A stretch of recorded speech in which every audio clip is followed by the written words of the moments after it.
There is always a question asked: what does a gamer's true choice mean? The two blades collided with each other, causing sparks to fly in all directions. The question is, should you beat the famous number 1 player?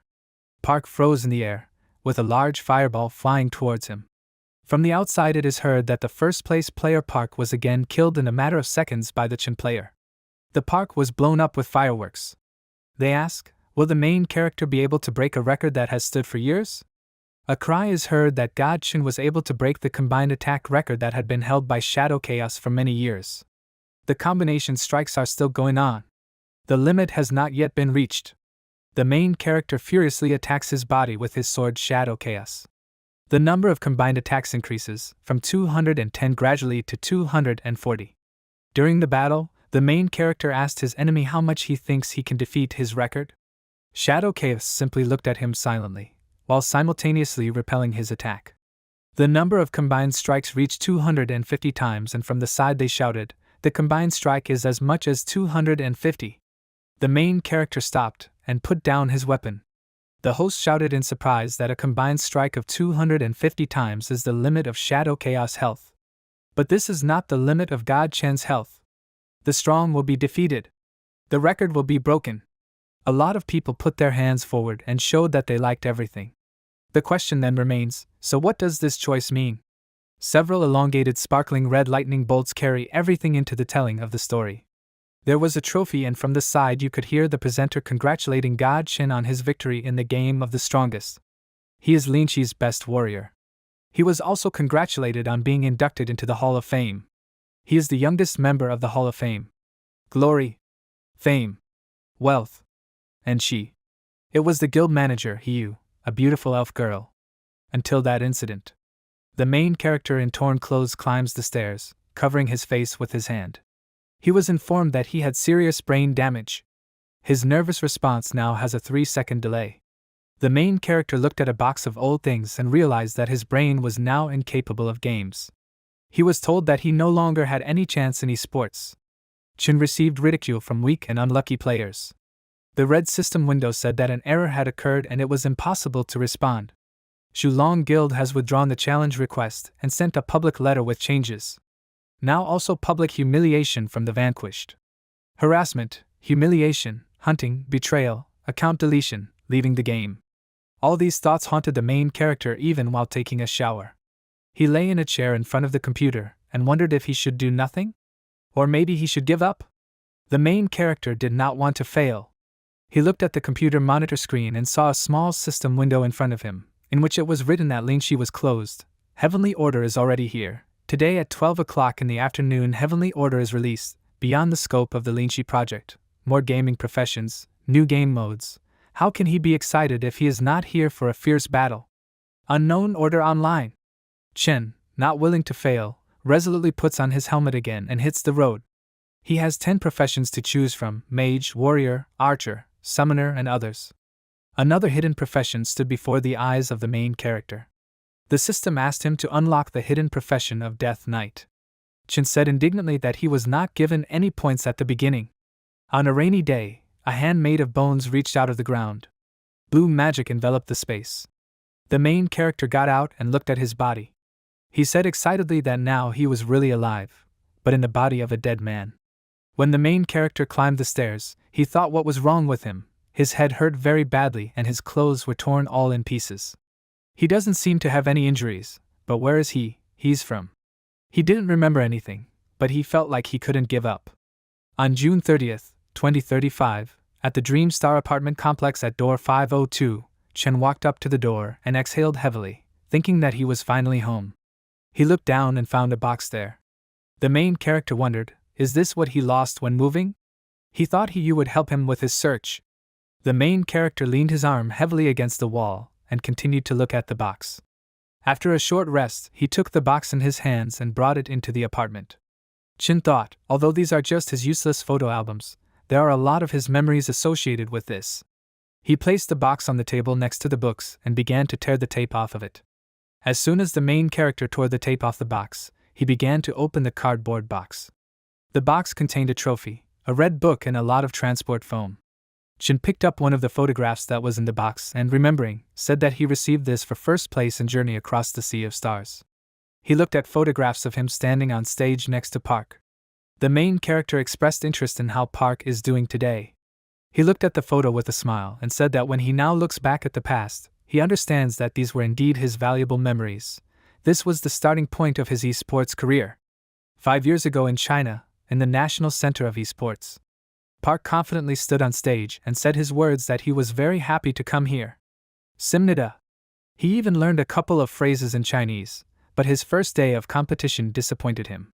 Words were heard from the audience that his level of play is very boring. Simnida. Park continued that he was met with bad luck at this point. Suddenly he stopped and defiantly spoke in English his apology, but he did not understand the words from the audience of his audience. Park was a Journey to the Sea of Stars player from South Korea. He is an incredible power, Park Han. One of the disgruntled spectators from the front row stood up and threateningly asked him what he said. He can personally defeat him in seconds. He's shameless. Does he really think that he cannot be defeated with such and such results? Suddenly, Park grabbed the microphone from the host, who was excited about what was happening. The veins on Park's face bulged with anger, and he pointed his finger at the audience. He asked if they were all very confident in their abilities. Since they are so confident, he will happily re-educate them. They're just a bunch of trash. After this, Park threw the microphone into the hands of the host, who awkwardly caught the microphone. Park politely asked him to translate it all for them verbatim. The presenter desperately quietly said that he wanted to resign. Park confidently raised his head up and crossed his arms over his chest. The presenter began to tell the audience that there is a big difference between what they think and reality, so if they are not satisfied with the words of Mr. Park, then he happily accepts the challenge of someone from the audience.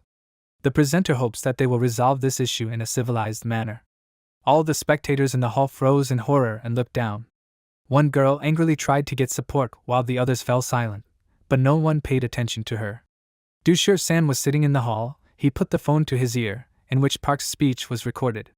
From the phone to him, Park's words were heard that he would re-educate them. That they're just a bunch of trash. Shir-san said, curse. He knew that the translator was lying to them. The main character sat next to him, and the girls sat behind them and discussed the current situation among themselves. Shir-san loudly spoke to Chin and asked him to remove that smile from Park's face. Meanwhile, Park confidently placed his hands at his sides and looked at the audience's reaction. The main character turned to Shir-san, saying that he was not interested in such things. Shir-san thoughtfully put his hand to his face and asked him not to be afraid. He reasoningly wondered if he would take him to dinner if he won. Then Chin put forward his conditions that then he would feed him twice. Shir-san agreed to his terms with a shout. He raised his fist up and his supporters told him to defeat him. There was a request from the side for everyone to take a look. Someone's out. Freshman Chen, from U of S, is ready to take on the challenge. There were questions from viewers everywhere. Who is this guy? Freshman? Isn't he too young? Chen from University S? She heard about him somewhere. He had never seen it before. The main character walked between the rows of spectators with his hands in his pants pockets, and he did not react in any way to their comments.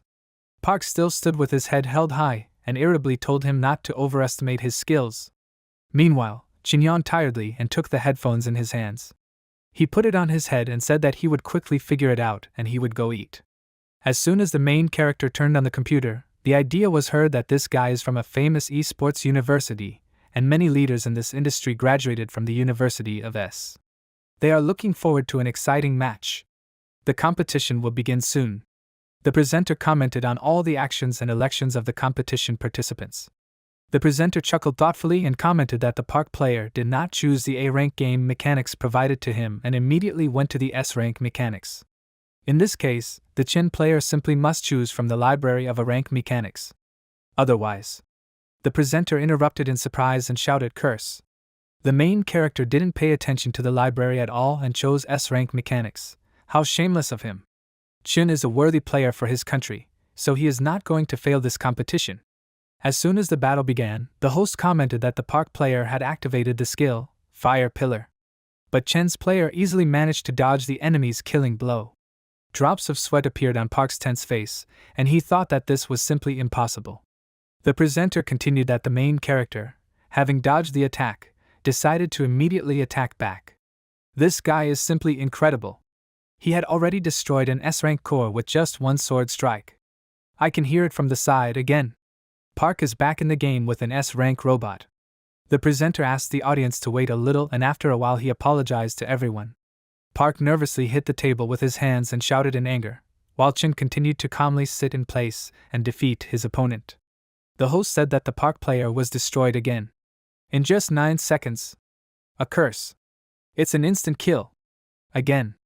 A large fireball flies into Park and the presenter comments that the Park player was again torn apart like New Year's fireworks. Again. After several defeats, Park desperately says again. His face shows misunderstanding and irritation. The main character got up from his seat and said tiredly, yawning under his arm, "What again?" This is already the 5th time. Because he doesn't have time for this, he wants to eat. Park froze in confusion as he sat at the computer.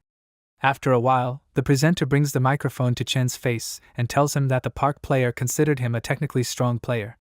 The presenter asked Chen, does he really have a lot of experience in battles? Meanwhile, Park looked away as he admitted his defeat. The audience shouted in admiration from the audience that this was incredible. This is great. The main character needs to continue at the same pace. This guy is very cool. Then the presenter asked him why he had never seen him at competitions. Chin turned closer to the microphone and said, "No. Today he plays for the first time, because he recently became an adult.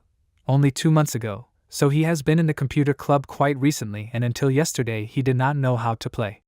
Park's face contorted in horror and he said, "Curse." Many people extended their arms to show him his good performance, and cheered him on. The audience shouted that it was very good and incredible for the first time. He is a real king. The new king of the battle arena. Now he is their future in esports.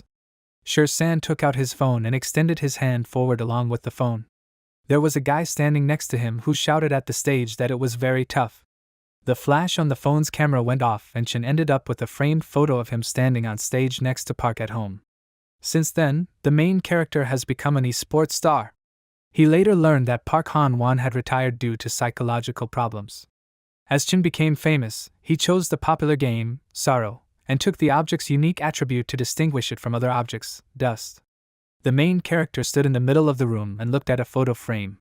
He successfully started his path to domination in the esports arena of the entire country. Chin looked at the trophy peeking out of the box and said, "This trophy." He took this trophy out of the box and held it in his hands. It had the appearance of ice and shone brightly. The main character looked at it and said that this was his first trophy in Tribulation. At that time, this was their first competition against each other. Chin reminisced about the time when the final for the title of the best player in Tribulation took place. The presenter wondered in surprise, and this is the strength of a player inducted into the Hall of Fame? This is simply incredible. The battle of two great gods is in full swing. It is difficult for the leader to predict the outcome of the battle. The two blades met each other and sparks of fire flew. The presenter said that in this battle there will be no deceptive methods, only a battle of iron and flesh. Competitions between such professionals are much more exciting. Many stones were flying down. Shadow Chaos activated the red dragon's flame. The presenter excitedly commented on his actions, while the girl fearfully pressed her hands to her face. The presenter loudly commented that the main character calmly dealt with this attack. Chin looked proudly at his opponent, and said that now it was his turn. He swung his sword and used the skill, Mountain Sword Dance, with a confident look. The presenter abruptly drew the audience's attention to watch the main character use a complex mountain sword dance technique. It deals 60 and then 70 damage to the enemy's health. The number of combined strikes continues to grow. Chen's expression remains menacing and tense. He asks, does his enemy think he can beat his record this time? Shadow Chaos glanced at him silently as it fended off his attack. The host loudly and emotionally shouts that the mountain sword dance skill continues to cause damage. The number of strikes has already reached 197 combined strikes. The main character broke the latest record of 196 combined strikes. The limit has not yet been reached. It keeps growing. Shadow Chaos tried to defend against his attacks, but the host comments that his defense was failed. He can't handle the number of combined hits of the mountain sword dance skill. The number of these strikes has already reached 240 times. The host shouted in surprise that Chin had reached 250 combined punches. He began to move away from the battlefield, and wiped the blood off his sword with a rag. The leading girl confidently said that today a new champion was born. 250 combined attacks is a new record, but clearly not the main character's limit. The leading man began shouting into the microphone that a new king, a new legend, had been born before their eyes. They congratulate Chin for being named the best player in the game, Tribulation. Chin stood with the trophy in his hands and reasoned that it seemed like this was their only official battle.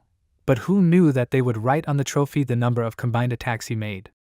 The main character desperately looked at this trophy and thought that in the end this trophy was more for the attacks he made, and not for him. He remembers how they laughed at him because of this. Chin took the red book and looked through it, saying that his records got him into the Hall of Fame. Once he made history as the youngest inductee into the Hall of Fame, he made the front page of the newspaper every day. He regrets that life is an impermanent thing. The main character looked at his objects, which reminded him of the past. He says that he had so much fun that now it would somehow make him feel awkward, if not for that accident. He goes to the doctor, and he explains to him that his recovery is going very well and he managed to recover from such a serious accident in just 6 months, but his nervous system is still very bad. His nervous response has a 3-second delay, but this will not affect everyday life, although it will definitely affect the pursuit of highly intellectual activities. Chin listened to the opinions of people who asked, "Have they heard?" His ranking dropped again, and he is now in 100th place. One of the clowns mocked him next to his group of friends, and said that there were only 100 people in the Hall of Fame and he was in 98th place. He thoughtfully raised his hand to his face and asked if he would be given a new certificate. The main character looked at them gloomily from the side and the people, frightened, shuddered and said, "Damn, he just looked at them. Does this make sense? They rank him higher. There are 3 more of them here." Chin stood in a cloud of dust and watched them with sparkling eyes. After a car accident, he turned into a clown, the reason for everyone's ridicule. The main character looked at them frighteningly to the side. They were heard cursing from the sidelines.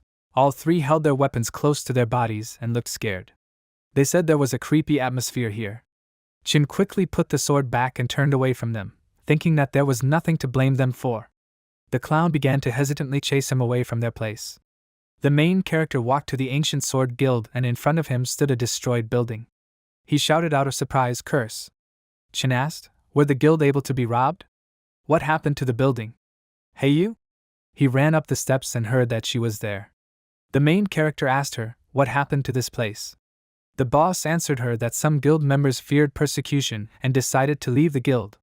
They beat, robbed and broke everything they could get their hands on. They were worse than the enemy guild.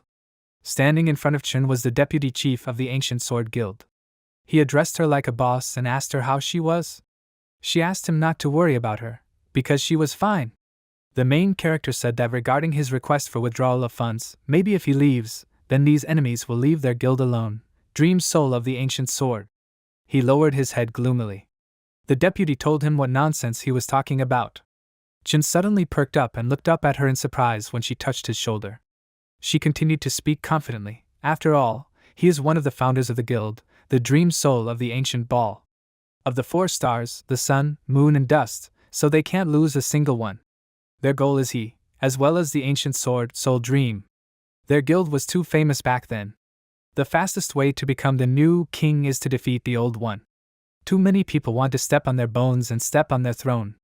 Suddenly, he remembered something and informed him that yesterday someone sent him an invitation to a competition on behalf of the guild. The main character asked what was the guild, Candle's Shadow Chaos? She confirmed his words.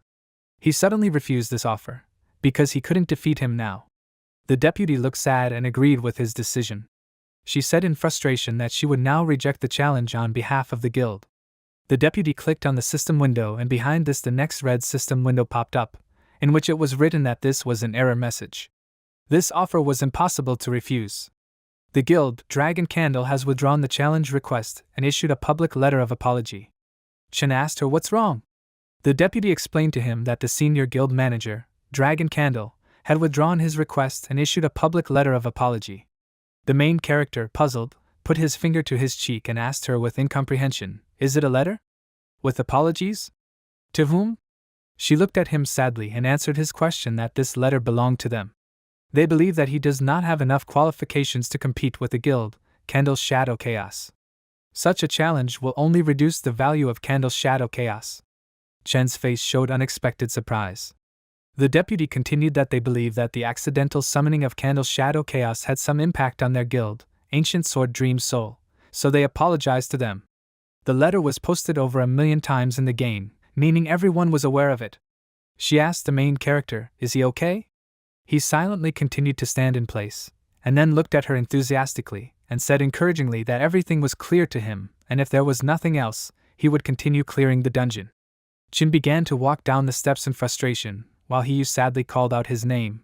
When the protagonist was in the shower, he thought that after the incident with the letter and the apology, which was joint pressure led by the Dragon Candle Guild, the Ancient Sword Dream Soul Guild had completely become unauthoritative. His esports career also came to an end. In the end, he and Hiyu burned the 7 Dragon Meadows before their guild closed, and then deleted their accounts and left the game. Chen wiped his head with a towel and relaxedly exhaled air, saying how comfortable he was. This was their way of expressing their dissatisfaction with the Ancient Sword Dream Soul Guild. The main character looked at his watch and said out loud that it was only 7 o'clock, but he could use the computer before he went to bed. He sat down at the computer and said that the loading delay was very slow. But I laughed because his latency seems pretty slow too. Back in the forum header, Chin moved his computer mouse and searched for information that interested him. He said emotionlessly, he finally opened it. They all left the game, and then there were 100,000 more comments cursing him. If it weren't for these guys chasing him without any fatigue, he wouldn't have burned into the 7 Dragon Meadows like that. The main character leaned back in his chair, and he talked about what was happening in the past. He said how hard it was, and then he grinned and he wondered why he started browsing the internet forum again and he better go to bed. Chen's attention was then drawn to a box under his desk. He said that this is a game helmet, the Heavenly Order. This was specially sent for the Hall of Fame by the company, Yeheng Group. The main character has been persecuted for too long that he even managed to forget how he is a member of the Hall of Fame. He needs to unpack this. He continued to click on the computer mouse. Ultimately, Heavenly Order was touted as a superior masterpiece. Heartache. Heavenly Order, Heartache is closed. Heavenly Order is here, scheduled to be published at 12 o'clock at night, a design that is masterfully superior to the game. Heartache. More game classes, new game modes. How can he be happy if he is not present for the brutal battle? Chin expressed surprise at the screensaver on his computer screen. He said that the level here is higher than in Heartache, and the design section responsible for visual special effects and graphics is more advanced. But this slogan, Gaming Professions, how can one be delighted if he did not come to a fierce battle? The main character wondered, puzzled, how could he be delighted? What if he's not here? Suddenly a phone ringing interrupts his thoughts. From the side you can hear a voice call from Shur-san. Chin accepted it and put his hand to the earpiece. He greeted his friend and asked him what he wanted from him in the middle of the night. From the receiver comes the cry of Shur-san, who was dissatisfied with where he was. His phone was turned off.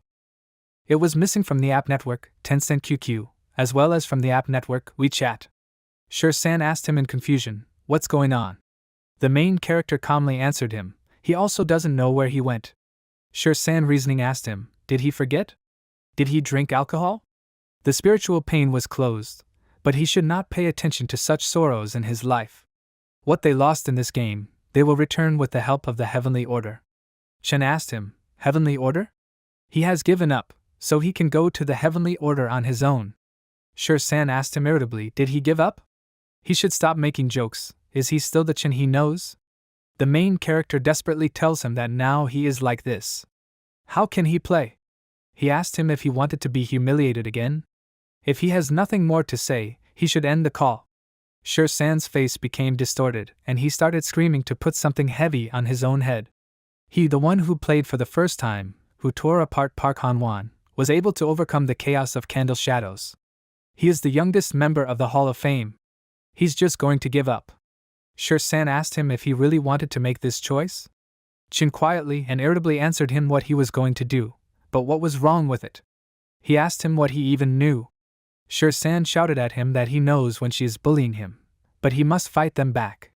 He saw how the guild, which only had 5 people left, ended up being pursued and those members quit the game. He confidently asked him again, does he really want to end it all like this? The main character should already say something in response to him. He is the first warrior of spiritual pain to accept the challenge, which he later received a letter of apology. Is this humiliation? San asked him again persistently, is he really going to just leave it like that and accept this situation? Then Chen snapped at him and asked him how he could be ready? How can he even think about anything? Every day he entered the game and was humiliated. His comrades were persecuted and left the game as a result. He's no longer a Hall of Famer. San's hands were shaking with tension and he clenched his teeth tightly, so that his lips trembled. He angrily shouted at him that he was stupid. Chen just gives in easily to the feeling of fear. After that, he said goodbye to the main character. Chen, sitting in a chair, was upset by their dialogue. He took off his headphones while there was a sound that notified him that the voice call had ended. He constantly repeated San's last words, that he was easily susceptible to fear.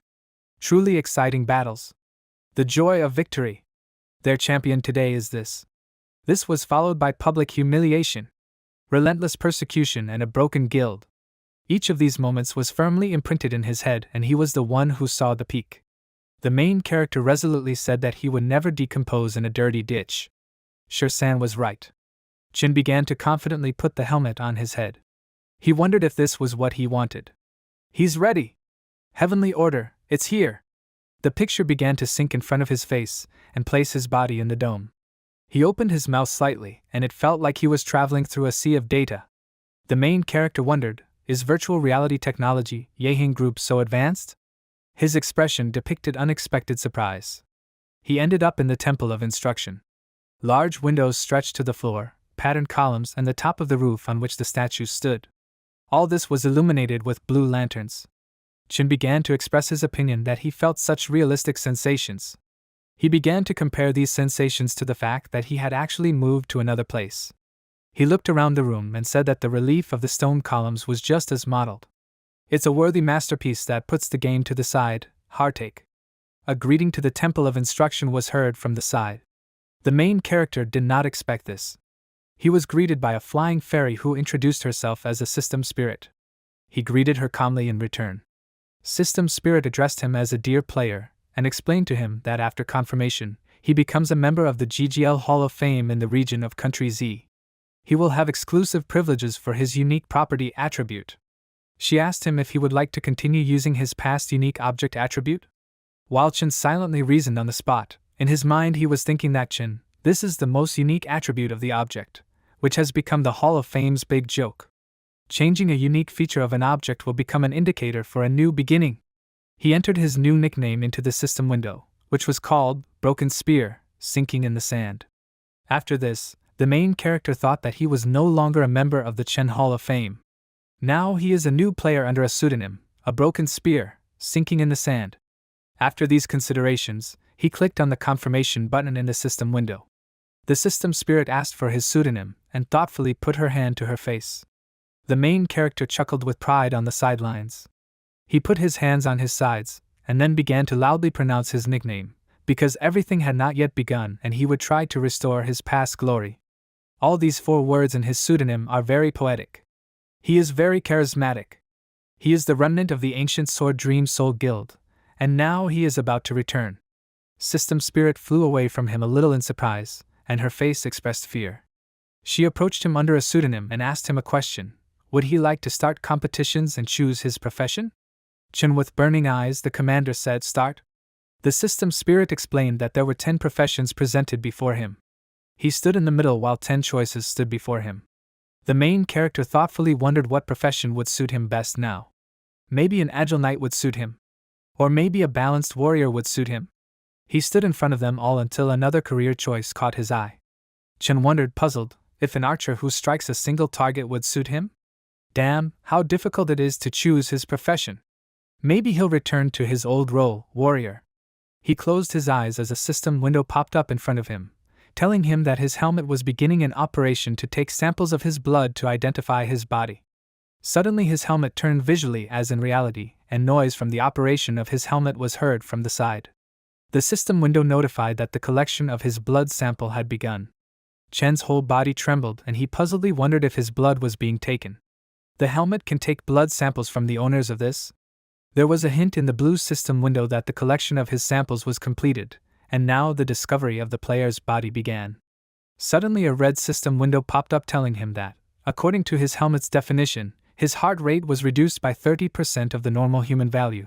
The next system window said that, according to his helmet's definition, his body temperature was reduced by 70% from the normal human value.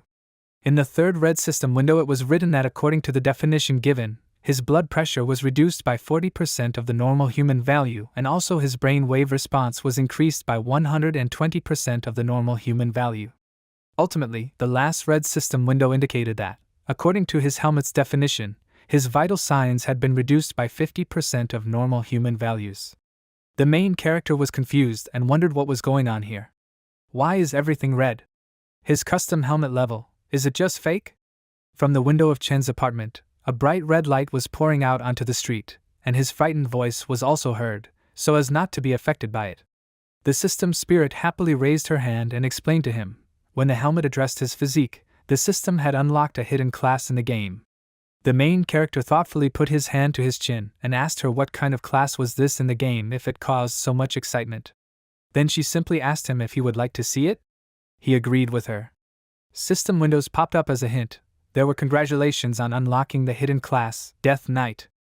The Death Knight is a strong warrior from Hell, a descendant of the Azura clan, a master of the deadly power of Hell itself and the conqueror of all night spirits. Chin looked to the side in surprise as a purple silhouette with a weapon loaded in front of him. His eyes widened in surprise and he said in shock, "This is simply amazing." The Death Knight looked at him proudly as one of his arms used magic that caused his armor to turn purple. The main character said admiringly that the Death Knight, a class of warriors who also belonged to a special race, all this fits perfectly with him. As soon as the clock struck midnight, the system windows warned that the time had come and it was time for him to start the game. It asked him if he wanted to enter the game right now. Chin clearly said his consent to enter. Everything was plunged into darkness, and he heard the words to rise up. Left dead. The system windows showed that he had loaded into the Ryeg location, which is a beginner village for corpses from chaos. On the table next to the appearance of the main character, it was written that this cemetery is located on the Lunch Ridge in the village of newcomers. A bony hand protruded from the grave. Chin groaned and struggled to get out of his grave. He wondered with displeasure why the location where he appeared was so dirty. After that he shouted contentedly, "Curse!" The main character examined his new body and asked loudly how he became this. He looked at his hands with displeasure and said that all this was wrong. He wondered how his knight would die. His body has nothing in common with the original picture.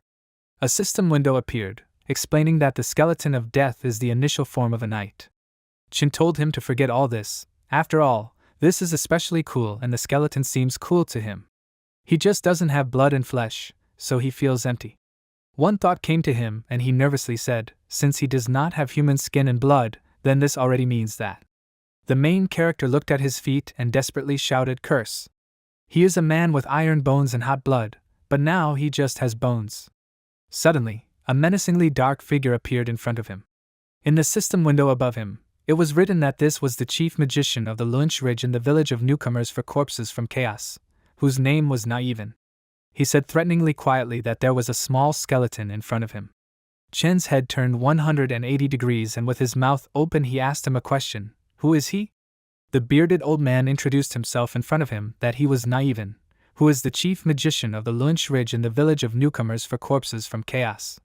He turned to him as an awakened night spirit and asked him to take the sword in his hands and hit the road. Let him fight for the rule of the night spirits with courage and strength. Suddenly, a system window with a hint popped up in front of the main character, in which it was written that this was a system hint, and he received a starting set of equipment for beginners from the chief magician of the Lunch Ridge in this village.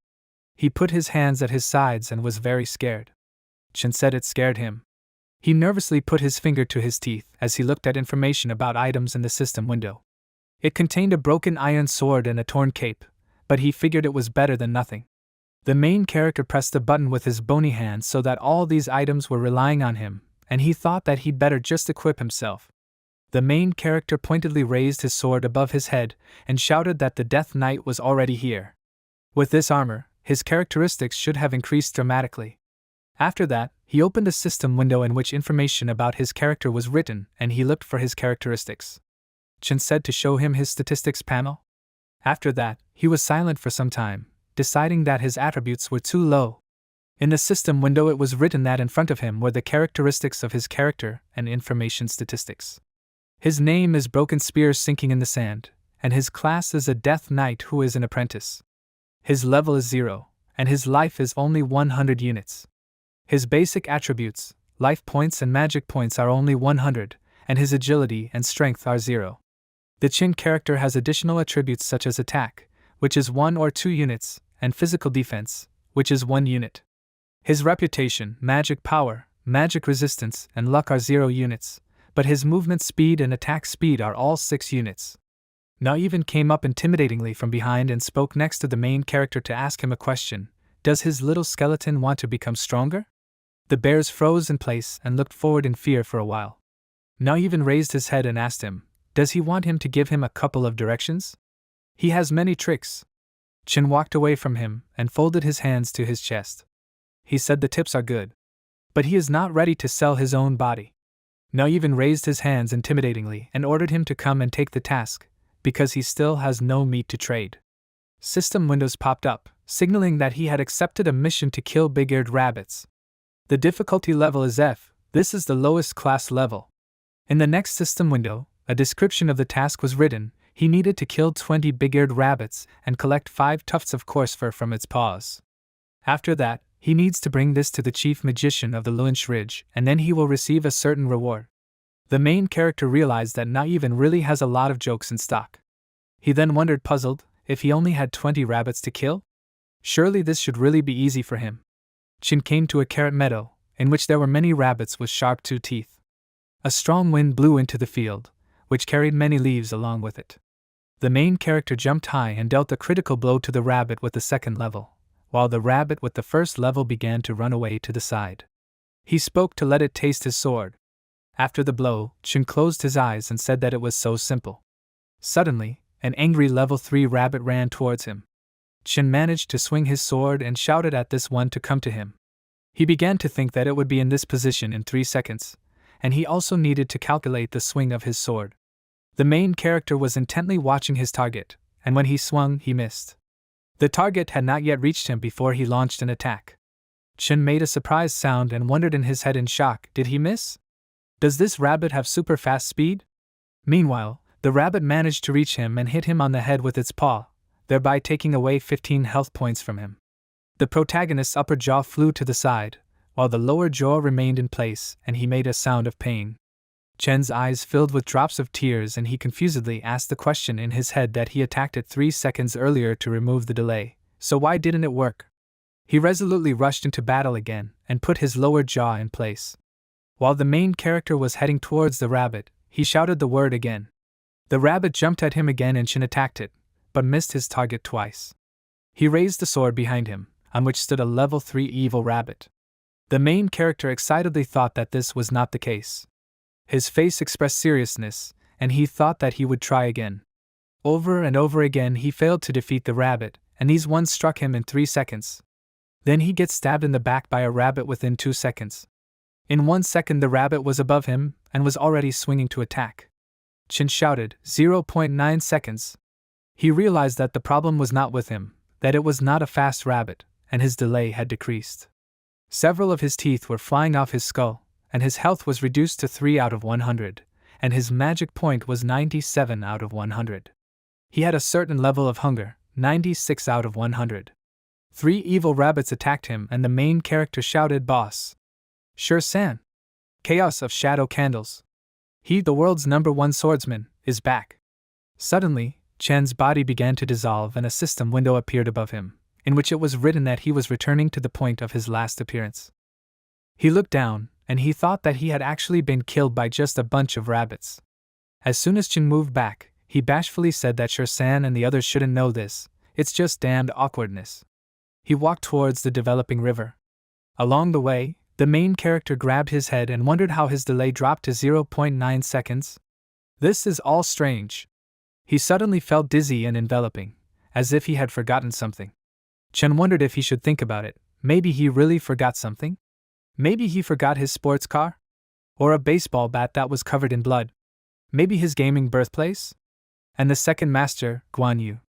An image of a man who looked at him imperiously appeared in his head. The main character wondered, what does Guan Yu have to do with it? What does he have to do with all this? He remembers the doctor telling him that his nerves had a certain chance of healing on their own. Pictures of his skull and his brain popped up in Chen's head.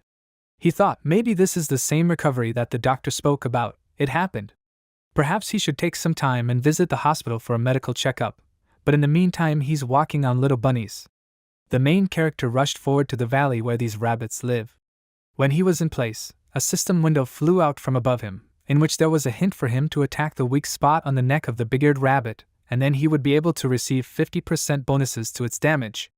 Chen thoughtfully put his hand to his chin and greeted the little rabbits. They scaredly threw the carrots on the floor and looked at him excitedly. This time, the main character was able to kill several rabbits at once, which he was able to inflict a critical blow on by 41 units, 45 units, and 42 health units at a time. From each he received 5 units of experience. His face was ominous, and he said admiringly that this feeling of reducing his delay was too amazing.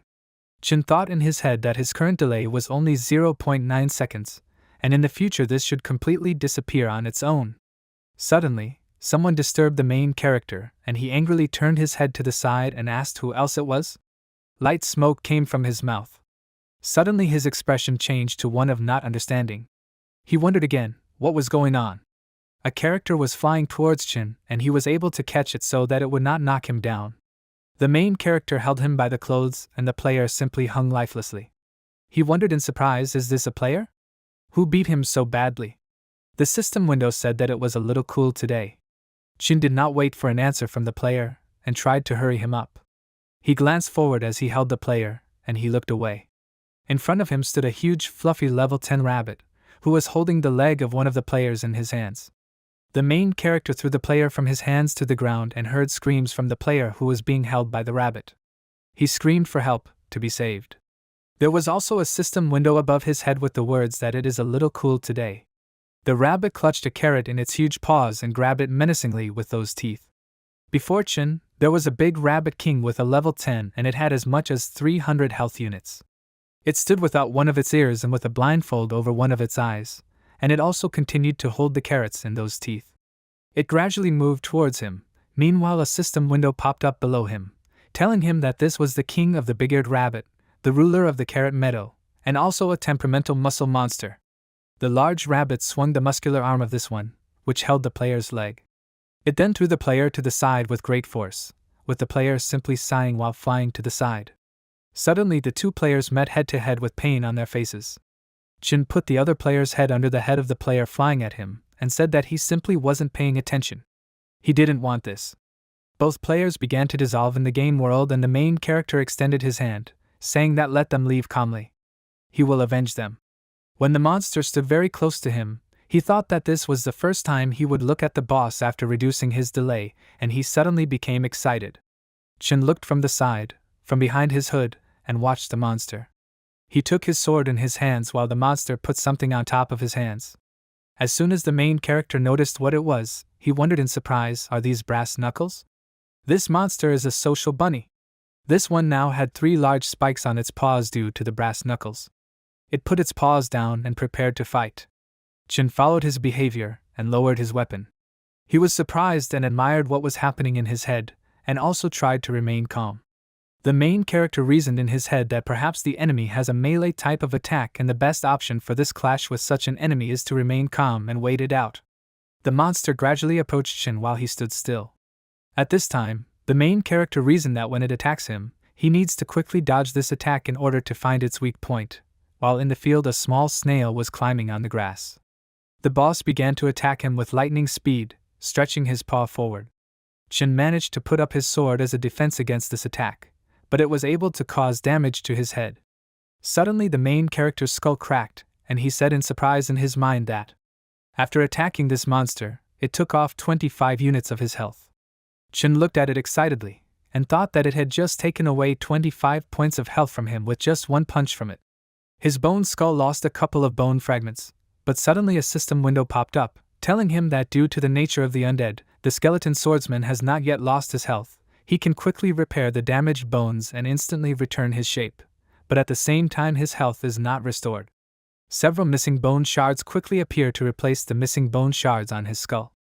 Chin irritably wondered in his head, are they kidding him? What is this indestructible nature of evil spirits? This ability is useless.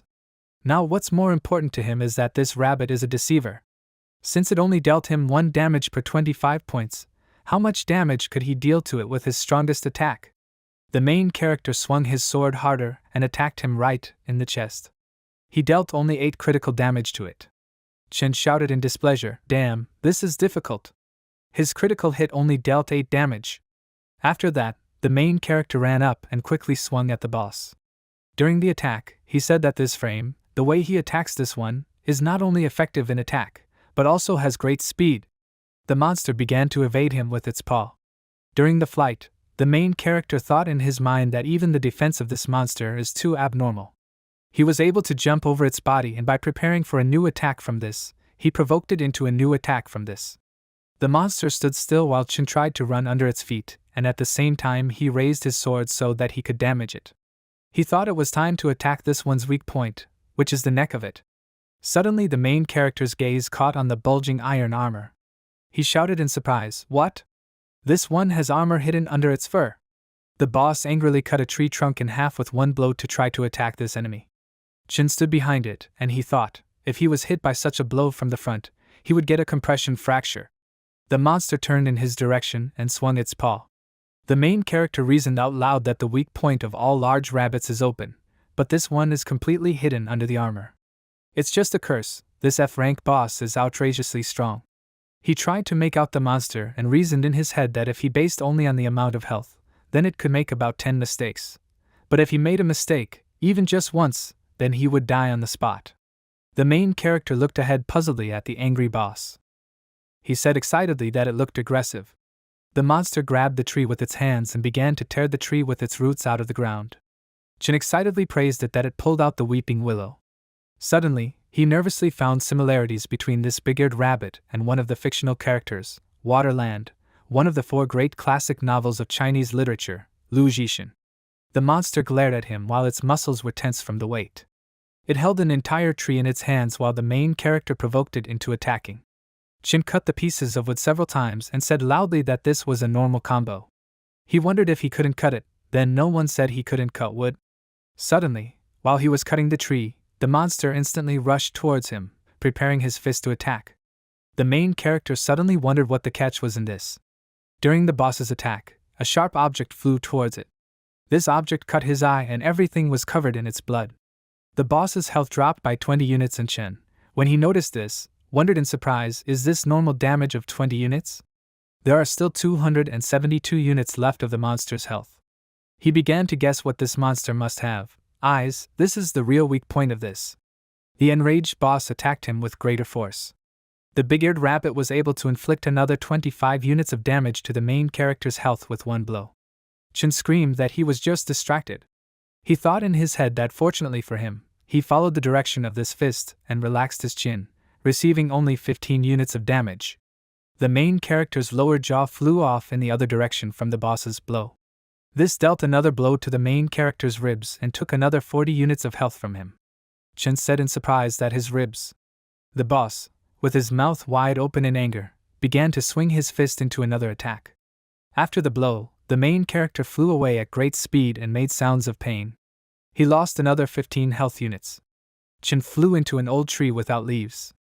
He found himself in a hollow, and in the system window it was shown that his character, who bore the pseudonym Broken Spear sinking in the sand and had the Death Knight class at the student level with level 0 and without any names, then he had only 5 units of health left of 100 units. His hunger level dropped by 45 units out of 100 units, and his magic dropped to 48 units. While he was there, the monster rushed to attack him one last time. It hit the hollow of the old tree with great force and a red light emanated from its impact. Suddenly the king noticed something strange about it, and was surprised by it. Thick and strong vines of this tree were wrapped around its paw. The main character appeared from behind the tree and told this monster that he was here. He asked if he liked the gift he prepared for him. This dead tree is completely filled with tangled vines, and if it gets in there, it will be very difficult to get out of there. The boss tried to pull this one's paw out of the treacherous tree, and Chen explained to it that the action of this one is completely useless unless it breaks the whole tree completely. But right now there's no chance of that. The monster glanced at the dagger pointed towards it and looked up excitedly. The main character fell on top of it and pierced its eye with his sword. He angrily said to let this try his sword in action. It was shown in red letters that he had dealt a critical hit for 100 HP of it. The boss still has 172 units left. It grabbed this one's head with its paw and stayed in place. Because of this event, it was able to reach its paws from the tangled vines in the tree. Chen, in his head, just made sure that this one's eyes were really the weak point. He actually dealt 100 points to its health with a critical hit. A blue system window popped up above the king, telling him that the big-eared rabbit king had gone berserk. His attack power had increased by 50%, and his speed had decreased by 50%, and his defense had dropped by 50%. The boss roared into the sky and Chen wondered puzzledly, defense, attack speed? If it's blind, then what use is the attack power? He was able to land attacks on it several times as it cut through the air. He dealt a critical hit of 24 units, 29 units, 31 units, and 33 units to the health of this one. He took 9 units and 8 units from this life. When this had only 38 health units left, the main character stopped in place and loudly said that there was only one last blow left. After that, he said goodbye to this monster, mocking it by calling it a little rabbit. With one hit, Chen separated this one's head from this one's torso with a critical hit of 39 on this one's health. Congratulations were written in the system windows on your victory over the big-eared rabbit king. Because he reached level 4, they give him rewards for defeating the boss. In front of Chen, armor and blue stone were flying in the air. He said that since it died, he would like to see what fell out of it. Before Chen's eyes there were system windows in which he was told about his prey. He received a glowing big-eared rabbit chestplate with quality, black stone. This adds physical protection by 9 units, health by 20 units, and to wear this item he needs a second character level. His next loot is a large magic stone with a quality of 77. This is a special gem that has magical powers and it can be exchanged with traders for a certain amount of gold coins. Chen opened his mouth in delight and reached out with his hands towards his prey. He said enthusiastically that this was a breastplate and a large magic stone. The main character immediately spoke the command to put this glowing big-eared rabbit chestplate on his character, and after that he stood in a confident pose. He said that this was finally his worthy armor. The system window notified him that he had received 10 free bonus points, and he could spend this on pumping up his life, magic, strength and agility. These are all the main 4 attributes. Chen put his finger to his chin and thoughtfully wondered, does he have 10 free points? He peered at the system window of his character's status and reasoned that he had added 20 units to his life because of the chestplate, but had no skills, so he didn't need magic now, and his agility was compensated by his reaction speed. Then he will give it all away in the strength of the character. Now in the statistics, the characters had information statistics, in which the character was called by a pseudonym, Broken Spear Sinking in the Sand, and in his eyes there was a Death Knight who was a 4th level disciple. All basic attributes increased and now health was 160 units, magic 140 units, and recently strength increased to 11 units, agility remained at 4 units. Additional attributes have also increased. The attack now deals from 11 units to 16 units on the enemy's health, his physical defense and attack speed, and the movement speed is 14 units. He has 0 reputation, 0 magical power and 0 luck. The main character looked at all this and said that now his attack power for the health of his target is from 11 units to 16 units. He had the feeling that the skeleton and swordsman had a good increase in strength. Again, the strength units were equal from 3 units to 5 units of attack power. Chen raised his sword above his head and ran into the field, shouting at the same time that he had not been able to collect a single hair from the rabbit's paws, so he needed to continue this task. After a while, he returned to Naivan and addressed him as the main magician. The main character asked him how he completed his task. Naivan held a couple of pieces of rabbit fur in his hand and commented that he did very well, let him take his reward. System windows appeared, notifying that Chen had completed the task of killing the big-eared rabbits and received 150 experience points, 10 copper coins and a reputation attribute of 1 unit. In the next system window it was written that he had reached the 5th level and for this he received 5 bonus free points.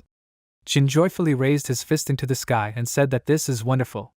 After that, he asked Naivan if he had any other tasks. Naivan answered him that he always has it. Let him accept a new task. When he opened the scroll, system windows appeared indicating that the main character had received a new task, to kill the green mantises, and the task level was rank F medium. The next system window contained a description of the contents of the task.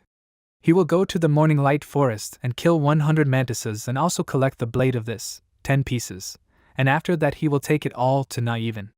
Chen held a stone in one of his hands and puzzledly wondered, 100 mantises? He needs to find a merchant and buy some healing potions to prepare for the long battle. Naiven asked him carefully, is he looking for a merchant? And then he instantly changed the sign from chief magician to merchant. The main character asked him if he also trades. Naiven replied that there are few night spirits here, so they value versatility. Chen simply remained silent to this, and then handed him the magic stone he had obtained and asked how much this magic stone cost. Naiven took it into his hands and looked at it very carefully. He rated this item as being of good quality, meaning it costs 1540 copper coins.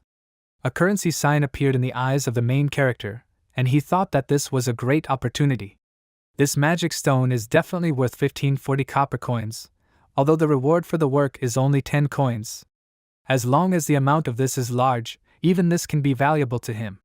Shin excitedly asked him a question, does he have any healing potions? Naiven happily raised his hands and confirmed this.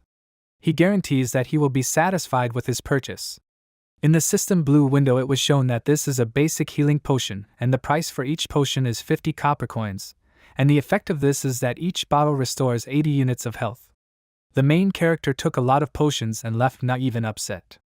Naiven Trail shouted to him that he would be glad to see him again. Chen was upset and called him a fraud. He bought 20 bottles at one time, doesn't he know that he should be given a discount for this? The main character came to the forest in the morning light, and next to this place there was a sign that warned people who visited this place that there was a mad dragon here. Trespassing is prohibited. A very small fence protected the large trees. As soon as he noticed this, he wondered incomprehensibly, is there a mad dragon here? Is this a guild? Don't cross the border? He's not even human, why should he even bother? Chen stood up confidently and placed the sword on his shoulder. From a distance, he saw the silhouette of two people in the forest and puzzledly wondered who these two were. Two guys ran at high speed through the forest between the trees. The black-haired guy turned to his brother and informed him that they might be following them. His brother screamed for them to run. The main character said without understanding that these were two brothers. After that, he wondered puzzled, but what were they doing here? Chen stood in front of them and was silent. The red-haired guy said that in front of them was the night spirit, and behind them was the guild, the mad dragon. God really decided to punish them for something. The black-haired guy asked his big brother, what should they do then? His brother told him to fight him. Meanwhile, he prepared his blade for battle, and his face twisted in displeasure. The black-haired guy hesitantly agreed to this proposal, although the night spirit only has 5 levels. He decided that together with his brother they would very easily defeat him together. Suddenly, an arrow flies into his brother's back, causing his brother to cry out in pain. The guy was trying to get the arrow out of his back, while another arrow was flying towards them. The black-haired guy was silent and nervously watched this. Suddenly, a couple of centimeters from the black guy's face, the main character stopped the arrow with his hand. The black-haired boy thanked him and then asked his brother how he was feeling. His brother replied that he did not want to die. Chen told them that their luck had betrayed them. He thought and wondered in his mind, is there an archer on that side? He is very interested in this. Many hot arrows flew in their direction and then the main character rushed in the same direction. He thought that the arrows were fast, but the trajectory of these ones was so predictable for him. Chen jumped between the arrows with ease. He pondered that with his current reaction speed, not a single arrow can touch him. In the distance sat the 7th level archer who was in the guild, Mad Dragon. His name was Xia Hurong. He said displeasedly, curse, he actually dodged all those arrows while he aimed the new arrow at the target. Hurong spoke out quite loudly calling Chen just a bag of bones of the 5th level. He considered that he imagined that he was a rescuer. After that, he used his most powerful attack, Clan Blood Burst. But the main character was easily able to cut his arrow in half, saying that his strongest attack was so weak.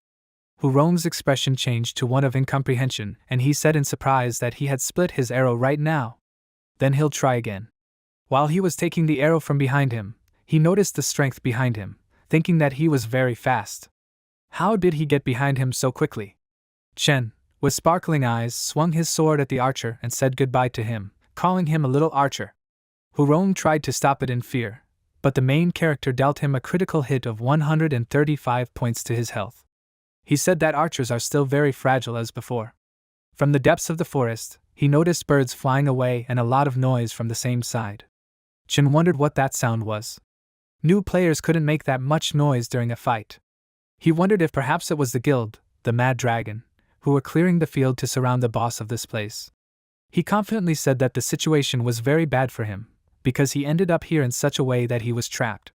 Deep in the forest of morning light, a battle was taking place where many players gathered and tried to defeat this boss. The Green Mantis King had 600 health left, which was level 15. The boss growled menacingly at people and tried to attack them. The head of the guild, the Mad Dragon, tried to support his subordinates that they had already removed half the health of this boss and all his brothers who died would receive 300 Chinese currency as compensation, and those who would lose a level as a result of this battle would also receive another 500 Chinese currency. They just need to kill the boss. One health unit of this is equal to 50 Chinese currency, and those people who show zeal will also be rewarded. The head of the guild had the 9th level and the profession of a knight. The main character was very surprised by his speech and counted his expenses in his head. He believed that 1200 was as much as 60,000 Chinese currency. Chen wondered dumbfoundedly, what kind of crazy rich man was he? He spends so much money to kill an F-rank boss. The subordinate heads of the guild, the Mad Dragon, rushed into battle at the boss and shouted that this was all being done for the glory of the young master, the dragon. They're going to fight for the guild, Mad Dragon. This one needs to be killed. Chen wondered puzzled, what is this improved increased bonus that gives out money? With one blow, the boss inflicts 421 health units on many people, causing them to die instantly. The main character thoughtfully put his hand to his chin and analyzed the boss. He thought in his head that this causes such terrible damage, and this boss is much more difficult than the big-eared rabbit king. Chen wondered if the remaining guild members would be able to hold out until the end.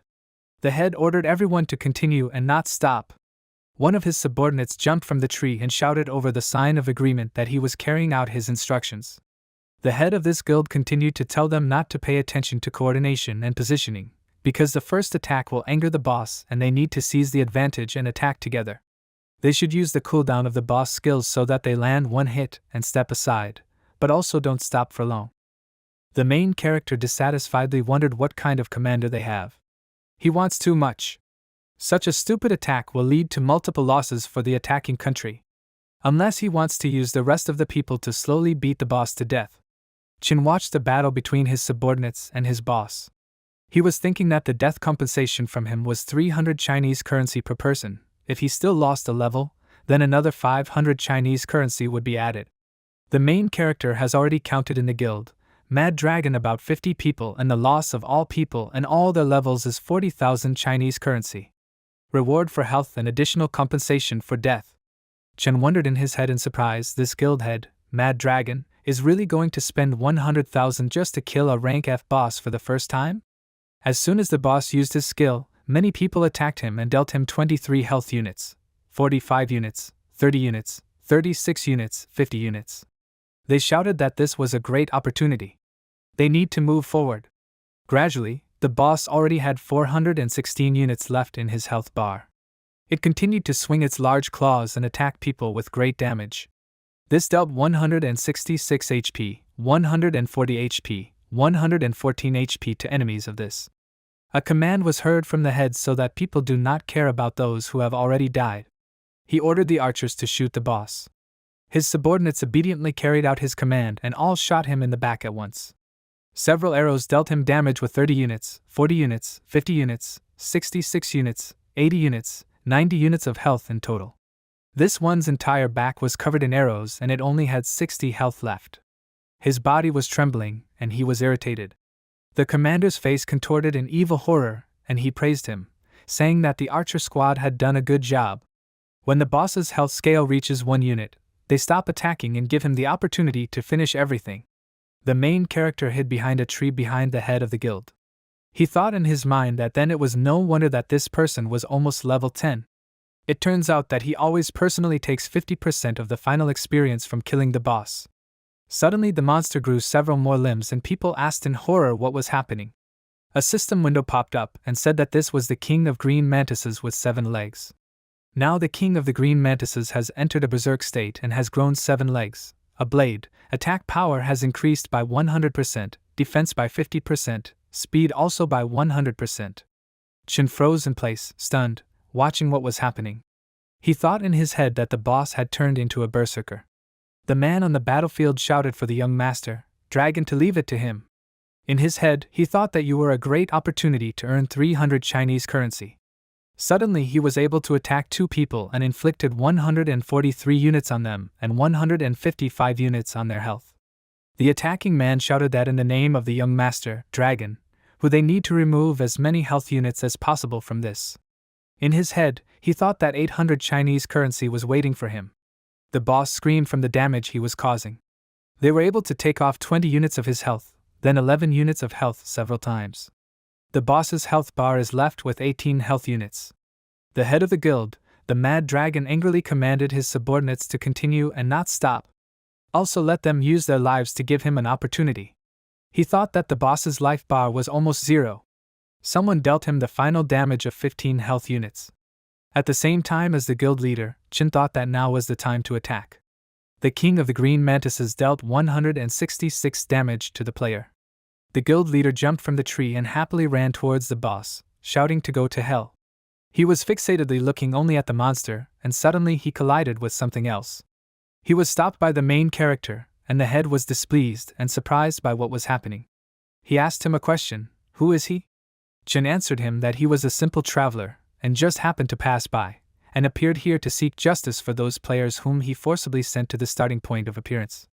The head said with disgust on his face that what he said was correct, but he had just appeared and his goal was still to take the first boss kill spot.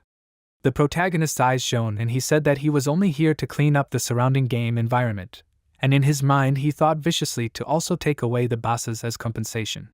The head of the terrible one shouted that he dared to touch his things and for this he would go to hell. Suddenly the boss regained consciousness and attacked Chin. He wondered perplexedly, is this so unnecessary? The main character easily grabbed the claw and stopped it. The head of the guild, the Mad Dragon, said that for 2 dying people this is a useless fight, because only this will hasten his death. Something attracted Chen's attention and he instantly dealt him critical damage of 250 points to his health. After that, he confidently said that this young master should practice his skills, because money is not a solution at all. Before disappearing, the head shouted angrily, how dare he steal it? He wondered how many lives he had. Chin thought excitedly that this little thing would definitely make people chase him after such an event. He should hurry up and he glanced at the boss and stroked it. The main character told this one not to worry, because it will soon be his turn. A blue system window flew out, in which it was written that the king of the green mantises had exited the berserk stage. Now it has entered the stage of weakness. This one's speed dropped by 150%, its defense dropped by 100%, and its attack power decreased by 200%. Chin raised his sword upward, which shone at the end, and used it to deal damage to the remaining 3 health units of the boss. In the system window there were congratulations to the character under the pseudonym, Broken Spear Sinking in the Sand, who killed the king of the green mantises for the first time. He joyfully extended his arms to his sides and shouted in delight that experience and rewards would come to him. But suddenly everything turned black and a red system window appeared, which warned him that his vital signs were below the threshold and now he would be sent to real life. The system would automatically save his experience and equipment that he received after killing the boss. Chin looked at this warning in silence, puzzled. He took off his helmet and put it on the table. The main character wondered why he was suddenly thrown out of the network after defeating the boss. So this means a warning? He thoughtfully scratched his neck with his hand. Red lines were visible on Chen's skin. Suddenly he was attracted by a sound coming from the front door. The main character wondered in his mind who is now knocking on his door in the middle of the night. As soon as he opened the door, Shur-san tiredly placed his hand on his shoulder. Chin held a bat in one hand and wondered why Shur-san was here. Shur-san tiredly told him that he was here because he was worried about him, because he did not answer his messages and calls after that moment. What is he doing? He looked at him and froze in place, confused. Shur-san's face showed great surprise and shock, and his face trembled. He fell on his back and opened his mouth wide in horror, also pointing his finger at Chin. Shur-san shouted in horror that there was a zombie in front of him. The main character asked him in surprise, zombies? Where does this come from?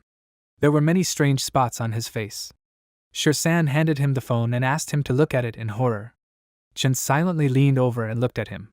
Shirsan closed his eyes and did not look at him. The main character loudly asked in horror what kind of spots were on his face. Shirsan explained to him that cadaveric spots appear on him, which only dead people have, and these spots increase and grow at tremendous speed. Chin continued to look at the phone and asked him not to joke like that, because it was 2 o'clock in the morning. He asked him, "It's just some kind of skin inflammation, right?" Shirsan bit his lower lip and said loudly, if he doesn't believe him, he can take him to the hospital to see his father to check if this is true, but this is completely consistent with what is written in his family's forensic report. When the main character said how he could have such a thing, he sharply complained of pain in his head and his body began to weaken.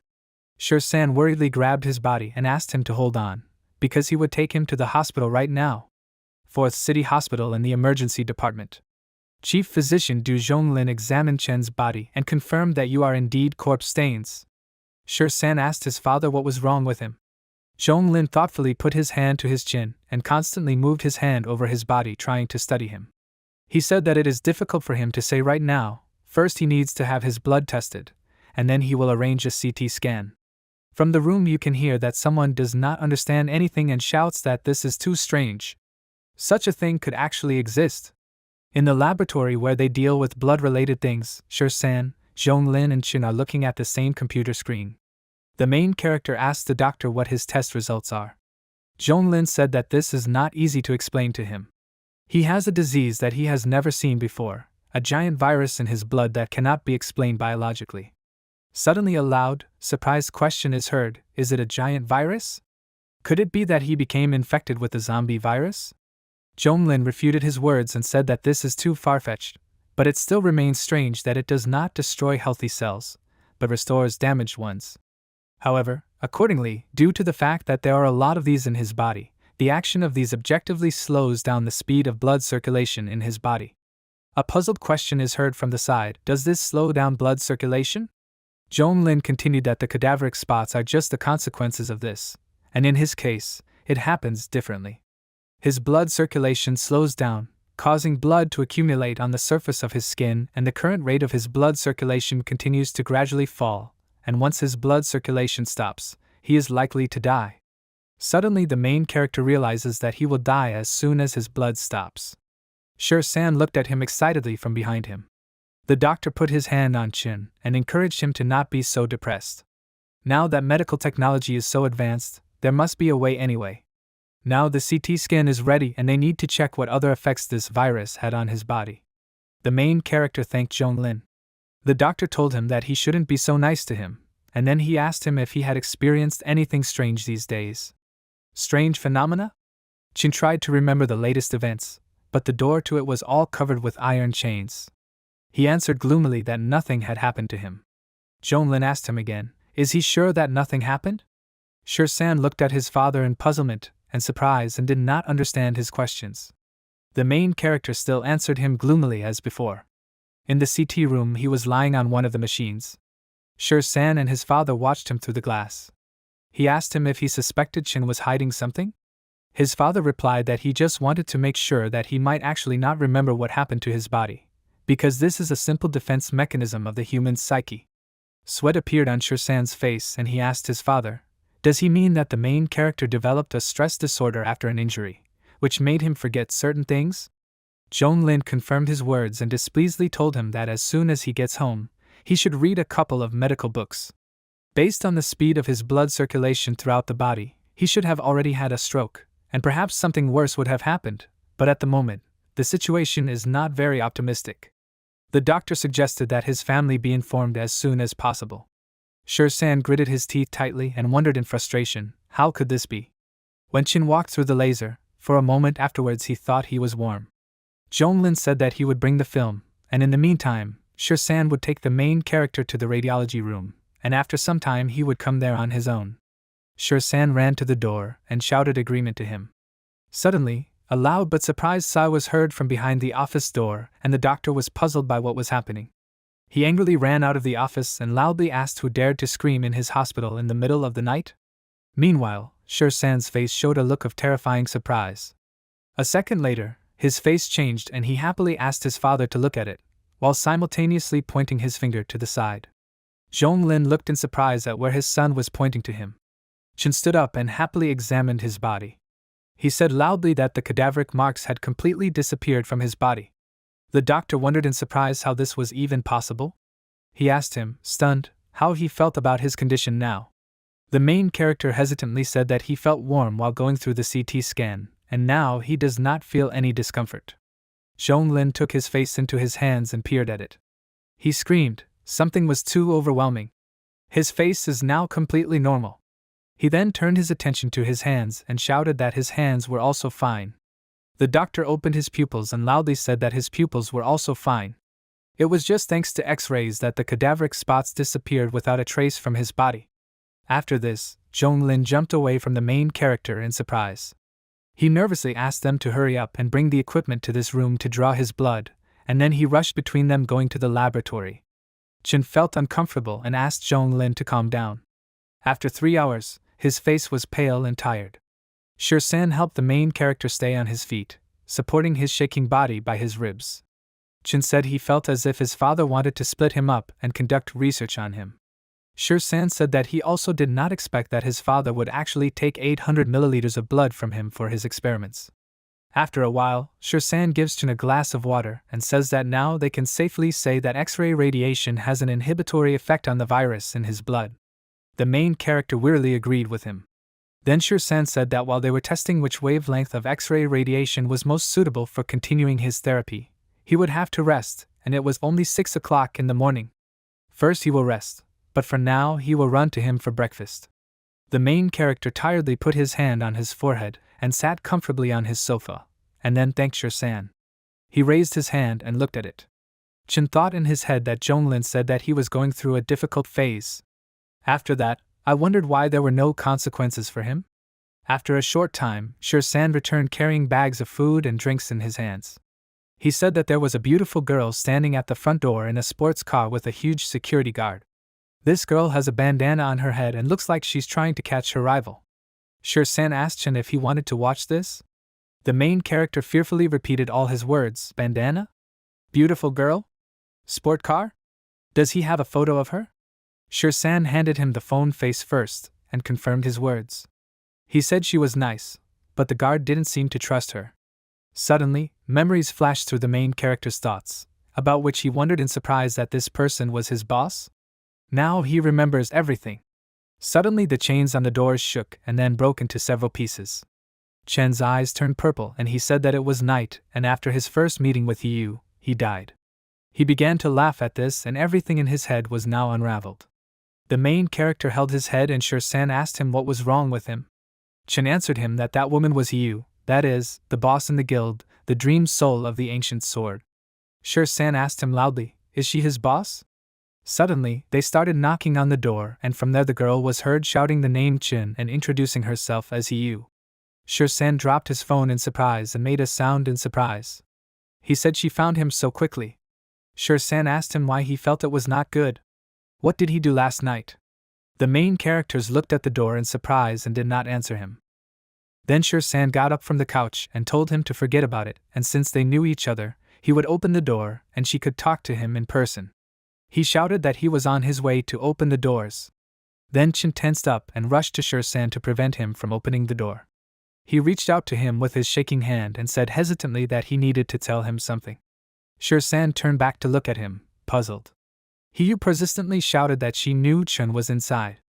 The deer shouted displeasedly that he was already on his way. It's too early, so shouldn't we let people sleep? He turned the door handle and as soon as it opened, Yu pushed Shirsan and asked him to disappear from her sight. Shirsan made a pained sound and shouted out what she was doing. She calmly entered the room and called Chen away. Shirsan addressed her as a beautiful girl and asked her what she needed. Yu looked around the apartment and asked where Chen was. She definitely heard his voice. Shirsan held his head and said that he did not know such a person named Chen. She must be in the wrong apartment. Yu said it's impossible. He must be here somewhere. Shirsan began to call her back and reach out to her, saying that she had entered private territory. Yu persistently went further into the apartment and shouted that she knew Chen was somewhere here. She forced the door open, causing her bag to fly forward. Hiyu asked, "Is he hiding from her?" Shur-san stood aside and was surprised by her behavior. Sweat ran down the protagonist's face, and he exhaled heavily that the boss is here. Chun wondered if he didn't tell Shur-san to send Hiyu out. How was she able to enter this bedroom? Hiyu also repeated that she knew Chun was around here somewhere. She abruptly asked why he was avoiding her. She was really worried about him. She grabbed the closet handle, and then Chun desperately thought that he was missing. But suddenly Shur-san behind her shouts that Chun is already dead. And then Hiyu stopped in place, and her hand trembled. She said it was impossible. The main character thought she had stopped, but it was close. Hiyu turned to Shur-san with tears in her eyes and shouted that this was impossible. Chun can't be dead. He must be lying to her. Shur-san said excitedly that this is true. If she doesn't believe him, then she can go to the 4th City Hospital and look at his death certificate. Then Hiyu pushed him out of the way and ran away from the apartment, shouting that he was lying to her. Shur-san fell to the floor and made a painful sound. A tearful Hiyu walked down the flight of stairs and shouted that Chun was just a fabulous fool. Meanwhile, Shur-san dialed his father's phone number and confusedly told him that he needed his help again. After the events took place, Shur-san went to the closet and opened it. He told the main character that Hiyu is gone. He asked him if he was sure he did the right thing. The main character got out of the closet and covered half of his face with one hand. He said that in the hospital, he, in his naivety, thought that as long as he used X-ray, his body would be like normal, but when he unlocked his memories, he couldn't even say with certainty whether he was alive or dead. He thinks that before giving Hiyu hope and then taking it away, it would be better to immediately drown her in despair. This way it will hurt her less. Shur-san wearily sat down by the closet and told him that he was becoming more and more confused. He asked him what happened last night. He needs to explain this immediately. The main character explained to him that he was buried alive. Shur-san asked him loudly and surprised, "What?" Chen then began to explain to him that yesterday afternoon, he went to meet Hiyu and he thought that it would be an ordinary real meeting of friends, but he did not expect that she seemed to be the vice president of GGS Asia, Hiyu. He recalled how he stood on the street and wanted to cross the pedestrian crossing. Shur-san commented that this is a rich and beautiful woman. He asked him if he and his boss weren't gamers. He was able to interest a rich lady. The main character continued upset that she gave him equipment worth 200,000 Chinese currencies, and also invited him to her new studio. Hiyu showed her feelings for him, but he denied it all. Shur-san cried and said it's true. Chen desperately said that with his 3-second delay state, he was just unnecessary for her, and he didn't want her to waste her time on someone like him, and she insisted on taking him. But on the way home something happened incident. The main character hugged Hiyu with one hand and held a long stick with the other. They were surrounded by people with weapons who were unfriendly towards them. Chen said loudly, the rival with whom she was competing for the position of Deputy President of Asia. He realized that he could not win, and then he decided to set a trap to kill her. Shur-san stood and listened to his speech with his mouth open, puzzled. The main character held Hiyu to his body and bravely looked forward. He said that the gang was numerous and well-armed, and in order to save himself, he set fire to the gas tank of the car. But the explosion was delayed only for a minute. Hiyu, who was stunned by the blast wave, was thrown by him onto a tractor passing by, and he stayed there for her.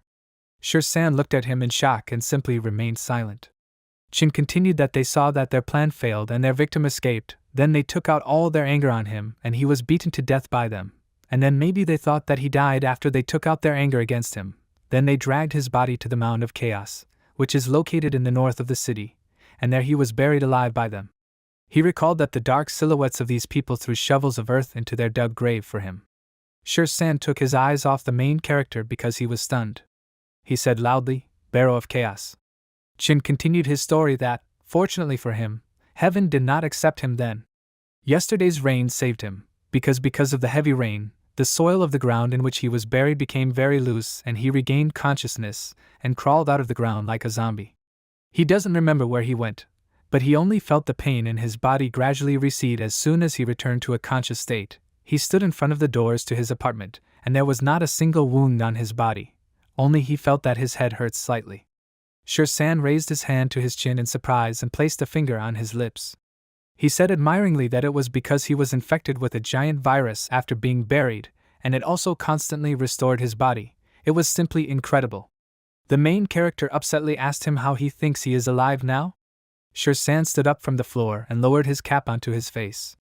He said that the Mound of Chaos, which is located in the north of the city, is now filled with one secret, and it seems they will have to go there. Chen said that he would go with him. Shur-san helped his trembling body get up from the floor and said that right now he needed to rest and eat first, and he would go out for a while. The main character asked him upset, will he now go to the Barrow of Chaos? Shur-san took the food from the bag, and when he took a bite, he nervously denied his words, because he was going to record his death certificate, but his father cursed him very much. His father also asked him to take his gaming helmet with him. Chin took a bite of food and agreed with him to take it with him. The fourth hospital is in the conference room. Shur-san carries a box in his hands with the name, Heavenly Order, and tells his father that he has already arrived. As soon as he opens the door, many elderly people are sitting in the office. He wondered in his mind in a daze, why are these elderly people here? Chin shakes his pen in his hands thoughtfully, and he reasons that in the past his income from the game was only about 130,000 Chinese currency, which was not enough for him, and before leaving, he needed to earn enough money to support his father, who retired.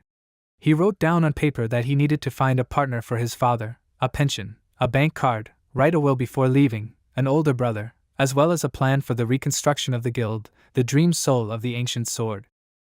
The main character said quietly that his older brother was here. Shur-san's voice was heard from afar, warning that he had returned, and he also asked where Chin was. The main character shouted out his name to tell him his location. Chin stopped writing and nervously placed a sheet of paper under the blue carpet. He said he was here. As soon as the main character approached him, he noticed a large blue bag with stickers. He asked him why he needed so many bags. Did he run away from home?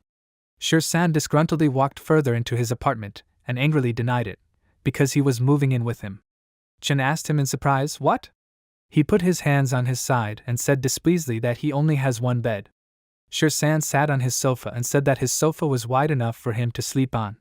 The main character tiredly put his hand to his face and asked Shur-san to tell him the truth. He asked if he had reached a point where he needed a personal caregiver.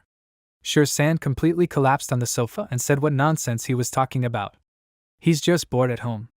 Chin didn't look at him happily. Suddenly, Shur-san handed him a report on his research and said that as far as he was concerned, he would not die anytime soon. The main character excitedly extended his hands and looked at it in surprise.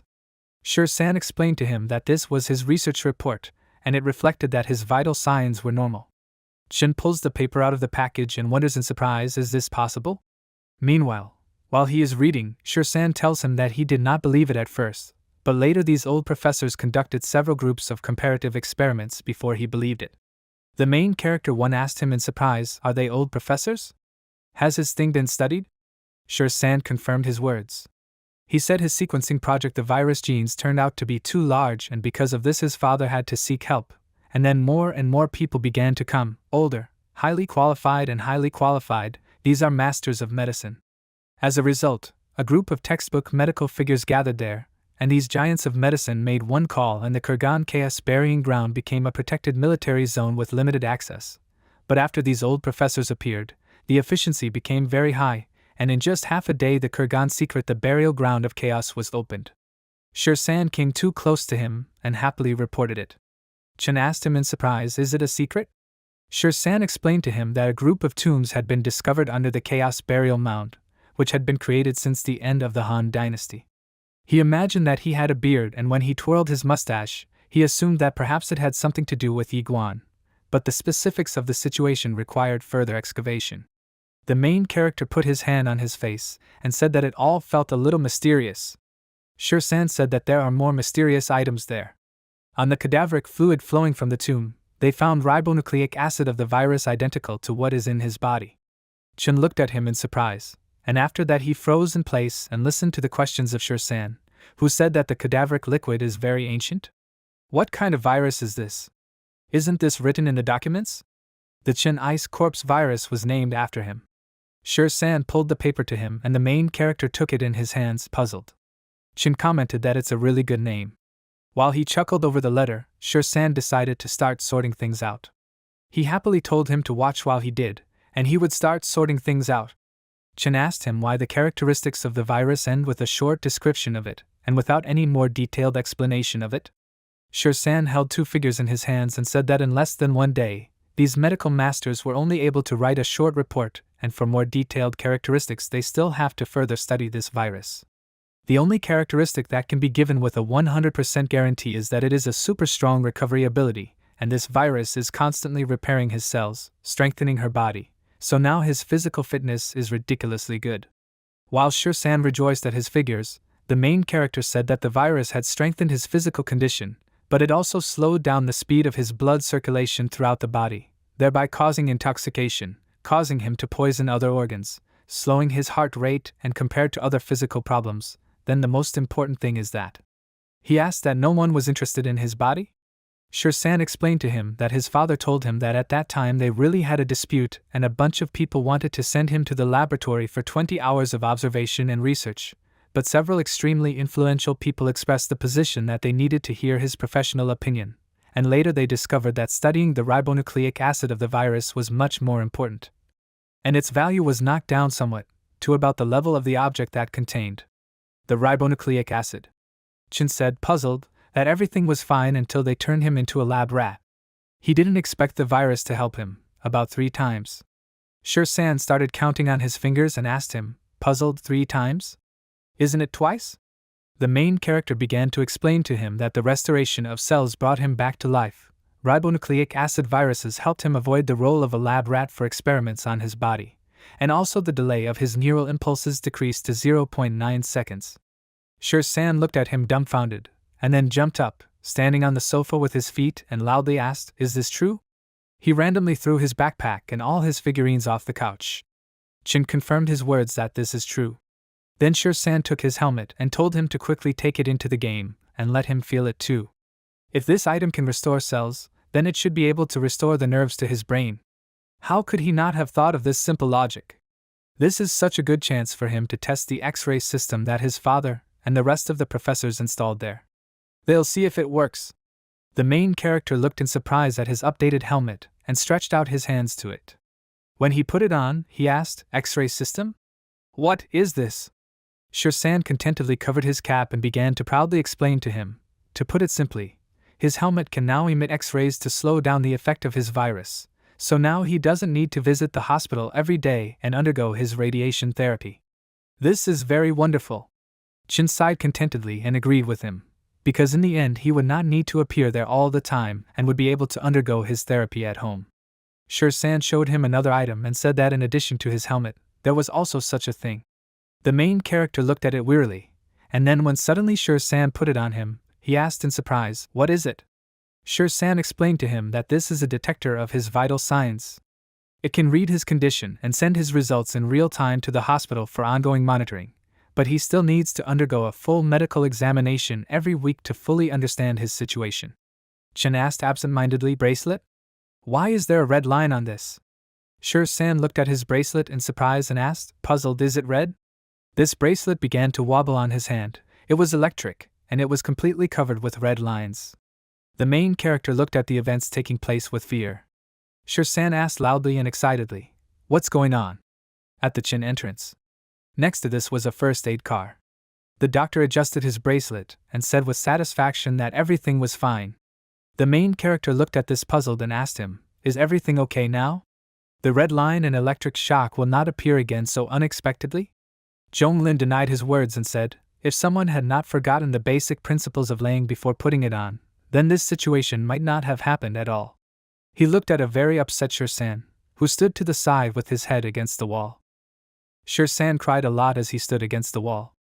Chin began to defend him in confusion and said that he also worked hard today and it is not surprising that he forgot about it. Zhonglin irritably adjusted his glasses on his face and said that he was helping, that he forgot how to use the bracelet, and if Chin allowed him, he would remind him of it. The main character chuckled in confusion and looked at him excitedly. The doctor explained that this bracelet can constantly check his vital signs in real time, and the display of a red line means that he has a heart problem, and it will automatically give him first aid. The blue color means that he has problems with his lungs, and also the bracelet automatically gives him adrenaline. The green color represents blood problems due to the virus. His vital signs are different from normal people, and San changed the parameters before he dared to put it on him. Chin placed his palm for San to hear and said that then it was not surprising for him, As soon as the red line appeared, the bracelet began to discharge. The doctor told him not to panic when the line appeared, and if he was in the city, he would come to him in half an hour. But if he wants to leave the city, he will need to provide them with a report in advance. All this is done primarily for his safety. He hopes that he understands this. Chin thought in his mind that his ability to move was only limited within the city, and this must have been the biggest concession they made. Chin and Shir-san got out of the car and the main character waved goodbye. He wished Zhonglin a safe journey. The doctor said if anything happened he needed to contact him immediately. Shir-san wearily stretched out his legs as he sat on the chair and happily said that he had finally left. Chin said that Zhonglin also debugged his X-ray system and now he is going to test it. Suddenly Shir-san remembered and asked if the main character's game indicator remained the same. He plans to add it online later. Chin said he changed it and then asked what about him? After a short silence, they said together that they would say it together. The main character shouted out his nickname in the game, called Broken Spear Sinking in the Sand, and Shir-san shouted out his nickname in the game, called Peerless Master. Shir-san looked displeasedly into Chen's eyes while he looked back at him excitedly. Suddenly the main character began to walk out the door and said that he had a good nickname. Deer was upset and loudly asked him, "Isn't he worthy?" As soon as Chen disappeared behind the door, he said with a smile that he was worthy, but he needed to hurry up and install the game client. He will be waiting for him when they surf the internet together. In the end, he called him by his in-game nickname, Peerless Master. Shir-san threw a slipper at him and told him to leave this room already. But the door was already closed. Outside the door, the main character asked Shir-san to wait for him, because he would make him a real, Peerless Master. He put on his helmet and then he sat down at the computer. Chen thought that he had spent too much time and was wondering what his rank was now, online. After the helmet starts up, the X-ray system will also start working. A purple light shines from under the helmet, which he says is so nice. A system window flew out, which notified him that a player under the pseudonym, Broken Spear, Sinking in the Sand, had connected to the game and he was returning to the location with the current coordinates, Morning Light Forest of Green Mantises, Burrow of Green Mantises. In the next system window he receives a green jungle blade. He found himself in a forest of morning light, in a mantis burrow, and in front of him was a weapon that emitted a green light. Before this there was a system button in which a description of the equipment was written. In front of him was a sword called the Green Jungle Blade, a black stone weapon with an attack ranging from 10 to 18 damage. The strength of this is equal to an additional 4 units, and the required level, the 8th level. Chen thought, how did he get into the mantis lair? After that, he reached for the sword and said out loud that it was possible that the non-network coordinates were tied to the green blade. The main character offered to try the power of this sword. A strong purple color came out from inside the tree. Several mantises looked up in surprise.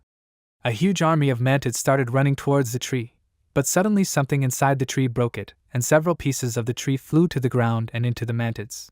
The main character came out from there, saying in delight that the weapon was made of black stone and was really sharp. He held the resulting sword in his hands, which now glowed purple. Chin came out of the tree and examined the sword. He said that with a light blow with this sword he pierced through a huge tree. The main character wondered, he became interested, what effect does this have on the monsters? Meanwhile, more and more mantises are approaching the ledge of the tree. It violently opens its mouth and screams. In front of him were mantises of the 8th, 7th, and other levels. Chen looked at them with confidence with a smile, and said that these are just in time. The claws of this mantis were reaching towards him, but he jumped on them and dealt a critical blow to this one of 402 units, and 430 units to the health of this one. The main character contentedly twirled the sword in his hands and said that critical damage does a full 400 and that's worthy of a black stone. Suddenly a mantis attacked him, and he asked if it wanted to sneak attack. Chen punched him in the head, and dealt him 18 points of health damage. He said it wasn't good enough, and he threw it aside while everyone ran away from the main character in the other direction. More mantises approached him from behind, while Chen said that he should hurry up. These need to be approached in droves. He quickly turned back and his eye glowed terribly red. The main character pointed at these knees, while behind him stood 2 mantises with the 8th level and 1 at the 7th level. Chen terribly stepped back a little and said excitedly that it was really a crowd. But then he smiled and said that there was nothing wrong with it. The main character was able to cut off many monsters at once, and after that, with glowing green eyes, they said that then they would all die together. A purple trail of fire remained behind his weapon, and he waved the weapon in a circle. Chen said that the battle will end here. He started contentedly wiping the green blood off the blade with a white towel, and in his head he was thinking that he was still very cool. Compared to what it was before, it is still a little worse. Suddenly, from the side they turned to him as a broken spear sinking in the sand. Chen turned around sharply to see who it was and irritably asked who called him? In front of her was an undead judge, and above him there was a system window in which it was notified that the judge was an undead. This is the strongest undead in purgatory, and she is born thanks to a contract. The strength is unknown. Above the flying ghost, his level was hidden. The protagonist pressed his blade to his body and excitedly wondered in his mind that this high-level person would really not look for trouble with him. The undead judge took an artistic paintbrush between his teeth and a long scroll into his hand. He said that he was not a dying player. His identification was confirmed. He begins the trial. The undead judge waves his brush a couple of times and he deftly draws on the scroll. Chen asked the head what's going on. He looked puzzled at the colors that flew in all directions and left a trail behind them. After that, the undead judge handed him a scroll, and the main character was surprised by this. He took this scroll and examined it carefully. He thought in his head that this was his manhunt. It was written on the parchment for all players to pay attention and kill these undead, and in return there was a reward of 250 gold. From the dark window it was written that it was a system message that the Dragon Slayer player had announced a reward for this player, the undead. Any player who kills these undead will receive a reward of 250 gold. The main character's facial expression was very angry. Lights lit up in his eyes and he thought that everything was as much as 250 gold. Each gold coin is equal to 100 Chinese currency, that is, 25,000 Chinese currency was given for his murder. Chen angrily tore the scroll to shreds and shouted that he was trying to buy it out of the game. Dragon Slayer. He just needs to wait. He threw the scroll at his feet and began to trample it with his feet. The main character invited him to see who would leave the game first. Suddenly, 2 system windows popped up, congratulating him on completing the task, the green mantises. They also congratulated him on reaching level 10. He needs to return to the rookie village to begin the class change task. After this announcement, Chen happily jumped up on the spot and said that this is very cool. Finally, he will now be able to change his class. Suddenly a system notification popped up asking that a player by the nickname, Unsurpassed, had sent him a friend request. Would he like to accept it? The main character wondered in his head, is it Sure-san who is online now? He clicked on the system window and confirmed that he accepted him as a friend. Sure-san asked him excitedly, how come his base was wanted? Chen awkwardly said that he was probably able to anger one rich fool. Sure-san asked him, but still hasn't changed class yet? The main character dug into his nose with one finger and answered his question in the negative. He asked, what's wrong with that? Sure-san asked him irritably, is he serious? People think that he is an easy target and will seek his head for a reward. Chen asked him, puzzled, will they come here so quickly? Deer is dissatisfied and said that this is true, let him finally read the world chat. In the world chat window it was written that this target was very easy, who had not yet changed class, and then people began to divide whose victim he was. The eyes of the main character changed, and he irritably thought that they were fools. Sure-san called him back and asked him what he would do. Chen sighed lightly and said let them come. Over the past year, he has been able to get used to the fact that everyone is hunting him around the clock. Sure-san confirmed this and also asked, but how did he even manage to hold on for so long? The main character's hand shook and he recalled how he spread false information to other players, how he played as a dead person and tried to look like creatures, and also hid in the rocks, even penetrated the enemy's camp using someone else's account and hid for half a month in a lair. Heiyu. Sure-san listened to this in horror, and then said that he really had a difficult fate. Chen clenched his hand into a fist and cried. He said that during this year he was forced to master this art with the help of his blood, and then his tears. Now let him allow him to show the result of his labor. The system window showed that he had taken a screenshot of himself attacking the mantises while in one of the locations in the game. The main character turned to Sure-san and asked him to distribute this photo, and also under this let him write that right now he is hunting in the Morning Light Forest. He asked him excitedly, is he trying to lure all these people into the Forest of Morning Light? He shouted, exactly like that. While I'm not busy in that location, he will have the opportunity to change classes. Sure-san commented on this plan as being very brilliant. The main character was called a master, because this is just a basic maneuver. He put a lot of grass on his head and also put a lot of leaves on his hands.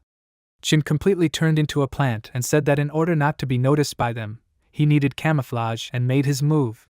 He appealed to the newbies to enjoy their trek. In the system window with World Chat, a photograph was published with the location of the wanted target. The person who noticed this said that someone had sent his location. Another person wondered what? This evil spirit is in the forest of morning light, then will they come there? Another agreed with him. After all, they will then earn 25,000 Chinese currency. As soon as they passed, Chen, who had turned into stone, suddenly opened his eyes and joyfully said that they had finally left. He stood on his feet and ran to the side. The main character confidently looked ahead and thought through his further actions. As soon as he passed this wasteland, then behind this there would be the Hanbin Cemetery, which was mentioned by the main magician of the village. He recalls that Na even told him that 10 miles outside the city of Fubin, which is located in the Hanbin Cemetery, he will meet there an immortal swordsman, whose name is Surin. He needs to give the letter, and then he will be taken as an apprentice. Suddenly, a realization dawned on Chin, and he reasoned in his head that this was the territory of night spirits. As soon as a player from the human faction enters there, he is automatically marked as an enemy by the NPC. But his intuition tells him that since the Dragon Lord found out that he is a skeleton, there should now be people at the entrance who will guard it. As soon as he made his way through this canyon, he goes to the cemetery and first he wanted to count the number of enemies.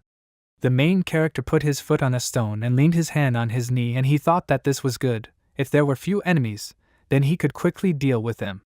But if it's the other way around, then he'll set up an explosion and quietly slip between them. In this place, crows flew everywhere and sat on the skull of an animal. He ended up in the Hanbin Cemetery, the road to which was paved with human bones. The all-seeing archer, level 12, inspected the area and said that there was no one else here besides them. The knight who stood at the column accepted this information and ordered her to continue inspecting the territory. This is a sea dragon knight of the small sky, with a level 15. In his head, he wondered, all 4 of them were dealing with nothing. Didn't they think it was some kind of joke? Standing nearby was a warrior girl, under the pseudonym Dragon Love Triangle and level 13. Very close to the archer stood a protective warrior with the name Miniature Time Mountain and level 14. They all wondered and wondered, could a dragon conqueror be too generous? Suddenly, the archer noticed someone and shouted that someone had come here. Everyone returned to her side and exhaled in surprise. There was a silhouette in the fog and they said that he really came here. Chin looked at them from the side and thought enthusiastically that there were only 4 people. This was the perfect moment to kill them all. He took a confident stance and stood in front of them. From their side, it was heard that they had turned to them as undead, so that he would accept his fate. The world map showed that Morning Light Forest was in the lower left corner, Carrot Meadows in the lower right corner, Luinish Ridge and Newcomer Village in the middle of these locations, and just above was the wasteland. In the middle of the world map was the Hanbin Cemetery, and the main character was there. Chin fiddled with his fingers and thought that only an archer could attack him from a distance.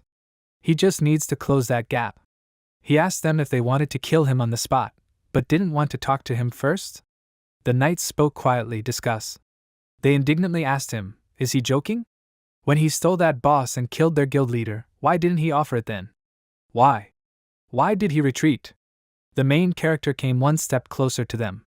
He grinned and said that their guild is rich and powerful. He is not ashamed of such a small skeleton as he is retreating. Chin addressed them as guys and asked them if they could spare him and let him pass on. The archer was already aiming her arrow from her weapon at him, and the main character was thinking that he was 10 meters away from her. If he walked another 8 meters, he would fall within range. The knight pointed him to the gate and grinned at him. He asked him displeasedly, then they will allow him to freely change classes? Is he too stupid to understand this? Their order is to kill him once and for all. But considering his relationship, he can only consider killing him once. Still, he cannot allow him to get bored and wait for his corpse to resurrect the characters together. Chin came even closer, and the archer did not take her weapon off him. He thought that there were still 5 meters left to reach the range. The main character addressed him friendly as a brother, and asked him that it would take too much time, so why worry about it? The knight chuckled loudly and asked him if he should be released after insulting their guild. Chin simply remained silent to this, and reasoned in his head that there were only 3 meters left to reach the range.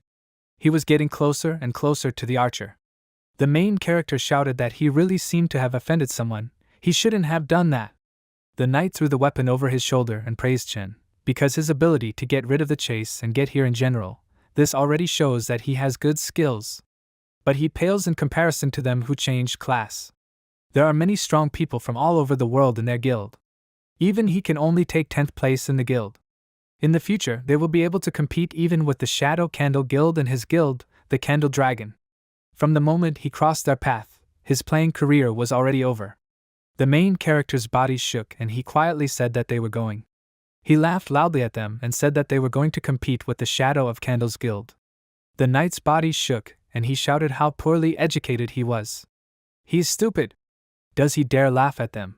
Let him die then. The knights all attacked Chen at once, who fell to the ground laughing. Chen suggested that they then end their boring conversation here. He asked them to let him show them how little they know. The archer looked at him with rage in her eyes and said menacingly that he was too confident for his 10th level, that let him die. She shot her arrow at him while the main character did not see it. The knight looked at her in surprise and asked her to wait. Suddenly his face changed and now showed fear. He watched as Chen dealt a critical hit of 160 to the archer's health, and she screamed in pain. He jumped onto the large rock where the archer was sitting and confidently said that the archer was in the front row, and their teamwork really made him laugh. The knight froze in place and shouted in surprise, "What?" Their faces showed horror, and they thought that they were simply in a terrible situation. The main character wiped his bloody sword with his cloak, and wearily wondered what kind of fool was in front of him. They stood there, completely unconscious, as they watched the enemy hundreds of meters away approaching them. Chen's face contorted and he smiled pityingly, asking them if they were blind. The knight shouted sharply, "Curse!" He ordered everyone to remain calm, because he was still fighting against 3 people and he couldn't change his class. Another friend of his supported him in this. The head knight ordered everyone to disperse and surround their enemy.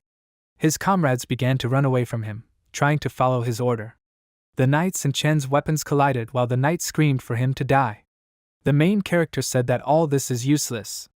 Without the support of their archer, he is now invincible. Suddenly, another knight and a girl attacked him from Chen's back. She shouted that she was using an assassin's blade. Chen turned around and abruptly attacked her and wondered, puzzled, is this an ambush? Now their weapons collided and a glow was emitted from this. While they were fighting, the knight began to attack him from behind, shouting that he should die already. He used an explosive shield strike, and his whole body began to turn golden.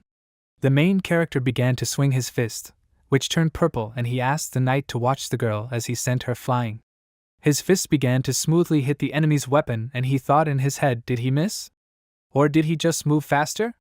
His reaction speed has increased. With a quick movement, he was able to stop the attack from behind him. Chen thought that he had better increase his distance from them first. He began to jump to the side and fight with his weapon. Suddenly he was able to pull the girl knight and her partner. Their faces turned red and they looked at each other in surprise. The main character suddenly made a sound and was surprised by what was happening. He easily jumped to the side and imagined a heart symbol from his body. Chen reasoned that everything was going as he thought. With his current recovery level, he might be able to challenge the Shadow Candle Guild in about 2 weeks. Suddenly his eye glowed and he thought that he needed to drive them away, because how strong he was with a delay of only 0.7 seconds. The knight raised his shield over his body and said that this was a curse. Chen looked back at him in surprise as he used the skill, Earth Wrath. The main character thought that this was the charging skill of the tank. Suddenly he flew past the warrior attacking him and he froze in surprise in place. Chen said that he has such a long skill delay that he is practically a dead turtle to him. He was able to inflict a couple of critical hits on him for 250 points on his health. Immediately the girl knight began to attack him. The knight wondered how this was possible. The tank was killed with just 1 hit. He looked askance at the event taking place. The expression on the knight's face was distorted with horror, as before his eyes the girl knight gradually lost many units of her health. Standing in front of him was Chen, who confidently shouted that now he was the only one left. The knight took his weapon in his hands and prepared. He was instantly attacked by the main character, who asked him not to worry, that now it was his turn. The knight, in a panic, asked him to wait a little and asked him to discuss this moment. But at this moment Chen had already managed to damage his head, and he apologized to him. He was able to inflict critical damage to him up to 30 points on his health. The knight's face became distorted and blood flowed from his head, after which he began to fall. Chin again wiped his blade until it shined and said that he did not want to discuss anything with his enemies. The rest of the Mad Dragon Guild should be arriving here soon, so he better hurry up and get inside. The main character headed to the Hanbin cemetery while the dead body of a knight lay behind him. But something went wrong and he suddenly opened his eyes as his healing began. The knight's body healed very quickly and he carefully stood up from the ground. He exhaled in a relaxed manner and said that it was very close. While the knight was breathing out, he wondered if his enemy really should have left by now. Suddenly, from behind him, Chin was heard calling him away. The knight screamed in horror, not expecting this at all. The main character approached him from behind, while the knight watched his glowing eye in horror. He asked him how he was reborn in the place of death. Is he hiding some kind of resurrection potion? The knight quickly began to deny this, and then explained, players who are at level 15 can now be reborn at the place of their death after they died, and since he had just reached level 15, so... Chen's face distorted and he thought with fear that rebirth at the point of death? After he reaches level 15, he will need to be even more careful. This will be extremely problematic if players camp around his corpse. The knight carefully removed the weapon from his shoulder and asked him that he had explained everything to him. Now can he be free? The main character looked at him in surprise, and then began to hit him with a weapon on his head, inflicting 1 point on his health. He asked him if he wasn't arrogant in the past. Why has he become so timid now? The knight grabbed his head with his hands and pressed himself to the ground. He said that they were able to lose to him even against 4 people against 1, so he is too strong for him, let him spare him. Suddenly, a system window popped up in front of the knight, in which it was written that he had received a voice call from the Dragon Conqueror. He thought puzzledly, damn it! Why, of all places, but he hasn't noticed yet. The knight nervously extended his shaking finger to the call refusal button. Chin stopped his hand and said displeasedly that someone was calling him. Why didn't he click to accept the call? His face contorted in horror, and he thought, not this. After that, he had to accept this call and greeted his young master with a trembling voice. From the system window in which his head called him, he shouted that he received the coordinates that he sent. Their enemy must be detained there. This time they will definitely force him to quit the game. The main character mockingly turned to the Dragon Conqueror and said that his guys are really very persistent, and they are also little bastards. Suddenly the head stopped and wondered in surprise, is this evil? Chin shouted that he was right, it was him and he took care of his subordinates, and now he is waiting for him at the Hanbin cemetery. He asked him, does he want to kill him? Then he's too young for that. The head's expression twisted with irritation. The main character continued so that now he listens to him carefully as soon as he stabs this guy again. He loomed over the knight and held his weapon at his throat. The knight tearfully asked not to kill him. If he dies again, he will return to the 14th level again. He nervously shouted into the phone for the young master to save him. Chin held his head by his hair and still held the weapon very close to his neck. The head shouted through the bell that this bastard should not dare do this. After this, a system window appeared, in which it was indicated that the call was interrupted due to the fact that the player was killed. All his subordinates stopped and silently looked at him. The head's expression was very angry and he said abruptly, undead.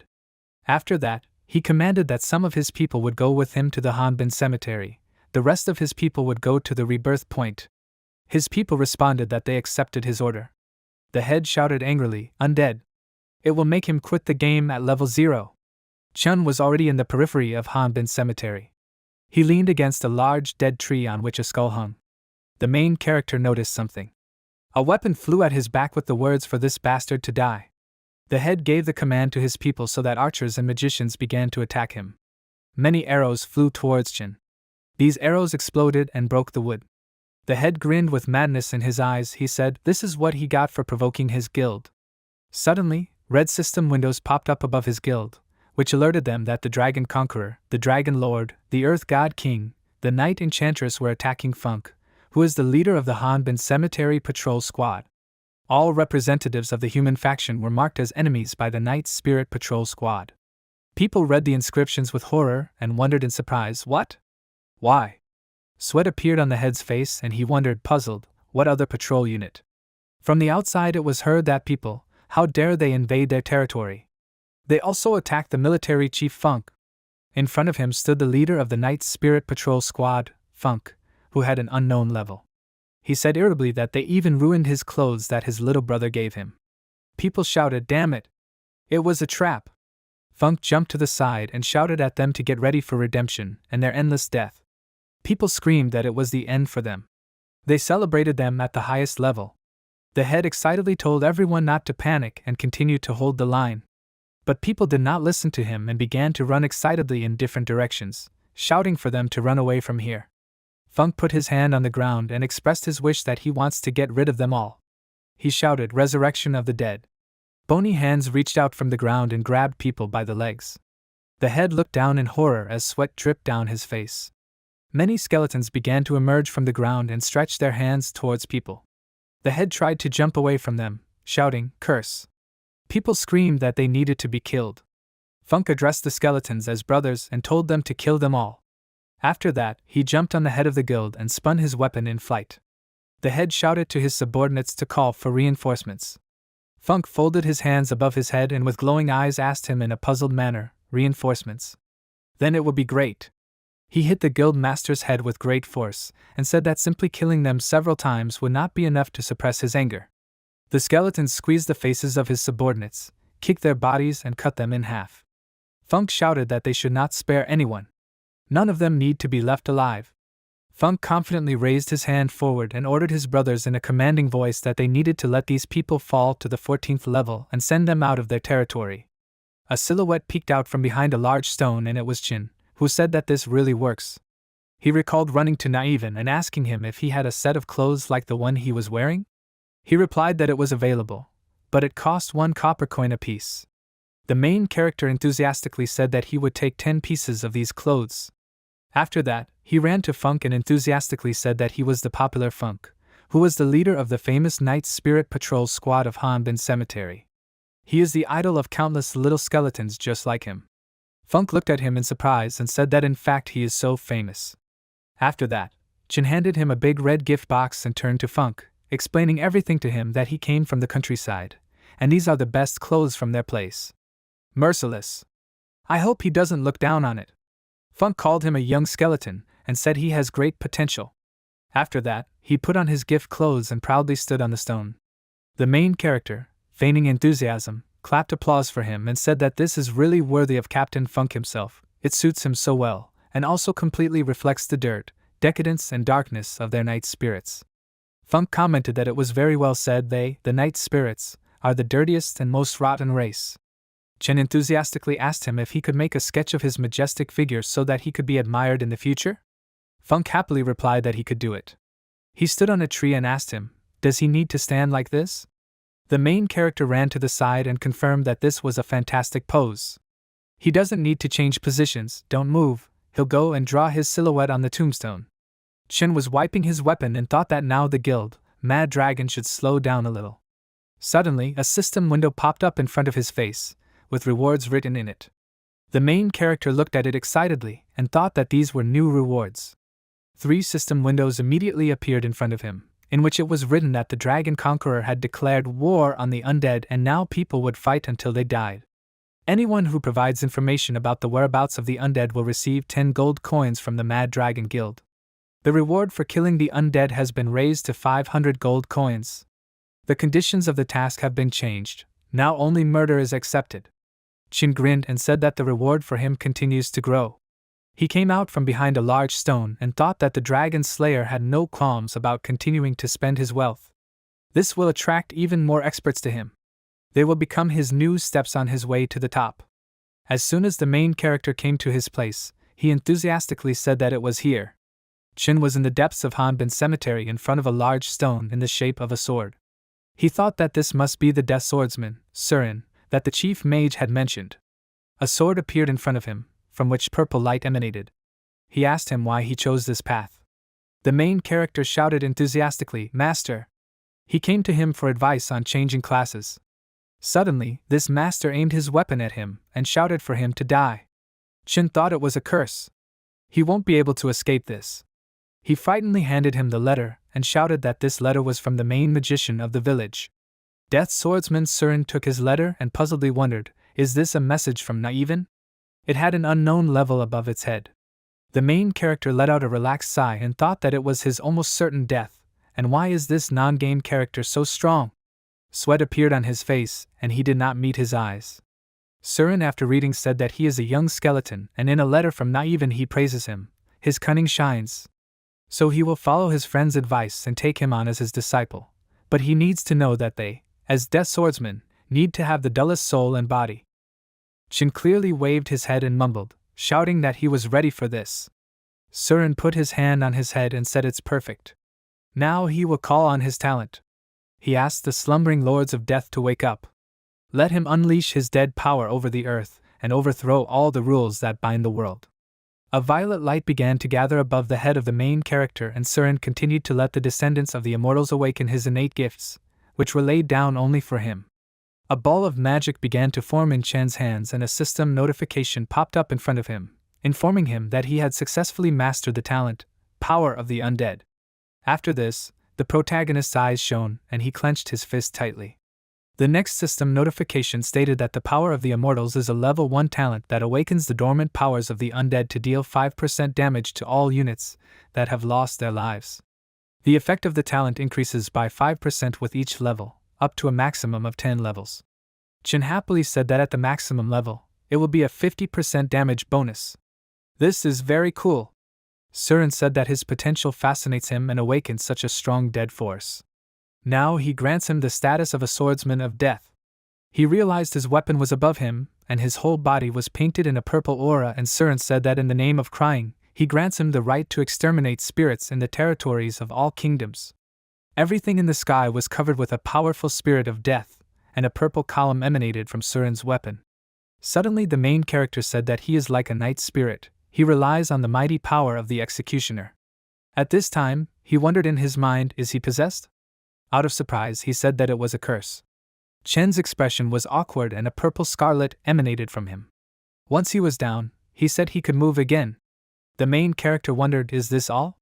Suddenly, several system windows popped up in front of him, announcing that they were congratulating the evil spirits for achieving the status of Death Swordsman. They also congratulated him on receiving 5 free attribute points. He also received 1 point of reputation and 1 point of luck. Chin said enthusiastically that it was wonderful. He instructed the system to open his attributes panel. In front of him was a system window that contained information statistics.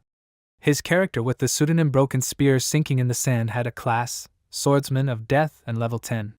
The main character had basic attributes, increased life, which was 100 units, his increased amount of health, which was now 255 units. His magical energy is 205 units and has also been improved. Along with this, his strength has been improved, which is only 25 units, as well as his agility with 9 units. Chin has additional attributes such as an attack that deals from 30 units to 46 units, which is also improved. His physical defense is 25 improved. His reputation now stands at 2 and has been improved.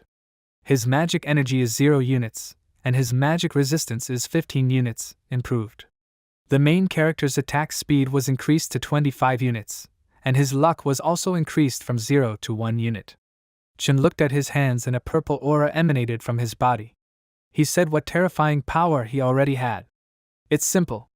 The main character suddenly looked into the mirror and scratched his skull with his finger. He asked why he was still a skeleton. Surin came up to him and put his hand on his shoulder. He explained to him that a long journey awaits him, and the skeleton is the basis of their species. He has great bones. Let him take these 3 skill books for his growth. Chin looked back at him, puzzled, and then surprised when he handed him the books. He thanked him, but Surin asked him to wait. These skill books are a priceless treasure, but considering their friendship, he will give it away for less. He motioned with his hand to give him money for these books. He said that 1 skill book costs 5 silver coins. Surin asked him if he would take cash or take out a loan for it. The main character desperately asked him, should he pay for this? He tearfully began to help him out with a bag of coins as he motioned with his hand to hurry up. Chin said that he completed the mission and stole the boss, and for all this he only received 24 silver coins, and as soon as he met him, he already wants to get 50% of this amount. When Surin tried to pull a bag of coins on him, the main character grabbed onto this bag and he asked him, couldn't he give him a discount as his student? Surin told him that this is already a discount. He needs to let go of that too. Shin stretched his hands to his bag of coins and, with tears in his eyes, did not want to part with it. Surin began checking the coins by biting his teeth and explained to him that his books were of high value. He is already selling them to him so that he is left with a loss. The main character silently looked at the books he received and thought that it looked like some kind of deception. After that, he told the skill book to open. A blue light engulfed him and the system windows flashed, which notified that he had received the basic fencing, which increases his damage from weapons of the sword type by 5%, and this is the main skill of a death swordsman. He also received the skill, Grasp of the Undead. Now when searching for corpses, he has the opportunity to find additional items. The cost of this skill is 5 units of magical energy, and it takes 3 seconds to fully recharge. He got a skill, Punishing Blade, which deals 110% damage to the target, and the cost of activating this skill is 18 units of magical energy. 15 seconds pass before the skill is completely recharged. Jin thought admiringly in his head that the basic swordsmanship and Punishing Blade had improved his damage by as much as 15%, which was a 20% gain after changing classes. In the blue system window it was written about the skills of his character by nickname, a spear that chalked up the class, Swordsman of Death, and 0 skill points. The passive skills had Undead Power, which was 1 out of 10, as well as Swordsmanship Basics, which was 1 out of 10. The active skills were skills Grasp of the Undead, which was at the first level of 10 levels of this, and Punishing Blade, which was also at the first level of 10 levels of this. The main character said that before, his skills increased only by a fixed percentage, but now it increases as a percentage. This means that at the later levels his increase in his skills will be incredible. The Death Swordsman is a really strong class. Chin desperately looked at Surin and asked him, the best way to level up skills is through fighting, so does he have any tasks for him? Meanwhile, Surin was busy counting the silver coins, which made him very happy. He turned around and said that he was really greedy and he liked it. After that, Surin threw a scroll at him and told him to complete this task. He needs to destroy 3 skeletons that have entered into an alliance with people. The main character caught the scroll and a system window appeared in front of her, which notified that he had received a task, a phalanx of skeletons, which had a task rating of F+. The conditions of the task: he must come to the necropolis and he needs to kill 50 skeletons, which are soldiers, and also collect 10 phalanges of fingers from them, and then bring it to the Sword of Death, Surin. Chin took the scroll and told him that he should have confidence in it. He will complete this task. During this, he moved away from him. As soon as he got to the necropolis, the skeleton there fed bones to the same bone dogs. It was a skeleton soldier who was playing with several skeleton dogs. Suddenly he noticed and asked that someone was coming. The skeleton soldier tried to attack him, but the main character used his skill, who shouted during the attack, Punishing Blade. He instantly dealt critical damage to the soldier with 500 units of health and gained experience of 14 units. The soldier barely had time to look at him when he had already died. The main character said that his level had become truly monstrous. He put the weapon on his shoulder when something began to happen behind him. Suddenly, a purple fire appeared where the skeleton lay. Chen looked at it in surprise and wondered in his head, what is this? He said, let it die. He tried to attack this purple ball, but his weapon went through it. The main character was puzzled by the question, does this pass through this? A curse. Suddenly, a purple ball began to attack him and burn his body. Chen made a pain sound. The world map showed that he was near the Hanben cemetery and was fighting a skeleton that was a soldier. The main character shouted that these feelings made him feel so good. A system window popped up, notifying him that he had absorbed a spark of soul into his body. Chen held a bunch of purple magic in his hand and asked puzzledly, what was that just now? Why did everything feel so good to him? He will then look for it on a forum on the internet. The main character touched the enemy he defeated to the left, and a purple sign appeared, Death Grip. The touch radiated a bright purple color, and Chen nervously wondered what additional treasures this skill could give him. He took it into the fabric, and over this fabric hung a system window, in which it was written that in his hands there was torn fabric of poor quality. This item has no use or value. The main character desperately said that it was just torn fabric, a curse. It's absolutely useless. He thinks it's worth killing more. It can't be that all these skeletons are poor. After a while, his current task progress was written in the blue system window. Chen killed 49 skeletons, which are soldiers out of 50 pieces, and assembled phalanxes of these skeletons with only 9 pieces out of 10 pieces. The main character shouted to the skeletons to stop running away. But the skeleton deftly jumped between the graves and dodged his blows. Chin shouted at him to die already. He tried to attack him with a sword, but he managed to defend himself, and the main character noticed one strange thing, so he asked in surprise, "Can he rotate 180 degrees?" This soldier used his skill, Whirling Blade. After that, Chin flew away from him and became curious, so he wondered if he could use the skills. This is interesting, but it is full of shortcomings. The skeleton continued to swing its blades as the protagonist prepared to attack it. In one movement he gave him 190 units of his health, and thereby killed him. In the system window it was written that he killed 50 pieces of skeletons, which are soldiers out of 50 pieces, and collected phalanxes from them, a total of 10 pieces out of 10 pieces. A purple ball was flying next to Chin again while he stood with his back to it. In the blue system window it was written that he had completed the task, phalanx of skeletons, and now he needed to go back to the Hanbin cemetery for his reward. He also reached level 11. The main character grabbed the purple ball and joyfully shouted, "Yes, this is cool!" In the blue system window, about his attribute characteristics, information statistics were written about his character under the pseudonym, Broken Spear Sinking in the Sand. His class, Death Swordsman, is now level 11 and his basic attributes have increased. Life remained at the same 100 units, and health increased by 235 units, magical energy increased by 215 units, strength and agility remained at the same levels, 25 units and 9 units. There were no changes to additional attributes. Chin sighed heavily and said that he had collected 49 pieces of torn fabric. If he got one more now, it would not hurt at all. After that, he reached out to touch the skeleton's skull to use a skill, Death Grip.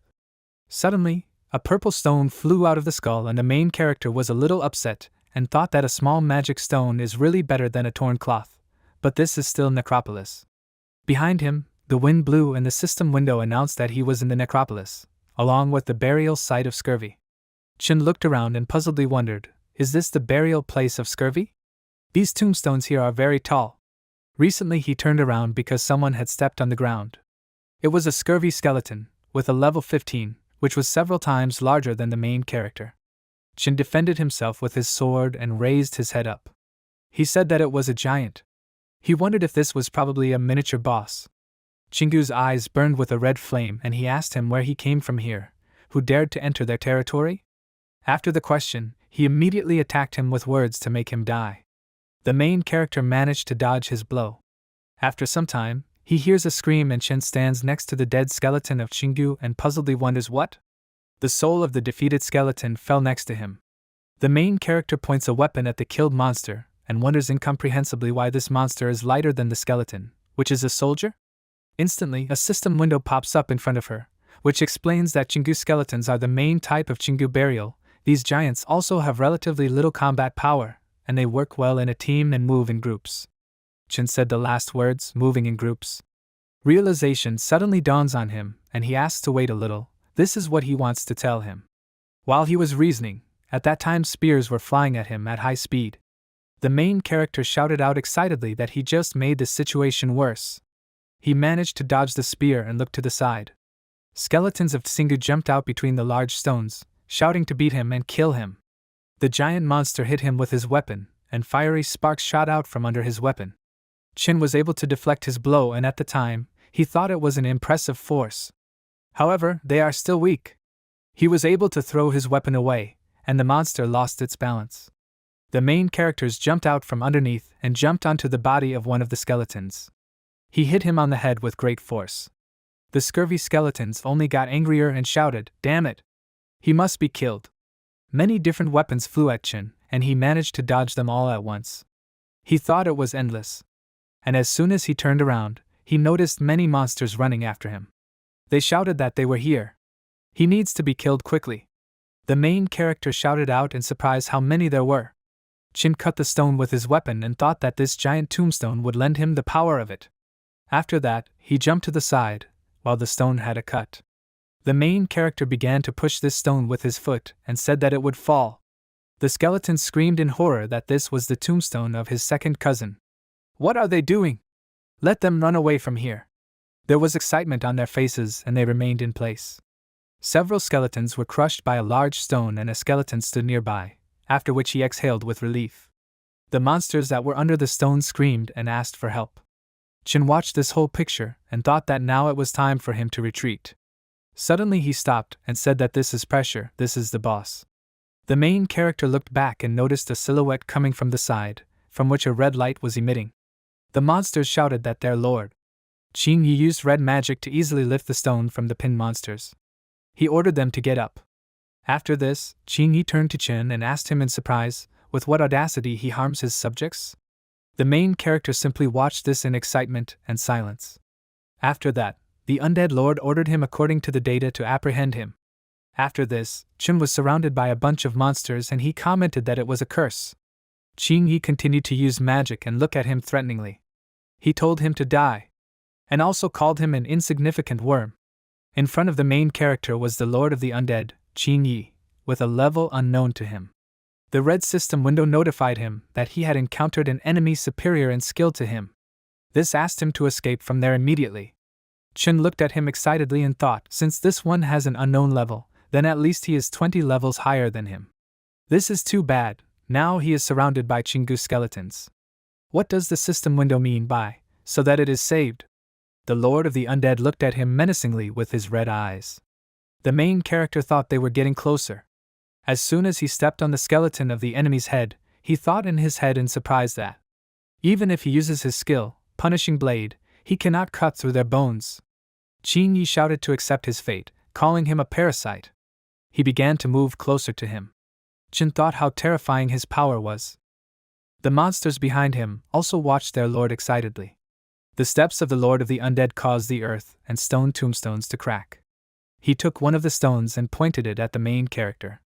Chin thought in his head that he understood everything. This must be the management of Hanbin Cemetery. He looked back at the Hanbin Cemetery through the monsters. The Lord of the Undead asked him, his last words? The main character grinned and showed an obscene sign. He confidently said, "Who won't be scared by this broken tombstone?" He really thought he was an emperor. Qin Yi remained silent irritably at his words, and then an evil smile twisted behind his face, and he said that then that's great. He raised his hand up, still holding the tombstone. The undead lord shouted that he would pay for his arrogance. Now he will die. After these words, he pointed this stone directly at the main character. Jin thought that he really fell for this trick. He easily jumped onto the stone and plunged his sword into it. The main character turned to them and said goodbye to them. The scurvy skeletons watched this in surprise and wondered, did it fly away? He flew away. Qin Yi watched the flying stone and his body shook in irritation. He angrily shouted at his subordinates, "Why are they standing? They need to go after him." The skeletons heard him and shouted that they were going after him. In the necropolis, they met an inscription from the main character on a large stone. They said, puzzled, what it was. It was written on the stone that he thanks the undead Lord Qin Yi for his generous gift, and also drew a silhouette of him making a heart sign with his hands. The skeleton discussed that the words on these stones were carved very beautifully. The drawing is also very good. The other monster liked the heart the most, and he immediately made the same heart that Chen makes from his hands. Qin Yi struck lightning at the monsters and shouted that they were fools. The monster's eyes broke his heart in two. The Lord of the Undead shouted that none of them could catch him. His subordinates excitedly apologized to him. After this, Qin Yi threateningly ordered them to hunt him down, find him, and then kill him. Meanwhile, Qin was at the Hanbin Cemetery and said with satisfaction that the phalanxes that Surin asked him to bring were all here. In the hands of the protagonist, several phalanxes of monsters were flying above his hand. A system window appeared, in which it was written that the character under the pseudonym, Broken Spear, sinking in the sand, was able to complete the task called Skeleton Phalanx. Surin took the phalanx of skeletons and said that this is very good, let him receive his reward. In several system windows it was written that he received 1200 experience and 5 points of reputation, as well as shining bracelets. The game system congratulates the character, under the pseudonym Broken Spear sinking in the sand, on reaching level 12. Shiny bracelets have the quality, Black Stone, this refers to armor. This adds an additional 8 units to physical resistance, 4 units to magical resistance, and strength is added by 2 units. The required level for this item is level 10. Chen raised his hands enthusiastically and thought how cool this was. His new armor began to appear on his arms. He opened a system window about his character's attributes. There have been changes in the information statistics, and now the main character's health units have increased by 245 units, magical energy by 225 units, and strength by 27 units. The values of additional attributes were increased: attack from 31 units to 48 units, physical defense by 33 units, his reputation became 7 units, and magic resistance 19 units.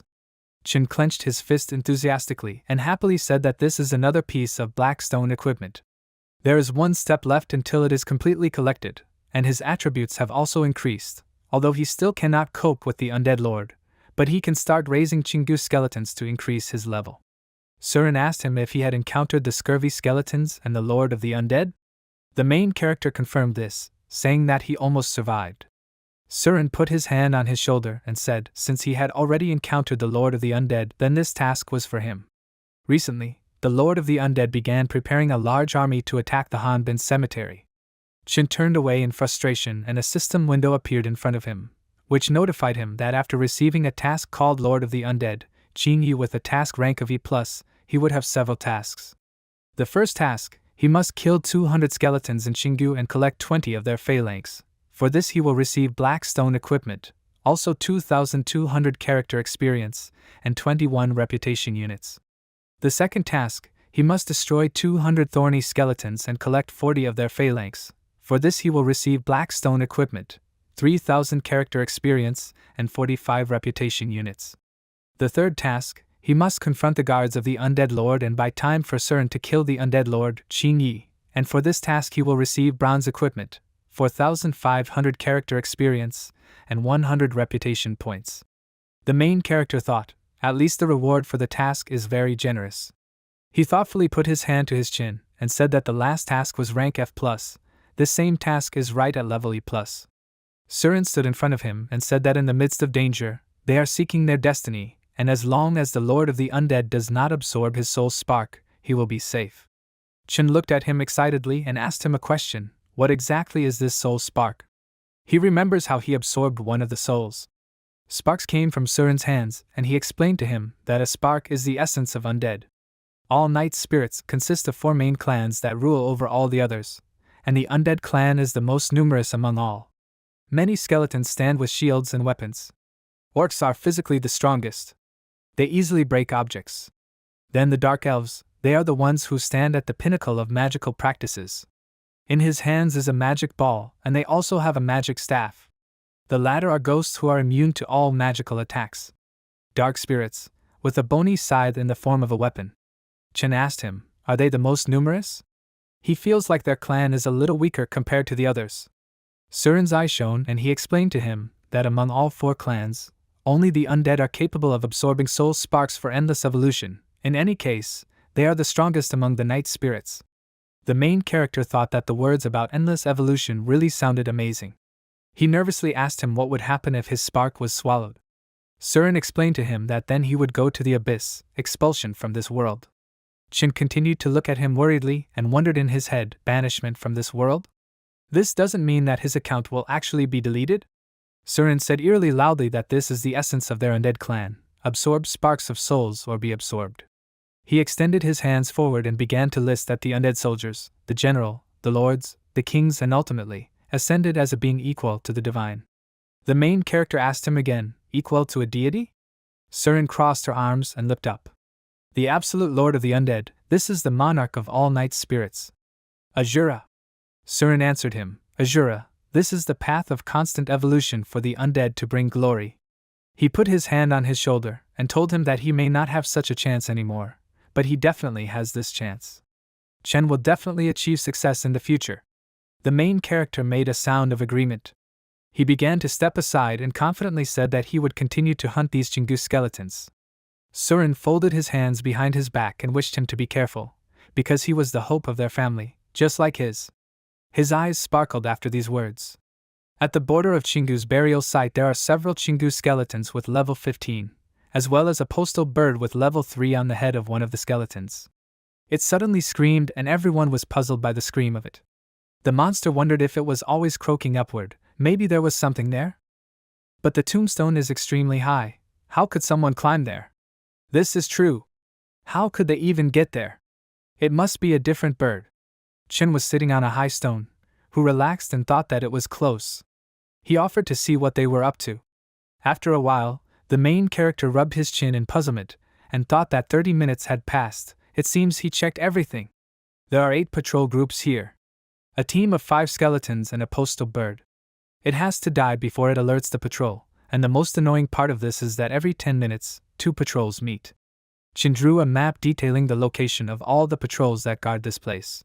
He took a good look at the map and thought that basically, as soon as he attacks, the timer will go off and the remaining half of the patrols will always find that something has gone wrong. This is quite a difficult task. One of the patrol squads approached the place, and the main character attacked them with the words that then he begins. In the system window it was written that the timer had been triggered. The monsters did not expect his appearance and were stunned, while the bird croaked loudly at him. With great speed, the main character first killed a flying bird and the skeleton commented in surprise that he did it quickly enough. After that, Chin hit him with a sword directly in the head and he screamed in pain. After that, he attacked the others, who shouted that it was an ambush. The main character used his skills so that his weapon glowed purple. The monsters looked at this in surprise and said, "This is the use of skills. How dare he do this? Let him die." Chin said his next skill, Punishing Blade. After that, with great speed, he began to attack them and knock the weapons out of their hands. The main character dealt many blows, taking 180 units, 176 units, 191 units, 161 units to their health. Chun looked back and thought that he should have been faster. Of the entire squad, only one phalanx fell, which flew over the bodies and was highlighted in purple. The main character took it and puzzledly wondered if only one phalanx fell out. This means the dropout rate is very low. In the blue system window, the timer has already counted 1 minute, 40 seconds and 56 milliseconds. Chin headed to the side and thought that almost 2 minutes had already passed, and there was simply no time for the undead to grab hold of him. At what rate will he meet the next team in 7 minutes? He wondered if he could finish the next grip in 1 minute? His eyes sparkled and he thought confidently that now he wants to find out. A thunderstorm began in the sky above the Chingu skeletons, and rain dripped onto their bodies. One of the monsters asked irritably what happened here. Are all 8 patrols dead? If they hadn't changed their route, no one would have known about it. The level 17 skeleton additionally asked him, should they report this? Then one of the monsters shouted at him that the guy who ran away had already angered their master. If their owner finds out about this, he will be thoroughly disappointed in them. After that, he asked if everything was clear to him.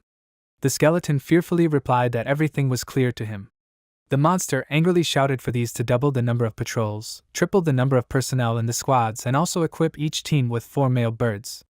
They must expand the search area, because he must not leave. The bird on his shoulder cawed menacingly. Meanwhile, in the blue system window, it was reported that he had killed 40 scurvy skeletons out of 200 of them and had collected only 4 phalanxes of 20 skeletons. Chun was in the graveyard of life and looked at this system window. He said these were all the skeletons of Chingu on the outskirts, but the task is still far from complete, and now he can only go deeper to track them down. The main character imagined that he had a mustache and beard, which he was stroking. He said that level 13 after defeating 40 monsters, and then completing this task should bring him to level 15. He wondered what his rank was now. A system window appeared, in which the leaderboard was written. He looked at the rank levels of Fubin City, the first level, Orion with the 18th level, which is an undead knight. In second place is Gwendolyn with level 16, which is a light ranger. In third place is Adrian Lunargent with level 16, who is a magician. In fourth place is Seraphina Silverwind with level 16, who is an archer. In fifth place is Berenger with level 16, who is a dark knight. In sixth place is Reinhard with level 16, who is a warrior. Chin thought in his head that Orion with level 18 is really in his league. This is incredible. He is a fan of leveling up, so he wonders where he is at level 13. The sky was overcast with clouds and blue lightning flashed. After a while, he discovered that he was in 125th place, being at the 13th level, being a swordsman of death. The main character's eyes sparkled, and he thought that he had always been in the top 100. He wondered in surprise that he was currently in 125th place. It cannot be so. He must take back what is his. This undead knight. Suddenly the main character noticed something behind him. Behind him stood a tall Orion with level 18, who held a scroll in his hands. Chin thought in his head that it was Orion. He wondered if this was his reward. Orion confirmed his words and then corrected that to be precise to him. It was 50,000 gold coins, but he never expected to encounter him. The main character prepared his weapon and confidently said that his reward would not be easy for him to earn. At that time, Orion prepared his weapon and said that it was on the contrary good, otherwise it would be devoid of pleasure for him. He threw the scroll and it flew to the ground. They rushed at each other to attack and Shin managed to dodge his attack, which greatly surprised Orion. He wondered in surprise, was he able to dodge? At that time, the main character managed to inflict 10 points on his health. But suddenly Orion stopped him and told him not to act so quickly, and deal him 9 damage to his health. Shin flew back, away from him. He positioned his weapon and thought that his reaction speed was much slower than him, but his defense was indeed very good. The main character thought and wondered, perhaps this is an advantage of the Undead Knight class? At that time, Orion rushed to attack him and shouted that he was indeed very experienced, so he needed to go to him.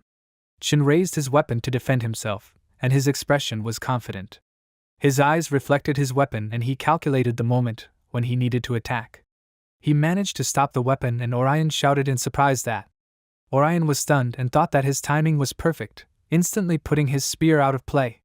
While he was thinking, Shin jumped up and began to attack him from above, so that he swung his sword harder. He will choose that he will not hesitate, this first rank. After that, he caused severe damage to his health, taking 90 units of his health. Orion confidently grabbed the weapon and clenched his teeth. He said in an angry voice that now it was his turn.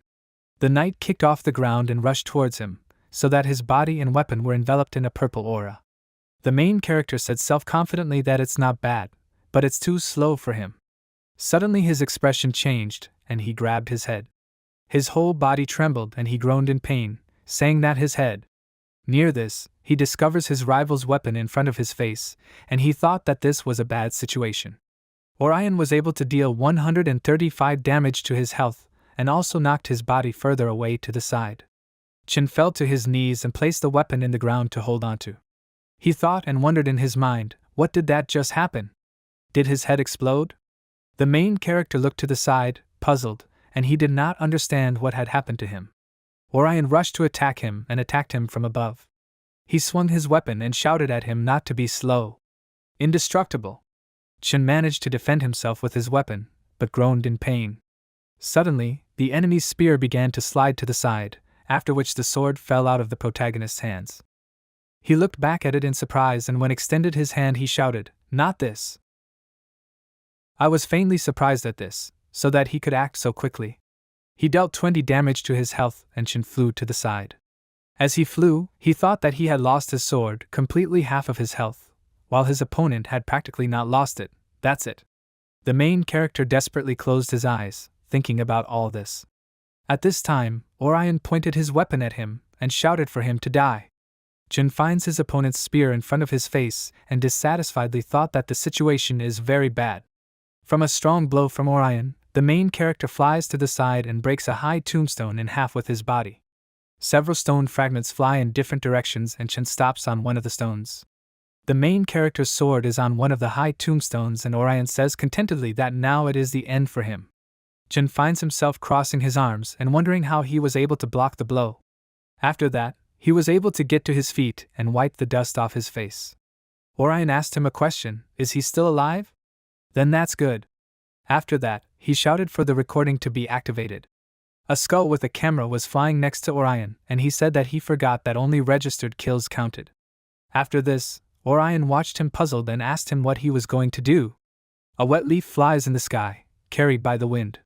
The main character watches this with concentration, and after that they attack several times with his hands, after which the leaf in the sky trembled. Orion asked, stunned, what, how did he do it? At one point, all that was left of the leaf of the tree was the base. Chin laughed very loudly and shouted that his reaction time had decreased by a full 0.5 to 0.25 hundredths of a second. After that, he confidently looked at his opponent and said that he now even has an excellent option to conduct his experiment. A violet aura emanated from the main character, and he confidently loudly proposed that he and the first rank master begin their second round. Orion grabbed his spear and called him a puppy. He said irritably that even without his sword, how dare he be so impudent. After that, Orion stood up and listened to Chin mock him, because to defeat him, 2 fingers would be enough for him. After this, Orion became even more angry and said loudly, "What a scoundrel he is! How dare he underestimate him!" Orion angrily prepared to attack him, then pointed his weapon at him and shouted for him to die. The main character remained in place and said irritably that of course he was strong, but to do this, he easily touched his weapon with his finger and was able to very quickly stop it, so that fiery sparks flew off in different directions from their contact. Chin confidently said that he is very slow. The situation shocked Orion and he wondered in his mind in surprise, what? He, not understanding, asked him how he was able to repel his attack with 1 finger? This is impossible. He needs to do it again. Continuous spear strike. Orion pointed his weapon at him and tried to attack him again. The main character was able to stop his attack time after time with just 1 touch of his finger, so Orion was unable to touch him in any way. Chin mockingly said that his attack failed. Orion confidently said that he is so weak that he can only block his most ordinary piercing attack, but he will see how he can reflect this skill. He confidently shouted out his skill, rotating spear. The main character seriously asked him, does he need to reflect this? While Orion attacked him, Chin easily dodged his attack and asked him if this was the attack he needed to block. This makes him laugh. The main character also easily returned from his next attack, and then Orion angrily shouted that his spear had gone right through him. He asked him why it didn't cause him any harm. Suddenly Chin attacked his face with his knee and swung his hand at his head. He told him loudly that now was not the time for him to be distracted. With the help of the blow, he dealt 11 points to his health. After that, the main character kicked him in the body. Orion's expression twisted in pain and he wondered in his mind in surprise, damn it, what was that just now?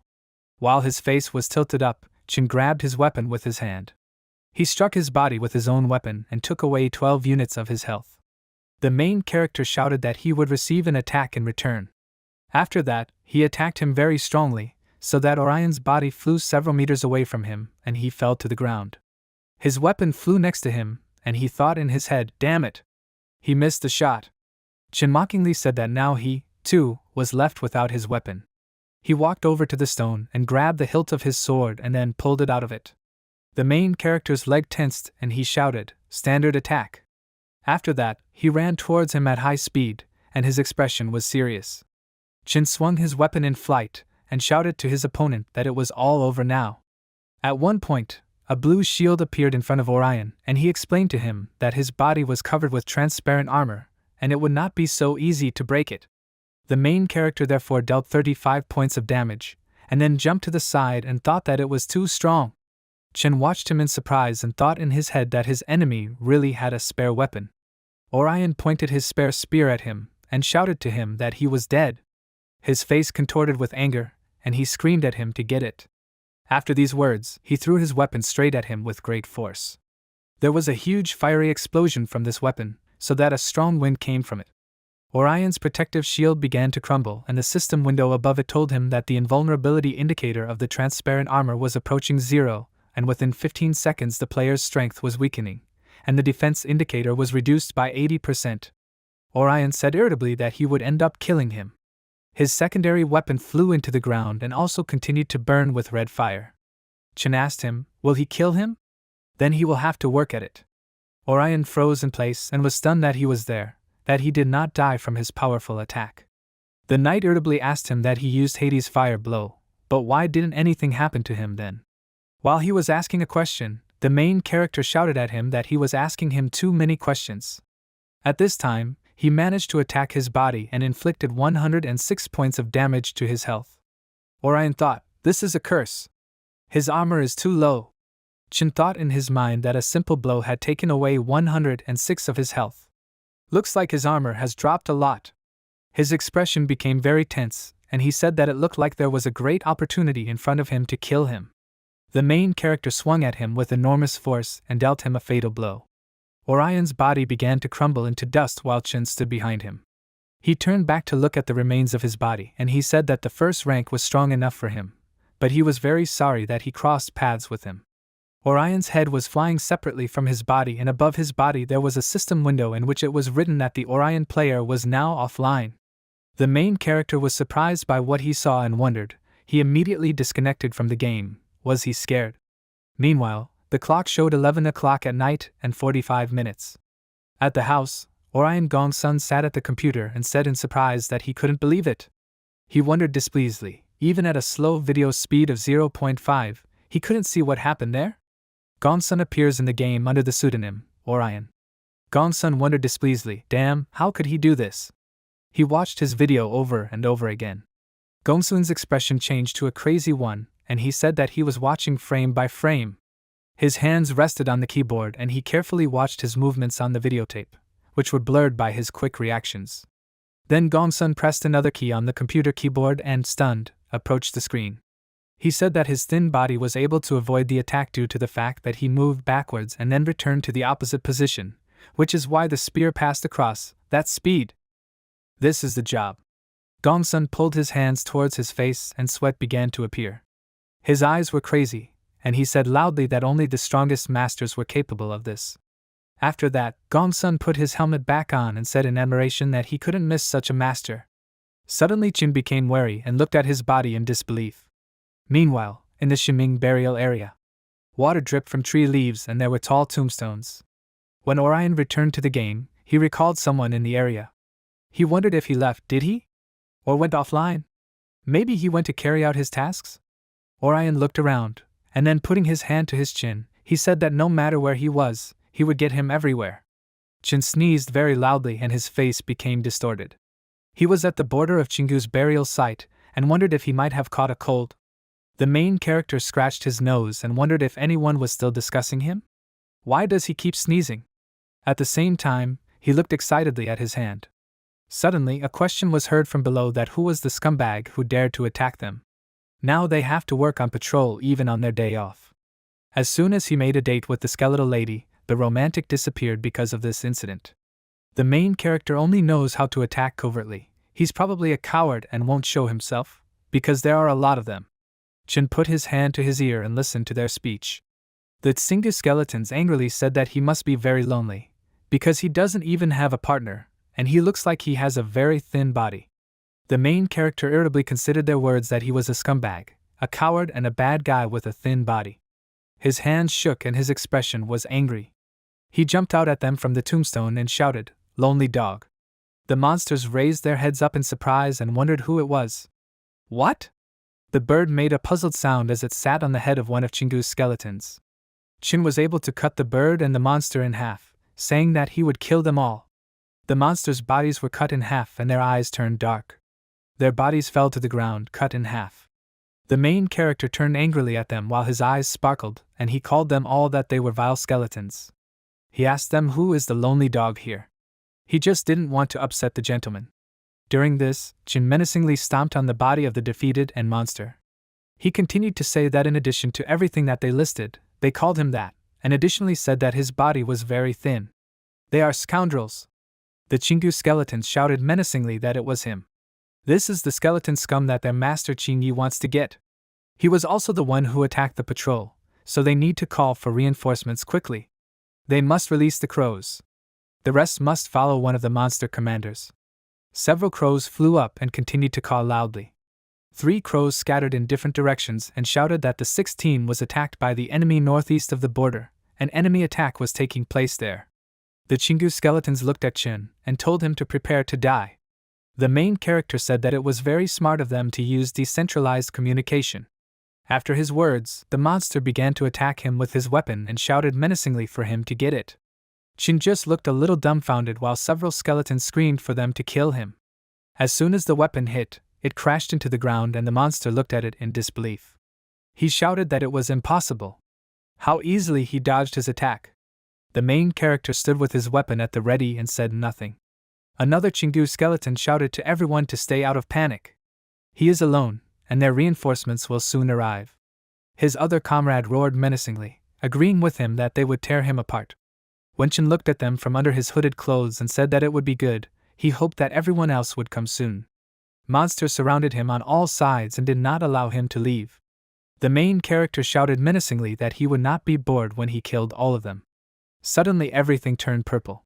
At the border of the scurvy burial, the birds flew to there and shouted that in the northeast cemetery the 6th team was attacked by the enemy, and the 1st team rushed to help them. They flew around and constantly repeated these words. The commander of the Tsingu skeleton guard with the 17th level shouted to his subordinates to move quickly, because he was located in the northeast of the tomb. They can hurry. You don't need to give him chances to leave. They pushed off with their feet at high speed and tried to reach that place. The chief shouted that they were already close. Suddenly, a blow flew into his back, causing 318 points of damage to his health. He wondered puzzledly in his head, his neck, what just happened. Pieces of iron were flying off the skeleton's armor. The boss turned around and asked them how they were doing, but his subjects were already killed, and then he shouted that his subjects. The boss became even more angry and loudly wondered who did this. This is it, a skeletal gift. Chen, who stood with his back to him, came into his field of vision. The main character touched his weapon with his finger and said that he no longer had the same speed and accuracy. After that, he turned back and joyfully said that here was another catch of his.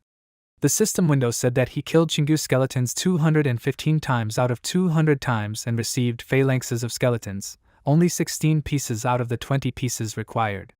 The monster asked him, shouldn't he be on the eastern side of the tomb?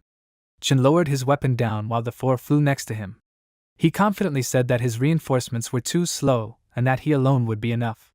There were many sparks of souls flying around him, and in the system window it was written that he received 19 skeleton phalanges out of 20 pieces required, and the number of Chingu skeletons killed did not change. After that, the main character waved his weapon and said that they should stop the dialogue. The boss shouted, "He's so arrogant." Shin told him to die. Then the monster shouted for him to die too and swung his weapon at him. He launched an attack at him, but the main character managed to dodge his attack. After that, Chen ran forward and dealt him a response to the attack with 822 units of his health. The monster shouted out the question being asked, "What?" After that, his body fell dead and the last phalanx of the skeleton fell from it, also a spark of the soul. The main character said seriously that everything is ready now. In the system window it was written that he killed 216 skeletons out of the required 200 times, and also received a skeleton phalanx of 20 pieces out of the 20 required. After this, the system congratulated him on his victory over the skeleton in Xingu, and directed him to go to Hanbin for his reward. Chen looked at his hand and said that after a delay of 0.2 of a second, it became not so easy for him to deal with the Xingu skeletons. After this, the main character went to a place called Hanbin, which was very dark. There were flying objects everywhere. Chen said that he doesn't know what reward he will get this time, but he really hopes that it will be the armor on his arm, and after receiving the reward for the task, he needs to find a place to repair the cracked weapon. The main character turned his gaze to his faulty weapon. Suddenly he heard something from behind him and in his head he wondered, is he hearing someone crying? In the distance, it came into the light and Funk came closer to him, behind whom were 2 of his subordinates, who were carrying a large object in their arms. Chen looked on in confusion, while the skeleton tearfully said that Shaq was only 500 years old. He left them at such a young age, losing his head. The main character thought that it was a member of the patrol group who was beheaded. It's like an extra challenge. He shouldn't miss such a moment. He stood with his mouth open and watched this picture, and later he raised his hand and asked him what he did here. Funk took his hand and greeted the one who gave him the gift, because they had not seen each other for a long time. There's trouble with their patrol team. His brother Shaq, who was an excellent scout, was attacked by an iron-backed bear and found only his headless body. Chin said irritably that this is terrible. Funk angrily continued that it was their patrol group that was responsible for security in Hanbin, and they could not leave without avenging their brother. The main character confidently said that this damned bear with an iron back, how dare he attack secretly?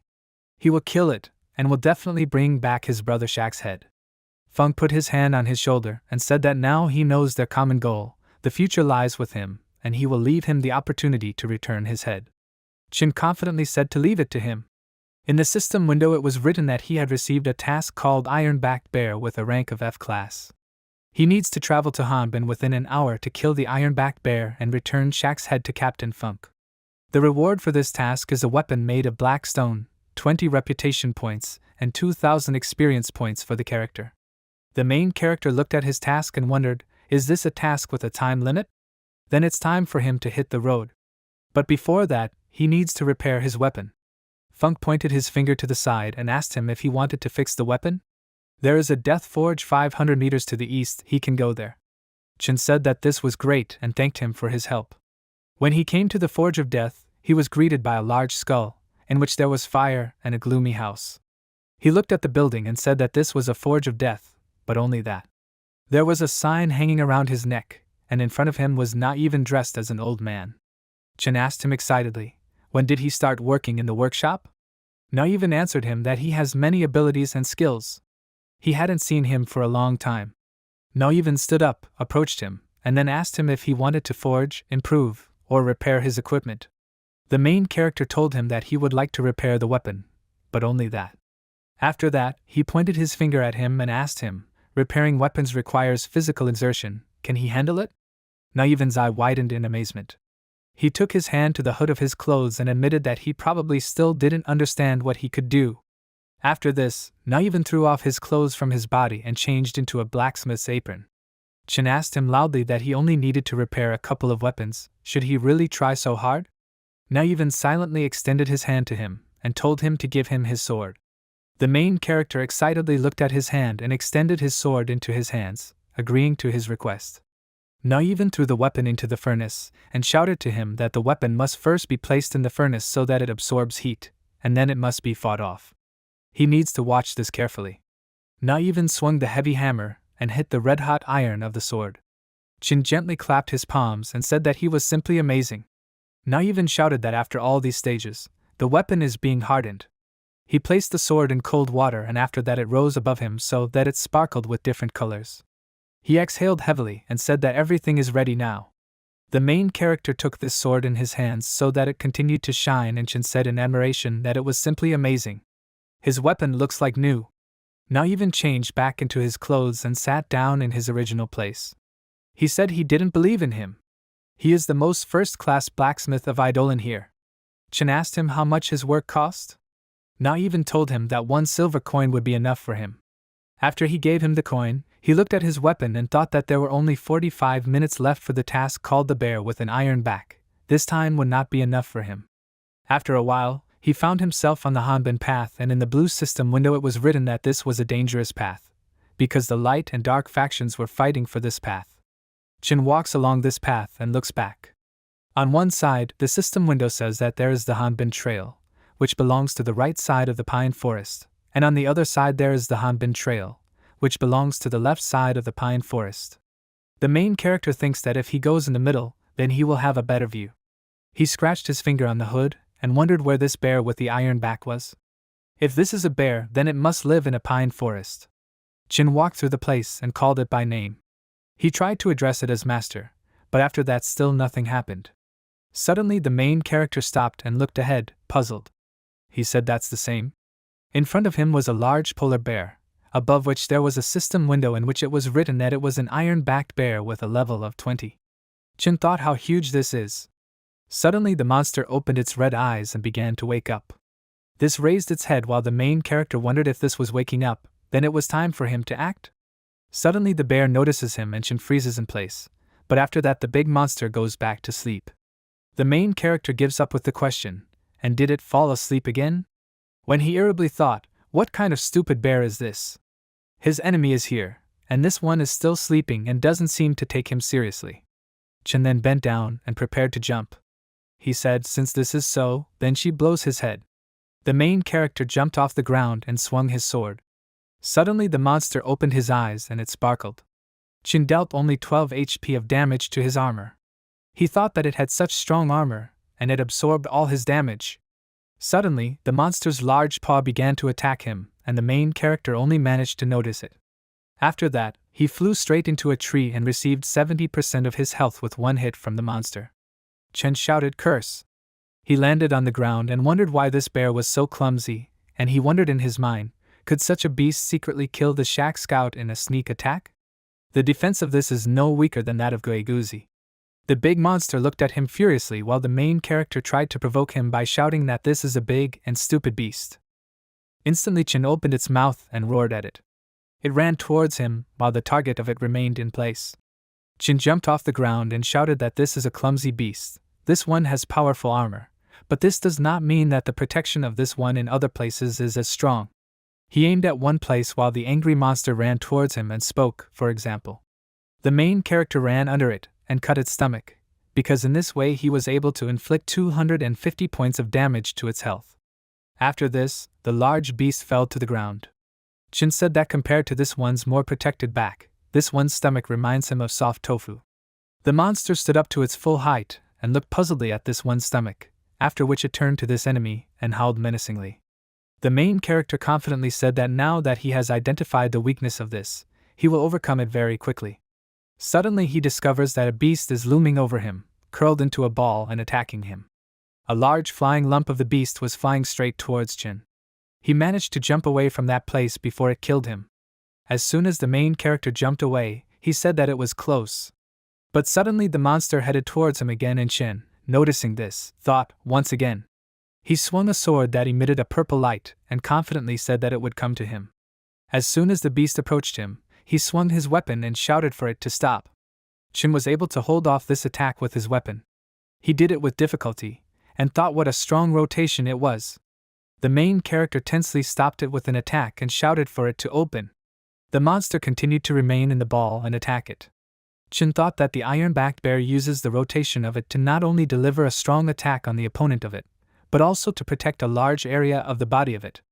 This cannot continue as it is now, because it will lead nowhere. After the attack, the bear stood on its paws and it opened. It looked back angrily, twisting its face in anger. The bear turned to him and raised his paws high up, spreading his roar throughout the forest. The main character walked towards the monster and happily thought in his mind that it had opened. This is a great opportunity for him to attack it. The bear's large paw was ready to cover the bear's body, but he quickly jumped to the other side when the monster attacked him. At that place, stones flew in different directions and dust rose. The main character prepared his weapon and looked at his opponent with confidence. He said since it is ready, then it is his turn to attack. Chin struck at this, at the open area of this, not the closed area from the iron armor of this. His strike dealt 560 hit points to this one's health. After this, the bear became even more angry and bared its teeth. The skin on its face folded into an accordion due to intense anger. This struck the main character with great speed, but he managed to jump away from that place. Chin thought it was time for him. But the bear's retaliatory attacks are too fast. The bear moved his paw towards the main character. It was directed directly at him due to the power it had in its eyes. Chin readied the weapon and wondered blankly, does it still want to meet his weapon? The bear attacked him with his front paws, but the main character managed to jump away and shout during the jump, if this suggests itself. In that place, after the monster's attack, stones flew up and fire broke out. Chin swung his weapon and shouted that he already knows the weak points of this. His weapon sparkled and emitted purple lightning. He continued that he just needed to hit the exact center of this one's spine. The main character flew directly onto the bear's back to bring his ideas to life. Chin pointed the weapon down and hit the monster on the back. He said that after this, it would no longer be able to curl up into a ball. Instead of a blow, many purple lightning sparkled, and the monster's eyes glowed even more red. It opened a large mouth due to the fact that the main character dealt 630 damage to this one's health. His sword was able to pierce the iron armor of the monster, and lightning continued to emanate from it. Suddenly Chin was surprised by something. The monster stood on its paws and continued to growl menacingly. The main character had already risen from his knees and was holding his sword. The bear suddenly stood up on its paws and looked back, opening its mouth wide.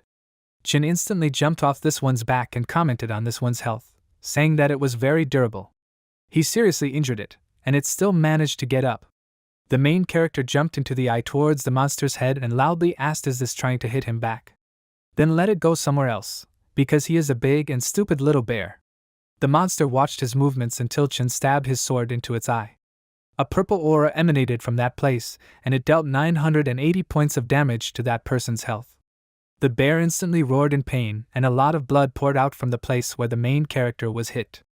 A system window flew out, in which there were congratulations on completing the task, a bear with an iron back, after which he needs to go to Hanbin for his reward. Chin jumped away from the monster's body and a system window appeared above him, congratulating him on defeating the enemy and successfully raising his level to level 15.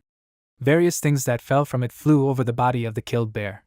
The main character shouted enthusiastically that he had collected so many things. He continued to analyze what he received and said loudly that he received an increase in level, a large magic stone, as well as equipment. These are very generous gifts for defeating the bear with iron armor. Shin will put on his gear first. He put equipment on his body and said that it was leather protection and it did not protect as well as armored armor, but with this his agility indicators increased. The main character looked at his new equipment, which he put on his body. In the system window it was written that this equipment was called, on the Bearskin Clinic, with a black stone. It had defense stats of 7, magic resistance of 6, agility of 2, and the required level was level 15 to equip this equipment. In the system window about the characteristics of his character, his information statistics have changed. Now in the basic attributes department, life has increased by 275 units, magical energy by 255 units, and agility has now become 11 units. In the department, additional attributes increased the physical defense characteristics by 40 units, the movement speed increased by 27 units, just like his attack speed, his magic resistance became 25 units. Chen picked up another piece of equipment, and commented that it was a very practical item. This will help a lot with camouflage. Wearing this, he can safely leave Hanbin. The object in his hands was illuminated in blue and there was a system window at the bottom, telling him that it was Patrol Scout Shack. With the help of this he disguised his face with a mask, and his body was hidden with the help of his special clothes, which allowed him to hide perfectly in the human camp. The main character arrived in a dark place called Hanbin, which was covered with vines and dead trees. He confidently told Captain Funk that he had completed his task. When Chin found him, he was sitting next to Surin and they were playing a board game. He commented in surprise that he was not alone. Because of this, he can complete 2 tasks at once, so as not to run on different sides of the game map. Funk happily told him that he had known the swordsman Surin for more than 500 years and they often played chess together. The main character handed him the skull he asked for and said that it was the skull that previously belonged to Shaq. Funk happily said that this skull was exactly his little brother's. After that, Chin handed the leather bag into Surin's hands and said that these were the skeletal fingers he had asked for.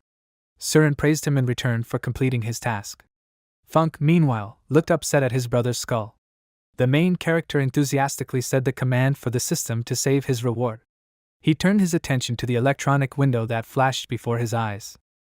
This congratulated him for completing his task, the Iron Skull, and he earned 2,200 experience points and 21 reputation points, and he also receives a black stone as a reward.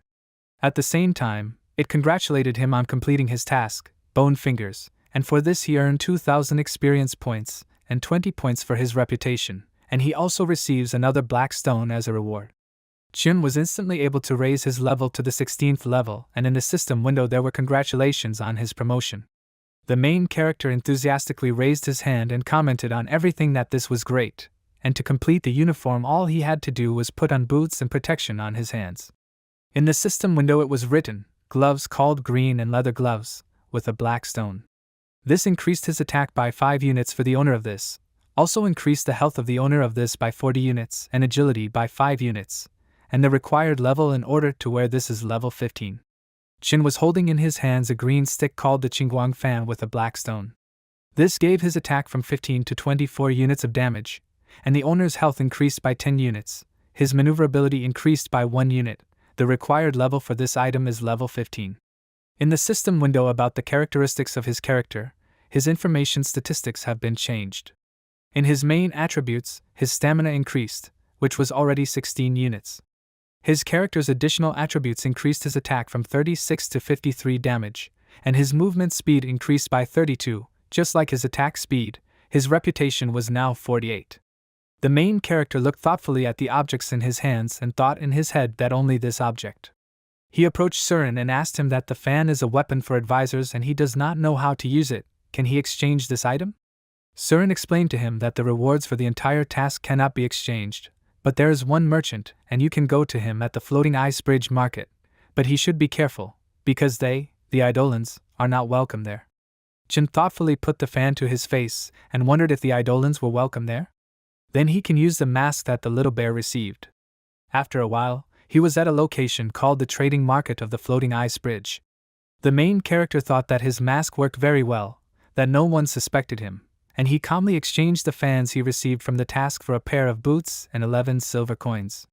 Chen had already put on these boots and a system window appeared, in which it was written that these boots were made of porcupine skin, also with a black stone. This increased his defense by 8 units, the magical resistance of the owner by 4 units, and also increased the health of the wearer of this item by 30 units, but to wear this item only the 10th level is required. The main character smiled contentedly under his mask that this time he earned a lot of coins. In the system window in the characteristics of his character, his information statistics have been changed, and now in the department with basic attributes his life has increased by 355 units. In the department with additional attributes, his physical defense increased by 48 units, as well as his magic resistance by 29 units. Suddenly Chen froze in place, puzzled. An assassin from the guild, the Mad Dragon, attacked him from behind. He was level 17. A hired man from this guild attacked him, but the main character managed to return from this attack with the help of his weapon. He wondered in surprise who he was. The guy told him that his reaction speed was as fast as rumored, since he was able to block his attack. Chen jumped away from him in surprise and asked him to wait a little. He put his hand forward and said that he did not understand who he was talking about. He was probably mistaken. At this moment, the main character thought that this unshakable Mad Dragon was a member of the Mad Dragon Guild. He wondered how he was able to expose him. The guy pointed his hand at him and explained that although he hid behind a mask, his weapon was easy to recognize. It was the only weapon in the entire floating city. Chen looked at his weapon in surprise and thought that he had forgotten about it. Instantly, the mercenary shouted to the entire trading area that he would pay 50,000 coins for the head of the main character in the mask, and he guaranteed this payment with the reputation of the guild. Chen tried to stop him and shouted at him to stop. After that, he irritably pointed his finger at him and commented on his action that damn, this was a very vile act on his part. The mercenary said that he doesn't care about the means, all this is done to achieve a common goal. Many people started jumping out and shouting that 50,000 coins, black stone weapons. These people stood behind the mercenary and he said with confidence that he had better prepare for his death. The mercenary struck a pose and readied his clinics while his eyes glowed red in annoyance. The main character stood up in a defensive position and with a serious expression on his face asked him, does he want to kill him with this whole crowd? He laughed artificially and told him that it was very funny. The mercenary tried to count the actions that Chen wanted to do, and he thought that he wanted to attack him first. But suddenly the main character began to run away from them in the other direction and he said goodbye to them. The mercenary remained standing in the same place and asked him, puzzled, what? He won't be able to escape from him. He rushed to the side along with him to catch up with him. The mercenary called through the system window and this was displayed, notifying that this was a call. He reported to his men that it was possible that their target was headed to Hanbin. He would try to detain him, but they immediately needed to assemble the first and second battle group to ambush him in the canyon. They immediately shouted to him that the battle group was temporarily out of action. The mercenary asked him in surprise, what? He began to listen carefully to what his friend was telling him. He said that Fancy Huan Xiang's lieutenant attacked their headquarters and their main commander sent all the battle groups on this combat search. The mercenary shouted irritably that the curse, he had not managed to solve one problem, when another problem was added. He shouted to his comrades so that they would deal with him, and he could deal alone with the broken spear sinking in the sand. After a while, Qin was already running through a location called the Hanbin Pine Forest. He thought that once he passed through the pine and cypress forest, he would be able to run to the safety of Hanbin territory. As soon as the main character looked back, he was surprised. He was again attacked by the mercenary who follows him from the market. Their swords met and sparked. When Qin attacked him so that he jumped to the side, he annoyedly asked him if he was a bath leaf. Why did he pester him? The mercenary looked at him from under his hood and answered him that his existence has a huge impact on the reputation of the guild, Mad Dragon, he must die from this. He looked at it confidently, and without a doubt asked him what about him. At this moment, the mercenary's eyes opened wide and he thought horribly in his head that his opponent was going to take advantage of his skills. After this, Chen delivered a blow with enormous force, which left a purple trail of color. His opponent managed to step aside in surprise, thereby not receiving any damage. After that, the mercenary took out his weapon and said irritably that he had hit him. The main character, not understanding, exclaimed, peering to the side. He then asked what he was doing here. At that moment the mercenary turned back and, not understanding, asked him, Is someone standing behind him? From their side they heard someone scream, Orion. Orion held the angry wolf by the neck and did not let it get away or bite his character. He also looked in their direction in surprise and thought that the masked man looked very familiar to him. His equipment and this green long sword reminded him of something. As soon as Orion remembered who it was, he shouted out that it was him. He is very surprised by his appearance. Orion swung his weapon and sent the body of the wolf in his direction. The mercenary managed to jump in the other direction from the body of the wolf flying towards him. He shouted that they had not seen each other for a very long time. Chin used his weapon to cut the wolf's flying body in half towards him and annoyedly commented on his situation that he was another player stuck to him. Orion jumped on him, swinging his weapon, and turned to him like a broken spear drowning in the sand and joyfully told him that he missed him very much. The main character annoyedly told him to stay away from him. He didn't miss him at all. Orion swung very hard and he hit the place where the bear was standing, but he managed to jump in the other direction. Pieces of stone flew from that place and a blue color poured out from there from the impact. The mercenary stood back and observed the whole situation and supposedly wondered if they didn't like each other. Then this is very good. He immediately recalled Orion and suggested that the two of them kill their common enemy. Orion, as a sign of denial, cut his body in half with his weapon and angrily shouted that he did not agree to this. The mercenary looked at his blow in horror. He wondered in his head with puzzlement, why did he disagree? Aren't they each other's enemies?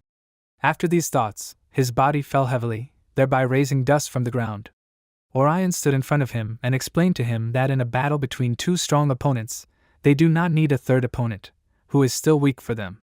The disgruntled mercenary shouted that he was a scumbag. After that, he addressed him by name and told him that the guild, the Mad Dragon, would not forgive him for this act.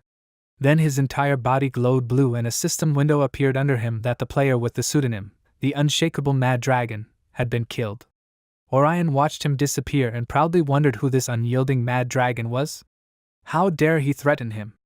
After that, he turned away from his dead body and confidently said that this player was finished. Now it was time for him to return to his battle. From the side, Chin asked him loudly, who would want to fight with him? He's just a really nasty player. Orion prepared for battle and noticed that he had reached level 15. After that, he stabbed him with his spear and asked him if perhaps he had become stronger? The main character turned to him irritably, like a fool, and asked him if he could hear him. He looked in surprise at the place where he struck, and when he prepared the two weapons, he wondered in his mind, is his speed increasing? Then he is not so far away from victory. After that, Chen rushed forward towards him with lightning speed, so that his enemy asked him in puzzlement, what? Before he could continue his speech, the protagonist dealt him 128 points of damage to his health, and then immediately swung his weapon to deal more damage. Chen dealt damage to him so that it went through his opponent's body, and took 396 points from his health. Orion, when he watched his next blow, only he had time to think how fast he was. The main character, after his blow, pushed his opponent with his leg, and this also caused 78 points of damage from his health. Orion's body flew into a tree and hit very hard. He wondered in his head in surprise why. He sent all the free points to his agility, but why is it still not working? At that moment, Chen rushed towards him at the speed of light and very quickly found himself next to him. Orion thought in his head that he was in a very bad situation. Before dying, he only managed to make a frightened sound. The main character dealt him another crushing blow, so that it took 678 points of damage to his health.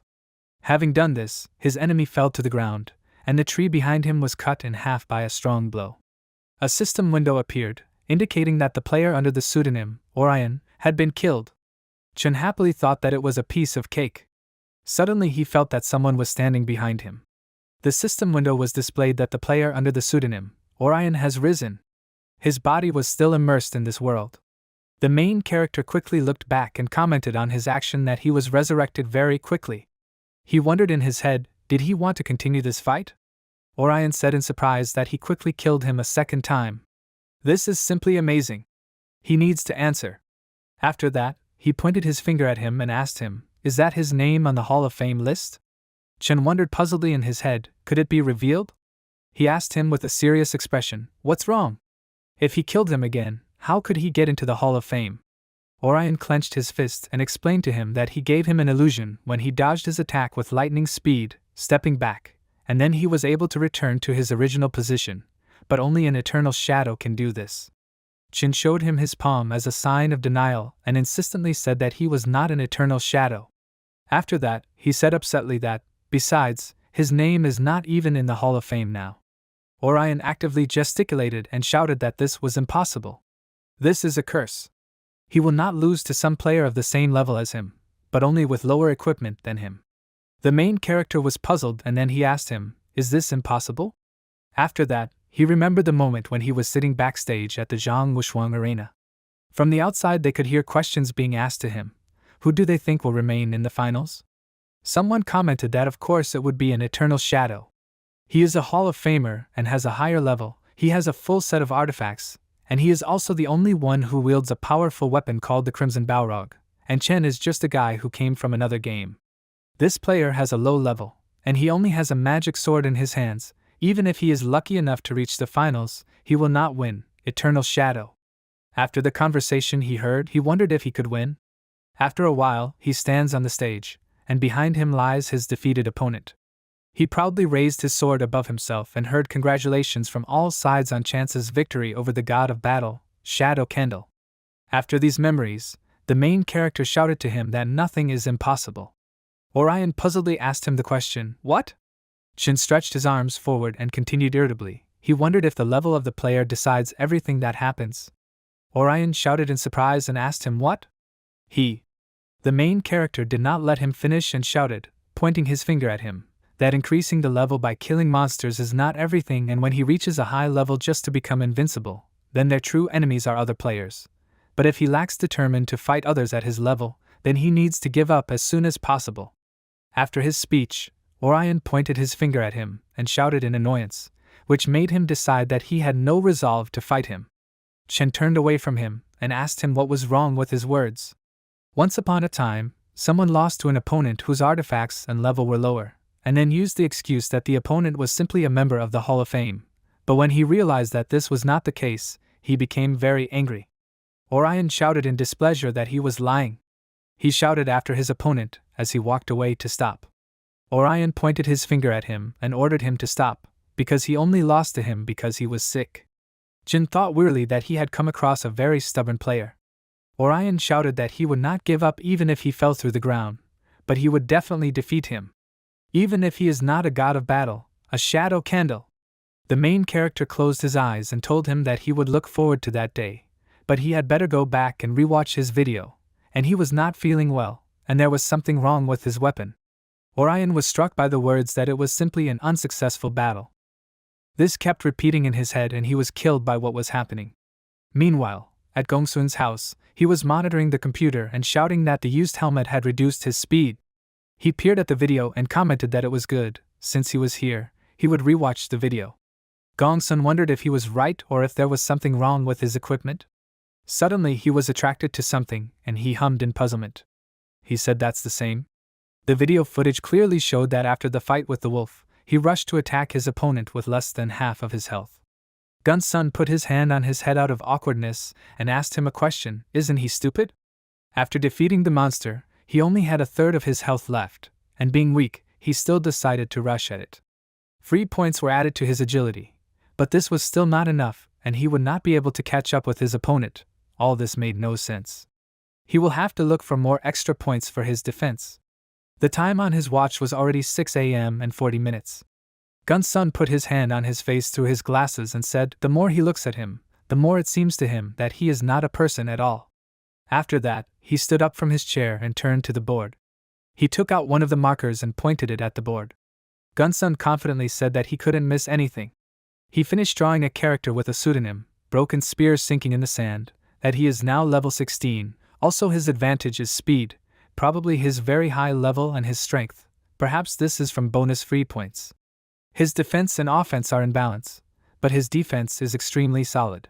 He sketched his character, under the pseudonym Orion, that he is currently level 19 and is an undead warrior, and his advantage is enhanced defense and protection of his health. And his equipment has a slight advantage. In the first fight, he lost to him in 11 minutes. Attacking with his weapon gives a delay to the blow, but if the attack misses, the enemy will deal a fatal blow to him. His opponent uses a block and then a counter-attack. In the second battle, he lost in 11 seconds, and during the attack, the enemy hit him in the chest with a long sword, and then kicked him, after which he was beheaded by the sword. Gunsun thoughtfully put his hand to his chin and thought, although his attack gives him the best result, there are still many shortcomings.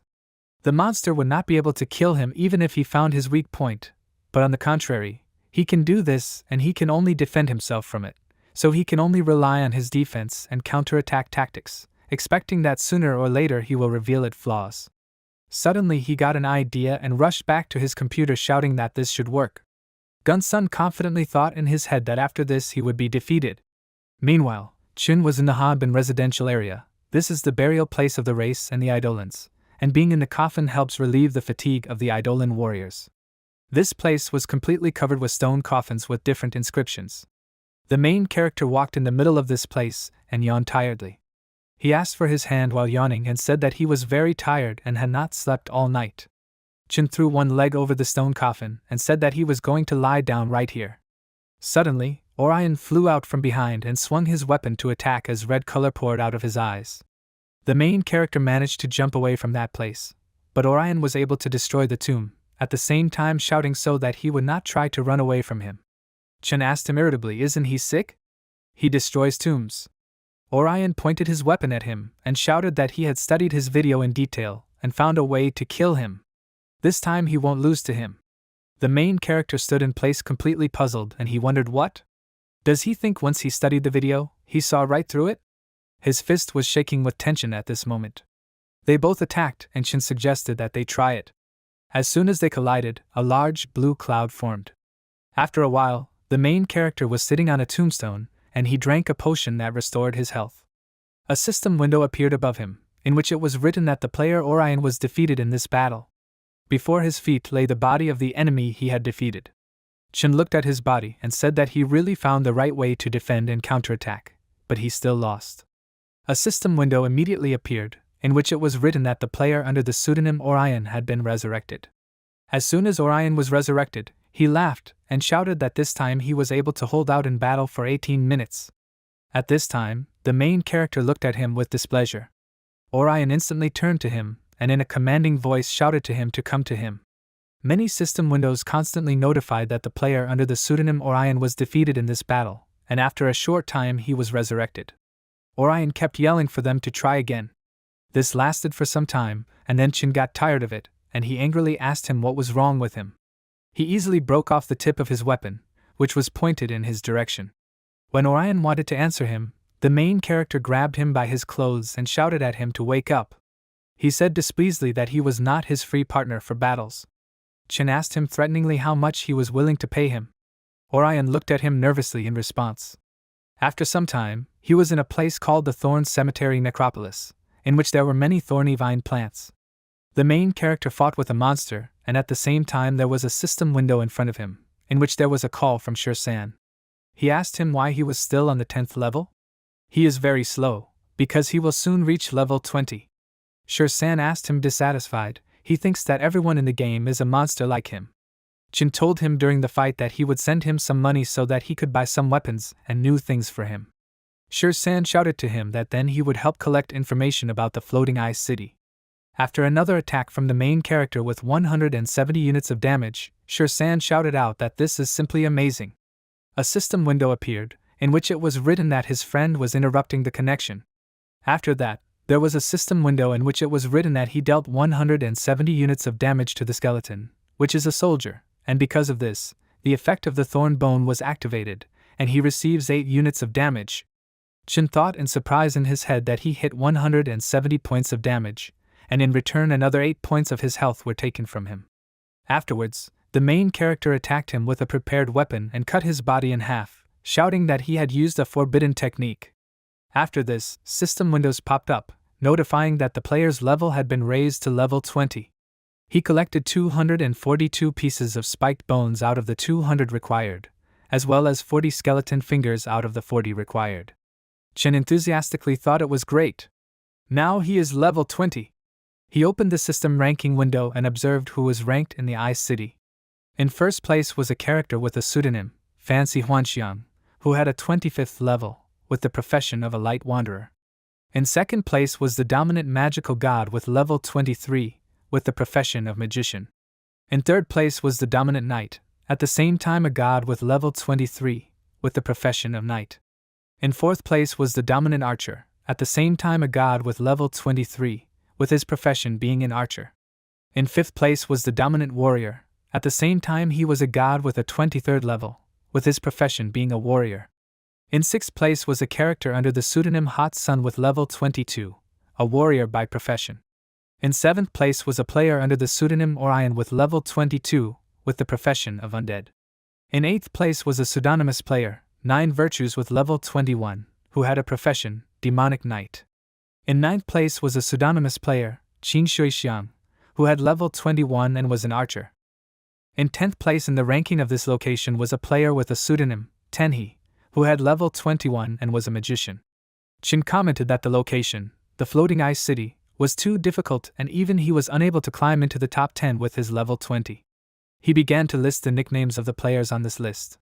4 of the dominant ones are among the top 10 players in this location, so they are his biggest opponents, and he needs to thoroughly prepare for the battle with them. Suddenly, the main character put his hand to his stomach and wondered, puzzled, what was it? He instantly hit his head on the ground, while a red system window was displayed, in which it was written that his satiety level had been reduced to 20 units, due to which his body was weakened. The game asked him to eat quickly.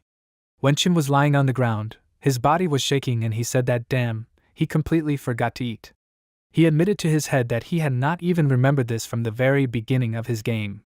His body continued to shake and another red system window appeared above him, in which it was written that his satiety level had been reduced to 5 units and his body was extremely weakened. The game also asked him to eat quickly. The main character wondered in his head in surprise, curse, he hopes he doesn't become the first player to die of hunger? He suddenly squeezed the grass from under his hand and hummed thoughtfully. Qin threw a piece of grass into his mouth and desperately thought that at least this way he would replenish his satiety. After he swallowed it and sat down on the ground, he shouted that it tasted simply disgusting.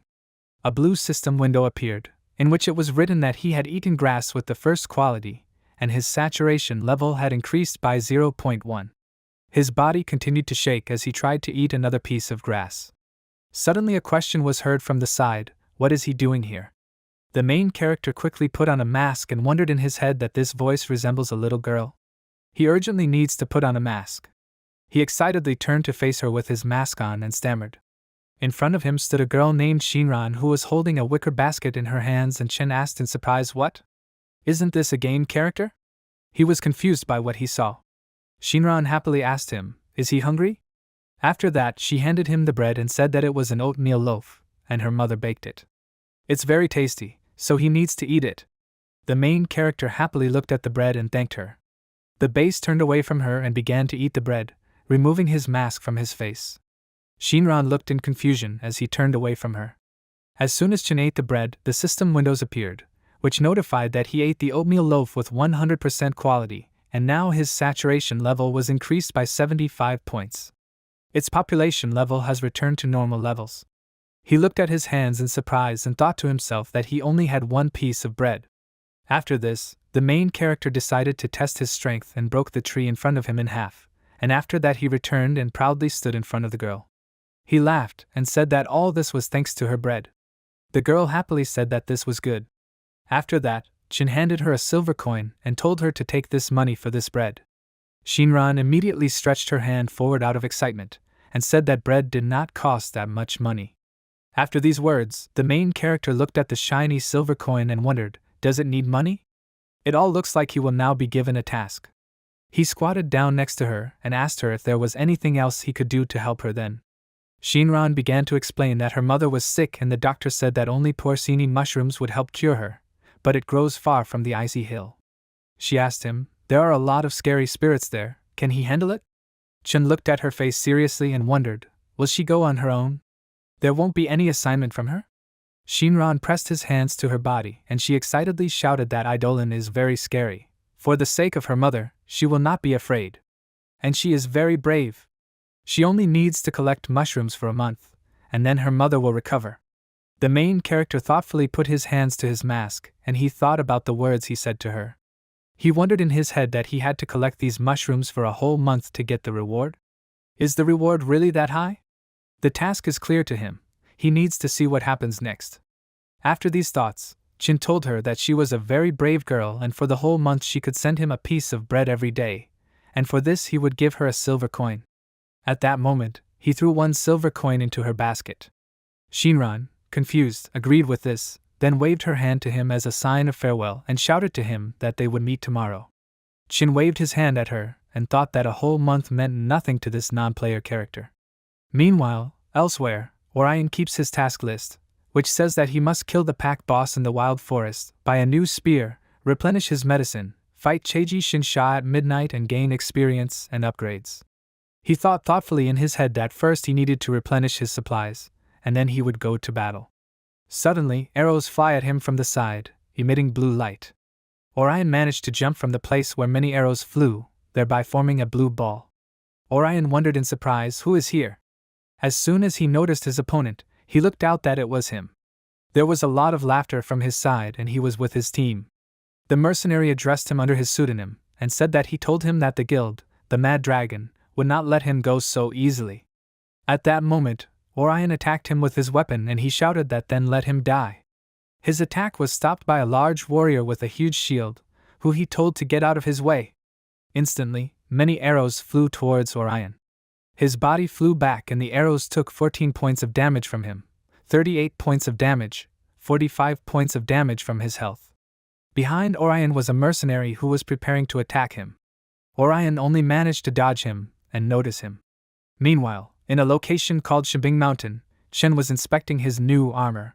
System windows popped up, congratulating him on completing the task. He now received 300 experience points, 45 points for his reputation, as well as equipment, shoulder pads with spikes of black stone, and armlets with spikes of black stone. In the next system window it was written about the characteristics of shoulder pads with spikes of black stone. This gave him 10 units of physical protection, also increased him by 8 units of magical resistance, and this increases the health of the wearer of this by 40 units. In another system window it was written about the characteristics of armbands with spikes made of black stone. This increases his attack by 7 and also gives him 20 health. Surin folded his hands at his chest and looking at him, he said that now everything is fine, he is complete.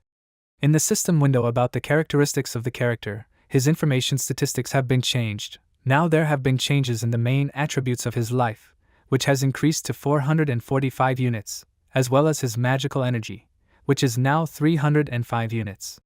Also in the additional attributes section, his attack has increased, which now ranges from 43 units to 60 units of damage, his physical defense has increased to 48 units, and his reputation has also increased to 43 units, and his magic resistance is now 37 units. Surin said that he had completed his cleaning task and now he would take him to kill Qin Yi. He extended his hand upward and called for the warriors.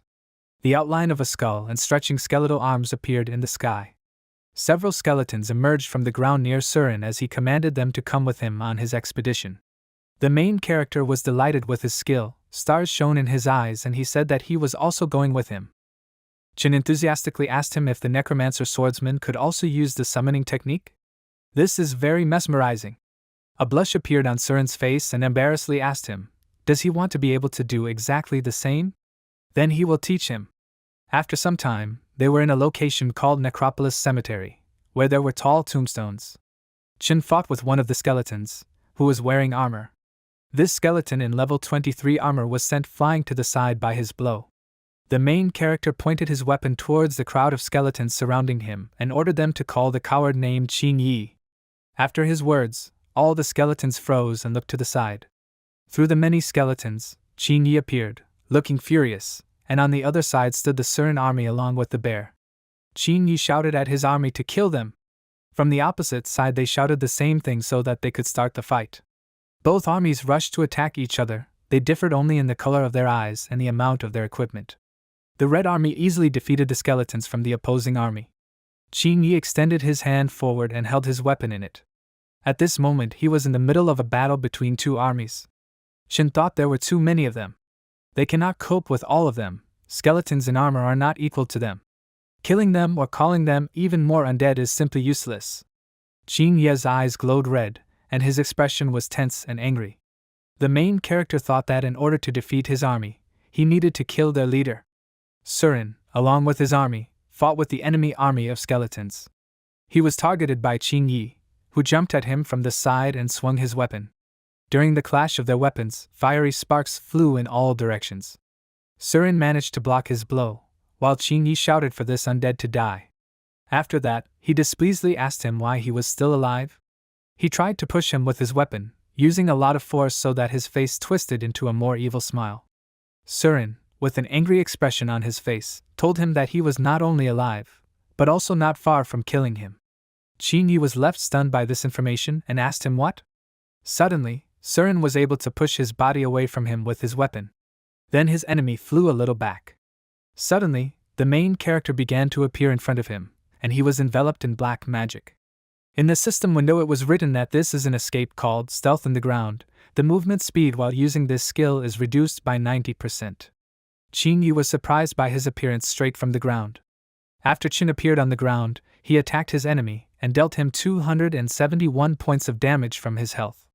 Qin Ye's expression distorted and he shouted excitedly, "Here are those damned skeletons!" After this, the main character shouted the command, "Summon dead man." After this, a skeleton in armor appeared in front of him and attacked his enemy. Qin Yi was surprised by what was happening and puzzledly wondered what. In the system window it was written that this is summon the dead become the servants of the one who used this skill. After that, the enemy skeleton attacked him so that he was able to inflict 321 points of damage to this one's health. Qin Yi nervously asked him, did he summon the undead? He's also a necromancer? He thought in his head that it was impossible for a skeleton that wandered alone, then he would turn into a necromancer. Only by absorbing the undead can one summon it in the future, and it seems he has a plan in mind. The main characters pointed a finger at him, while a fierce battle was taking place behind him, and asked him if he stood up. Then he is ready to accept his defeat? Qin Yi lowered his head and coughed as his body trembled. After that, he laughed angrily and pointed his finger at him, calling him a worm. He shouted that he did not know that his good-natured master wanted him. Before he could finish speaking, an attack flew at him and flew through, causing him 178 points of damage from his health. Qin looked in surprise as he fell to his knees and pulled his hand to his neck, from which a lot of blood poured out. His enemy began to cough, and blood covered the grass beneath him. Behind the main character stood Surin, who pointed his finger at their enemy and loudly asked him what he was waiting for. Qin looked back at him excitedly, and nervously said that he understood everything. After that, he immediately struck several times with his weapon and the system windows popped up, with congratulations, since he completed the task called Lord of the Undead, and because of this, he receives 4,500 experience points and 100 points for his reputation. There were also congratulations for his character reaching level 23. The main character stood in front of the corpse of the Lord of the Undead, and many different objects that had fallen from him were flying above him. He enthusiastically counted on his fingers that in a short time he was able to earn 3 levels. Qin then began to sort out the items that fell to him, and picked up a weapon in his hands, which was written in the system window that it was a sword called Dazzling Fire Blade, made of bronze. This could inflict from 25 units to 40 units of damage, and the strength of this is equal to 8 units. Then to use this weapon you will need character level 25. The main character said upsetly that in order to use this weapon, he needs to gain 2 more levels. At the same time, in his other hand he was holding a cloak, and in the system window it was written that this was a cloak of green fire, and it was also made of bronze. The defense of this is 22 units, the magical resistance of this is 12 units, and it also adds 70 units of health to the character. This has the additional feature that it increases the chance of evasion by 0.5%, but to wear it, he would also need to be level 25. After Qin sorted out all the objects that fell to him, his body began to absorb the purple souls of all the killed enemies. He turned to Surin and asked him what was happening. Surin answered him that he was already too old for this and he no longer needed it, so let him quickly absorb everything, otherwise this fire of the soul will be wasted. The main character thanked him and absorbed all the souls. He looked at his hand and said that he had absorbed so much soul fire but was still in the skeleton body, but he thought that he could become an undead general. Surin answered him upset that this was their fate, their dead souls. Qin wondered in his head incomprehensibly, their fate? Surin explained to him that undead swordsmen are special souls. The ancestors of the undead stole part of the Azura's power, and thereby were cursed, and the necromancer swordsman has no progress at all. There is only the initial stage and the final one. Chen asked him, puzzled, is that all? Then the evolution he told him before. Surin spoke confidently. He was afraid that he would lose all his confidence. This road is too long and difficult. This path has neither length nor direction, but only an elusive point. He has already given up, but he hopes that he can handle it. The main character clenched his hand into a fist and shouted that he would gather all his strength. Surin put his hand on his shoulder and praised him, saying that he knew that he should not be doubted. Chen turned his gaze to his hand, which was on his shoulder, and he silently doubted something. Meanwhile, the mercenaries were getting closer and closer to him, and brought them to him so that he would not be afraid and fight them to the end. Orion said confidently, he will do as he says. But if it weren't for the annoying archer, he would already be dead. A bunch of mercenaries were gathered behind him, and there were arrows stuck in his armor. The knight ran at him with a weapon and shouted that this dead man had too many words. After that, he shouted out his skill, piercing spear. A transparent blue shield formed in front of Orion, which protected his body from damage, but his enemy easily pierced his shield, so that this one shattered into different fragments. Meanwhile, Chen was in a location called the Wild Jungle. He sat on a stone looking at the system window in front of him, and next to him his sword was stuck in the ground. In the system window it was written, the rating of the Ice City. Now he was ranked 7th there among the top 10 players of the Ice City. The main character happily thought that he had finally reached the top 10 best players, and was even able to overtake Orion, whom he considered crazy, and besides, they agreed to meet with him for 12 hours, but he never showed up. In the system window it was written that it was now 12 o'clock at night and 15 minutes. Chen recalled how he threateningly asked Orion what price he was willing to pay him. He answered him that he would give everything he had. He would give him even his last shirt. The main character thoughtfully put his hand to his chin and thought that yesterday he was very serious, and today is their first official fight, but he shouldn't be late. He didn't even respond to his last message. Orion has been online for so long, but he hasn't even leveled up yet. Maybe there's something wrong here. After that, Chen opened a system window in front of him, in which it was written that this was an international message channel and from 12 o'clock at night and 12 minutes a person under a pseudonym, a rightly incomparable god wrote that the curse. Everyone quickly needs to see that the guild, the mad dragon surrounded Orion is going to kill him. They are in the forest, next to Hanbin Hill. After this, the main character screamed, what a curse! Meanwhile, in a location called Hanbin Hill, in the forest, Orion was near a broken tree, and he was surrounded by people from the guild, Mad Dragon. He tried to catch his breath, and his face showed pain. The mercenary suggested to him that although his armor is broken, he is still not broken, so he deserves to be in the top 10 rankings, and if he joins the guild, Mad Dragon, they will not forget it. After this, Orion showed them an indecent symbol, and sent him on a long journey. The mercenary's expression changed to irritated, and he said that it seemed that he had chosen the benefit of his death. After that they attacked him and shouted for him to die. Suddenly, in front of them and Orion, something fell from the sky and everything around them was enveloped in a dark purple color. From this blow, the mercenaries were blown away and they tried to hide from the strong wind. They all looked puzzled at the broken ground and wondered who it was. Who is he? The bear stood in front of them. They were very surprised by this. The main character extended his hand forward, in which he held his weapon, and he asked him with an angry tone how dare he touch his people. Behind him, Orion was no less surprised by his appearance than his mercenary enemies. After everyone got over the shock of his appearance, everyone turned to him like a broken spear drowning in the sand. Chen continued to look at them with a confident look. The head of the mercenaries asked him, "Is this the bear?" He arrived just in time. He saved him from unnecessary searches and now he will send 2 people at once to their certain death. The people behind him readied their weapons and aimed at him. The main characters got excited and then laughed at his words. He said confidently if he were alone, they might have a chance, but let them allow him to demonstrate his skills as a necromancer. While Chen was saying this, a bone hand appeared from under the ground, which placed 2 flasks with a health-restoring potion in front of Orion. Orion was shocked by this and wondered in his head in surprise, what? Is this for him? The main character raised his sword above himself, and exaggeratedly shouted that he was summoning a heavenly bone dragon. The mercenary believed him and looked up at the sky, puzzled, where his sword was pointing, and wondered what. After he looked at the place where Orion and the bear were, he excitedly shouted, "What a curse!" From the outside it was heard that the main character was provoking them to try to catch up with him. Explosions and various attacks began to be created on them together, and they, together with Orion, tried to escape from there. Orion shouted to him, "If he continues like this, they will catch him sooner or later to kill him." After that, he suggested to him that they come back and fight. Chin looked into his eyes with confidence, and told him to trust him and follow him. After that, they had to jump from a strong explosion behind them. The chief mercenary shouted displeasedly at his subordinates, so that they did not dare stop. They should blow them up. The main character looked back at the explosions behind them as they lay on the ground and talked disgruntledly about how they weren't running out of energy. They fight as if they have an unlimited supply of magical energy. As many colorful arrows flew over Orion, he shouted nervously when he noticed it.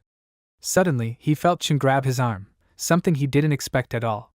He helped him up and shouted at him to get away from here quickly.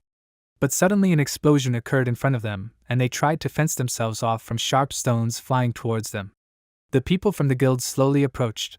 The mad dragon and their leader mocked them. He turned to the main character as a broken spear drowning in the sand and continued to taunt him, telling him that now he has nowhere else to run, they should prepare for their death. Chen and Orion looked back in their direction. The main character spoke sarcastically, "They have nowhere to run? On the contrary, now they have nowhere to run." He spread his arms out to the sides and stood confidently in this position. The head of the mercenaries was stunned by his words and did not understand what he meant. At this moment, Chin called upon the undead patrol to rise up. Suddenly, skeletons began to surround all the mercenaries. The mercenaries shouted excitedly that their business was bad, because it was a trap. Funk began to come closer and explain that, fortunately for him, he managed to send and warn them that these people, would dare to attack their camp, so they hid in the ground. Orion's eyes lit up and he wondered in admiration in his head, what kind of plan was this? The head of the mercenaries shouted that what a bear, apparently he underestimated him. The main character extended his hand forward and ordered everyone not to listen to him, because he wanted to attack them, so he must be attacked back. The mercenary leader was even more angry, and called him a bastard as he extended his fist forward. Chin shouted for Orion to have one man, and Captain Funk to have protection and long-distance wars from them. The two of them shouted that they accepted his order. They all ran together to attack their enemies. Chin shouted that the guild, Mad Dragon, he changed his attack and defense strategy. The guild master shouted at him that he hated him as he defended himself from his attack. Funk shouted to the side that they would kill them all as he attacked the man with the shield. His subordinates repeated that they would kill them all. One of their soldiers attacked one of the people and that man shouted for him to leave him behind so that they could be saved. Orion, when he attacked one of their enemies, he burst into laughter and asked him who he was when he was without the support of archers and his comrades. His enemy told him that he was a scumbag. Orion pointed his spear at him and struck at him. He said that he warned him that he would die every minute. Suddenly another person from the guild, the Mad Dragon, attacked him behind his back and was already preparing to attack him. Then the main character from the side shouted to him to be careful. He threw the body of the main mercenary into his subordinate, and thereby prevented him from causing damage to Orion. Orion looked back at the fact that someone wanted to attack him from behind and was surprised by this. Chin flew over him and handed him a potion with the words that he should not forget to restore his health. He thanked him, and as he watched him run to fight another opponent, he thought in his head and wondered, perhaps this is the advantage of team battles? The main character cut the enemy's body in half at high speed with a couple of blows. As soon as he headed towards the head of the mercenaries, he thought that he would finally kill him. Suddenly his enemy attacked him from behind and shouted that this was his chance. Let him die. After that, he struck him with a blow, but Chin managed to reflect it, and said displeasedly to him that it was not for him to decide whether he should live or die. Captain Funk laughed at the body of the enemy he had defeated and rejoiced that his army had killed all the people who invaded here. Suddenly, someone from the side attacked the captain, and his head flew up separately from his body. Someone took this head in their hands and held it. In front of them was Fingxi Huanxiang, who was a level 25 light wanderer. It was she who held the head of her defeated opponent, and looked intimidatingly at the others. The main character wondered in his head, she killed Funk in an instant, what is she doing? At that moment he was killing one of his enemies. The mercenary called her back and happily said that she had finally decided to join them. After this, it will be the end for Orion. But Orion began to attack him and shout that even if she was on his side, he would still die. His opponent only continued to call her back so that she could help him as soon as possible. Fancy looked at him blankly at this moment, then she suddenly rushed closer to their battle. Orion displeasedly asked his opponent, "Can he fight without helpers?" The mercenary only grinned happily when he noticed that she rushed towards them. Suddenly, in the place of expected help, she cut off his head with one blow. Orion froze in complete shock, not expecting this at all. He wondered in his head, aren't they together? Fancy, after one of her enemies, immediately attacked Orion, inflicting 278 damage to his health with one blow. The main character watched this from the side and called off Orion. He immediately pounced to intercede for his comrade and in flight displeasedly asked her what she was doing here. She didn't expect his attack, but she managed to dodge. After that, Fancy dealt a single blow to his neck and took 256 points of damage from his health. For a long time she was among all the defeated opponents, and held something in her hand. In the system window, Orion wrote, "Damnation! What a fierce woman this is." She single-handedly cleared the place in a very short time. Chin tells him that she did it easily, because everyone was running out of vitality and magical energy. But if she doesn't leave now, then all their rewards will be with her. They need to run to the nearest camp. As soon as they are resurrected, they count to 3 and immediately run there. After that, they began the report, and as soon as the number 3 came, the green fire shone again in the eyes of the main character and resurrection occurred. While Fancy stood and watched her camera, it recorded that 2 of her enemies were attacking her at once. She instantly blew up a place next to her, and they did not have time to reach her. Chin called out to Orion, who shouted that he was coming. At the same time, she grabbed his spear and tried to get closer to them. As soon as Fancy struck Orion, he instantly activated his blue shield, which she was unable to penetrate. The main character at that moment hit her body and took 124 units of her health from her. Fancy looked at them with disgust and told them to die. She dealt damage to Bear, so she took away 89 of his health.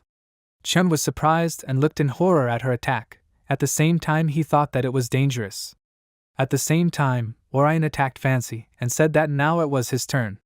He attacked her with his weapon and dealt 229 damage to her. She responded by attacking her with a sword and shouting how dare he be so arrogant. Her attack dealt Orion a whopping 246 points of damage to his health. At the same time, the main character swung his sword at her. He was able to deal 125 points of damage to her health, which she did not expect at all. After this attack, she fell to the ground dead. There was joy on the faces of Orion and Chin from defeating her. Orion shouted in delight that this was amazing. She was in first place in the rankings, and they were still able to kill her. He could have guarded her body all night, just to find out if he would still be as cool when he was resurrected. Chin grabbed him by the clothes and angrily told him not to try to stay here.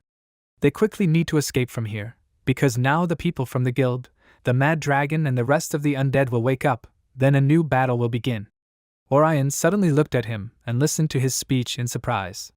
In the system window it was written that there were 23 hours, 58 minutes and 13 seconds left before the resurrection of the undead patrol. Then they ran together in one direction and Orion shouted that he was right.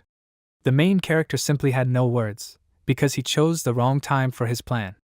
After a while, Chin was sitting on a log and Shinjan was standing next to him with a basket.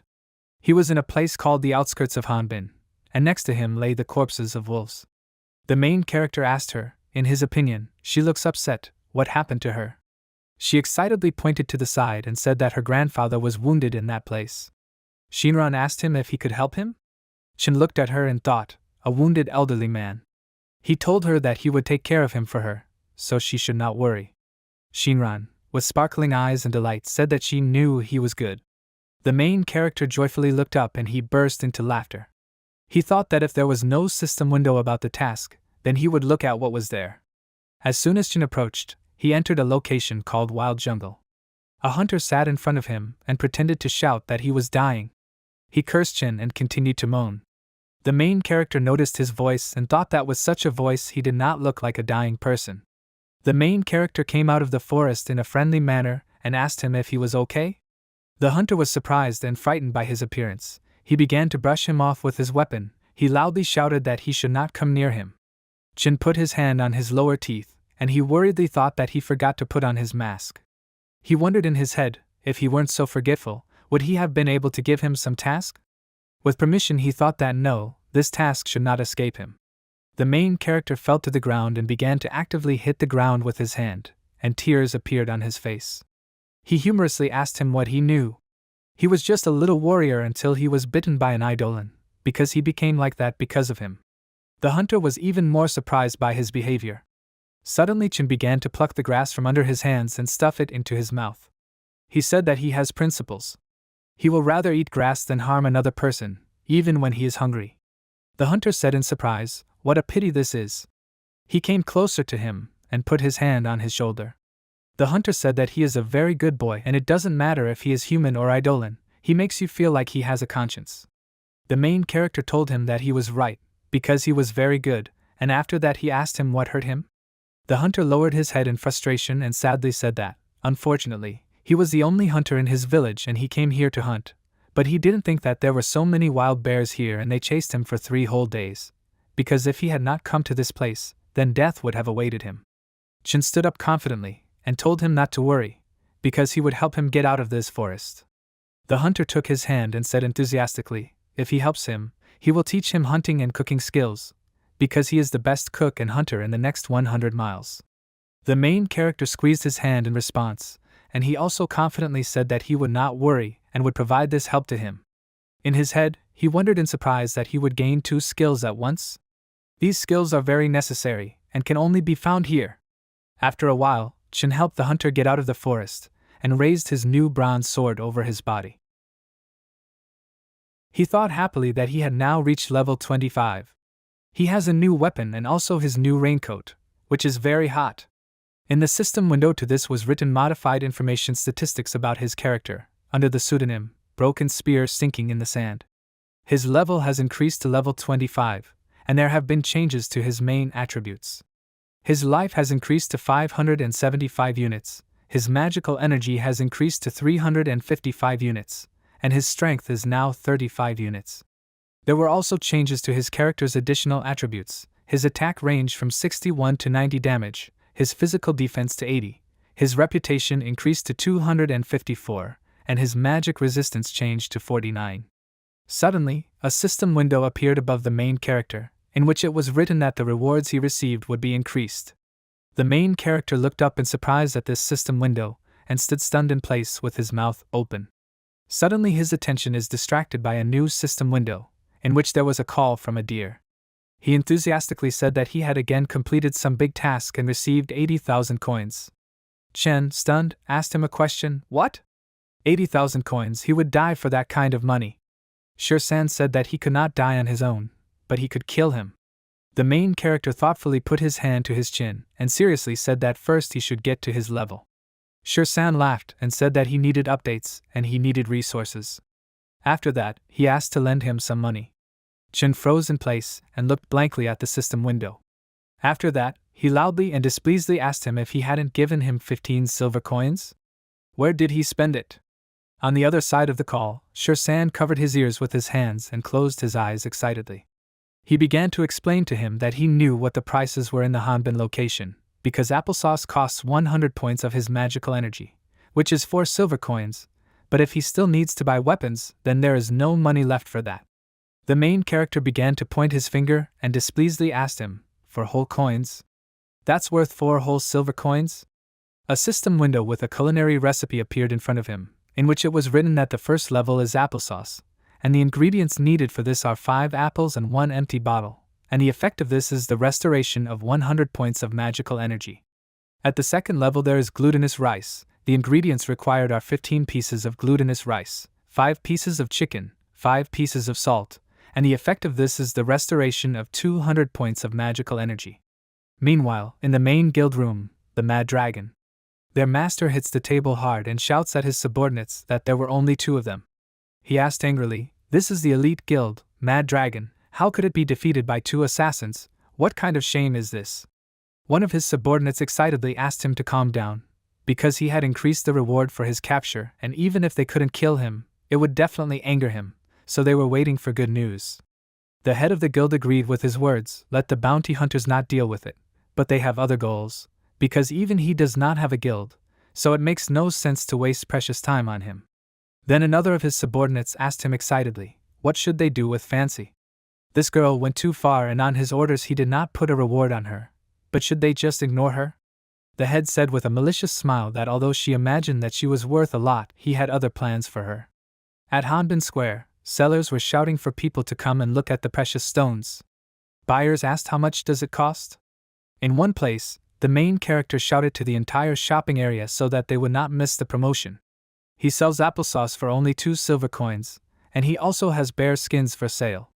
Chin thought that now he has the skills of a hunter, so he can pick apples for free, because his applesauce for 2 silver coins will be more in demand than for 4 silver coins, because this is a robbery. Immediately after his words, many players turned to him in surprise and asked him in astonishment, how much did he say that applesauce would cost? The main character modestly showed 2 fingers and said that with just 2 silver coins, if he is a good boy, he will take 10 portions. A lot of people gathered at once, and they all shouted that someone wanted to take 5 servings, someone wanted 3 servings, and someone wanted to take all 10 servings at once. Chin said excitedly that he would accept everyone, just one at a time. After the time of his sale, he earned a whole bag of coins and giggled happily that the whole thing came out to 400 silver coins.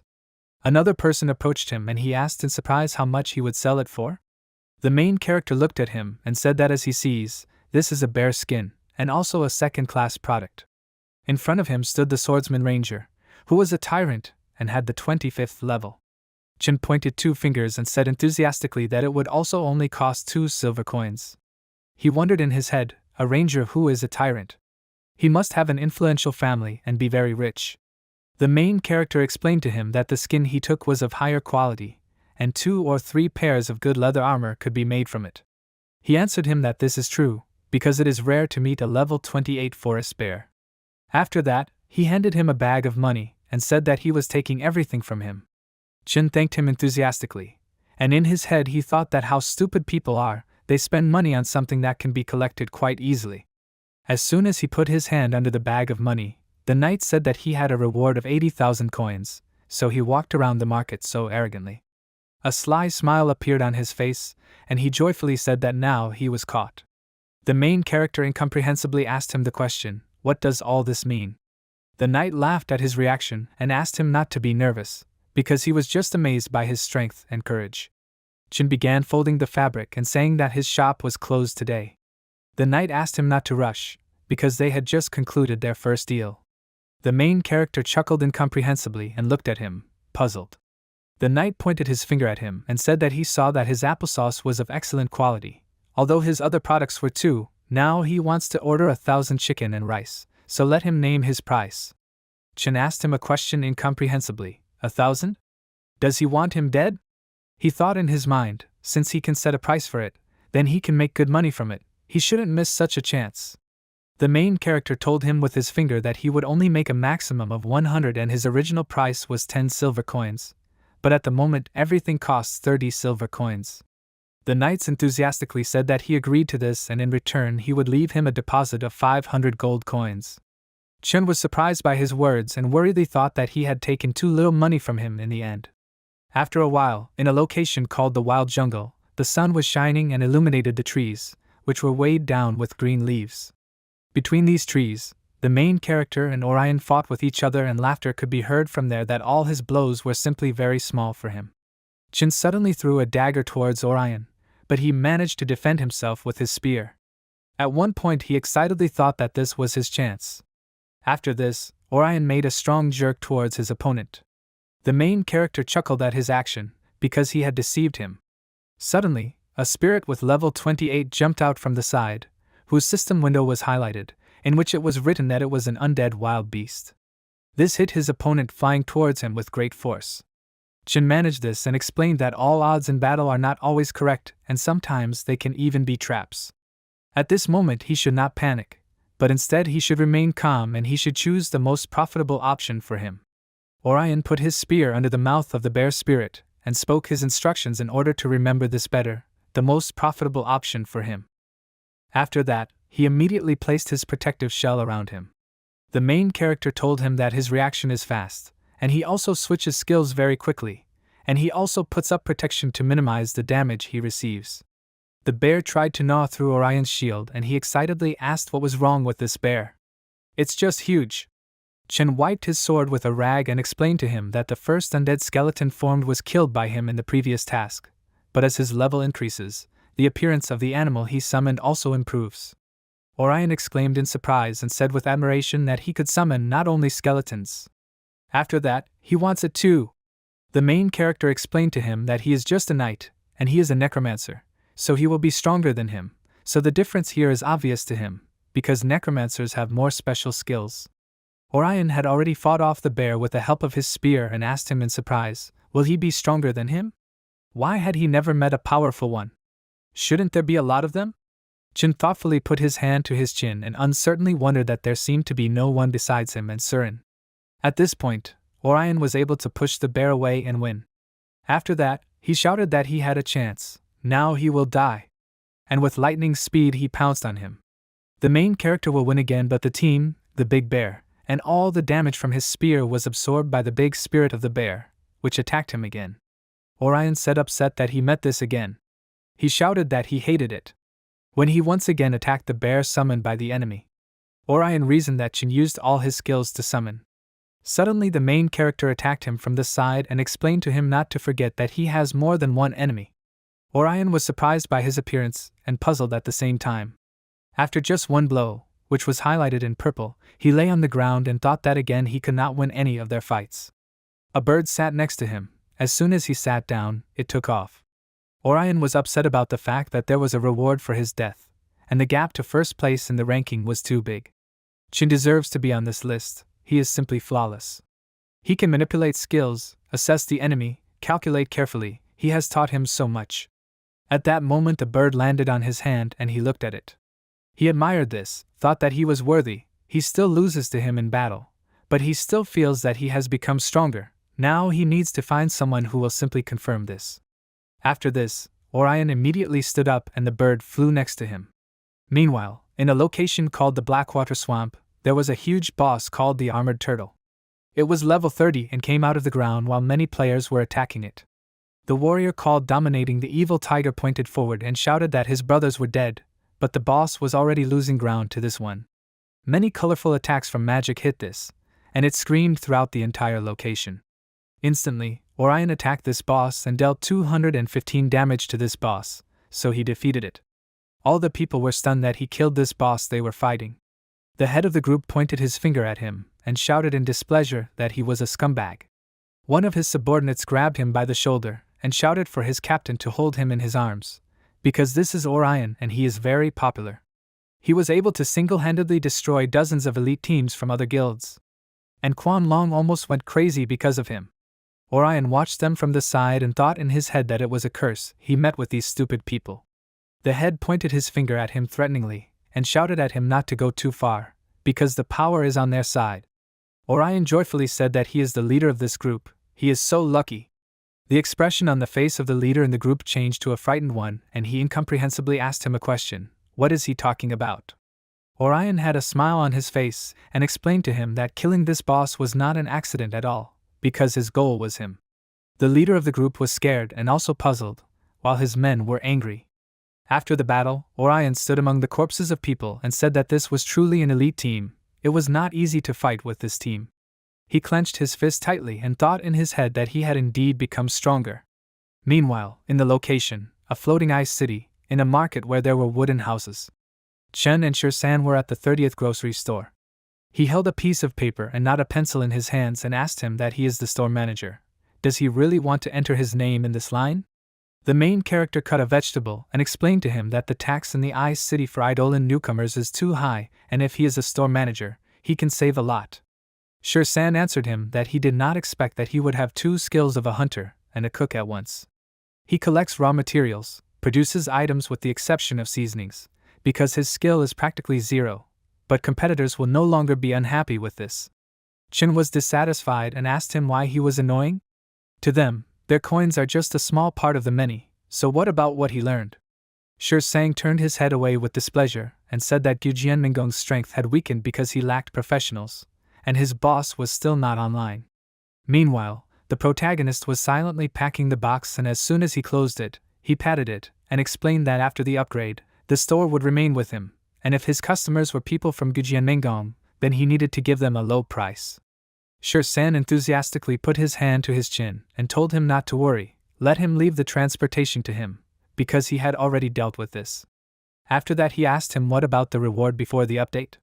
Chun looked at his armor, and then into his eyes and asked her displeasedly, is he wearing good equipment and still asking him for something? Shur-san's face twisted in awkwardness. The main character told him to take this black stone weapon, and in a couple of days he would change it. Shur-san enthusiastically held the axe in front of his eyes and thanked him for it. After a while, in the Hanbin location, many crows flocked to the main gate, and there lay the body of a skeleton with level 17 and regrown hair. Chun wondered loudly and in surprise, is this a snake? Who did this? His expression twisted into an angry one. A system window appeared in front of him, in which there was a message from the snake, who asked him to leave there quickly, because Fancy and the guild, the Mad Dragon, were going to start a bloody battle on the icy hill. The main character voiced that a bloody battle on an icy hill sounds too intense. Suddenly Fancy stood on a large stone with a weapon at the ready and Chen asked her in surprise, is this Fancy? Is it her again? She immediately attacked him and their blades met each other. Fancy asked him emotionlessly, so what? The main character looked around and noticed that someone was standing behind the column of the main entrance. He told her that she was ranked first, and yet she decided to join the guild's conspiracy, Mad Dragon. She screamed that it was none of his business when she attacked him. When they fought each other, it was written in the system window that the player under the pseudonym, Orion, was resurrected. Orion started to get up and he thought it was amazing how fast. They were barely touching each other, these two were just monsters. Fancy deftly attacked her opponent, who managed to defend himself with his weapon. Suddenly, a large spirit bear with level 28 attacks her from the side. She looks back at it in surprise, but doesn't have time to dodge its attack. This was able to inflict a total of 31 units of damage on her health, and as a result of this attack, she flew to the side along with flying stones from the point of impact. Fancy wondered in her head in surprise that how could the level of the summoned animal be higher than the level of the owner? She watched as the animal spirit and Chen ran together to attack. Fancy pointed her blade at them and said that this undead was very interesting to her, but she was sorry that it was a dark creature. The main character was stunned and wondered, is this bear? Her face was obscured by a bright yellow color that was directed in their direction.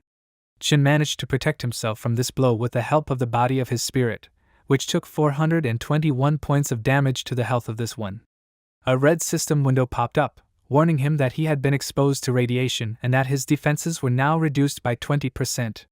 The skeleton of the bear was burning out while the main character thought in his head that she instantly killed his spirit, and at the same time reduced his defense. Her bonus to damage from light skills against Eidolon was too high. After that, Fancy shouted that now it was her turn. Chen asked her with a serious expression, is this all she can do? She pulled out a magic card and shouted that it would activate the skill card Ice Storm. The people from the guild, Mad Dragon, shouted, curse, she has a skill card that is accessible by the boss above level 35, this is Fancy, it is no surprise that she got it. After using the skill, she presented a map in front of him and from this sharp ice flows began to fall on the main character. This dealt him damage, totaling 58 damage to his health, but he tried to protect his body with his weapon. Chin began to drift away from using this skill and he screamed.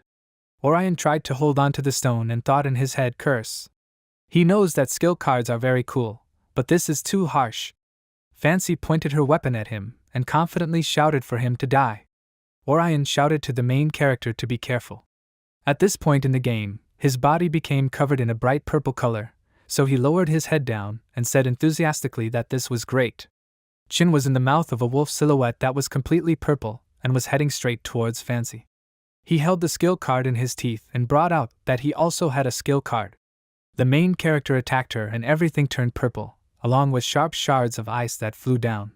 People from the guilds, Mad Dragon held onto the pillars of the main entrance and wondered in surprise, damn, she and he have a skill card, where did they get it from? Fancy and Chen clashed their blades, and auras of different colors emanated from them.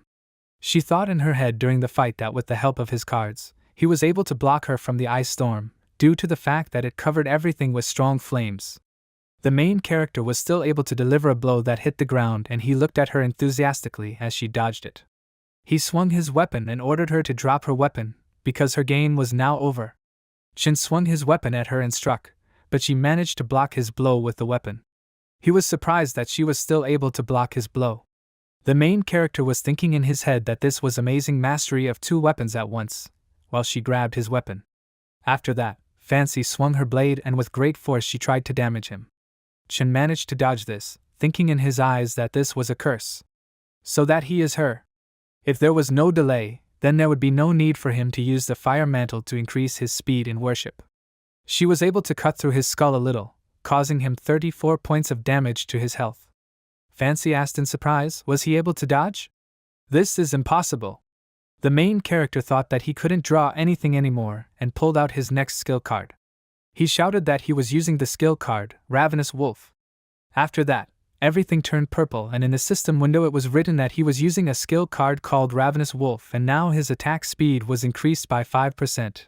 His movement speed also increased by 5%, and the effect range was 30 minutes. After Chin activated this, he attacked Fancy, and she was able to dodge his strong attack. The man from the guild, the Mad Dragon, shouted in surprise that this couldn't be happening. This skill card allows him to dodge attacks. The head of the guild wonders that their guild does not have a single card, but why does the main character have two of these cards? Chin and Fancy attacked each other in such a way that they simultaneously inflicted fatal damage on each other.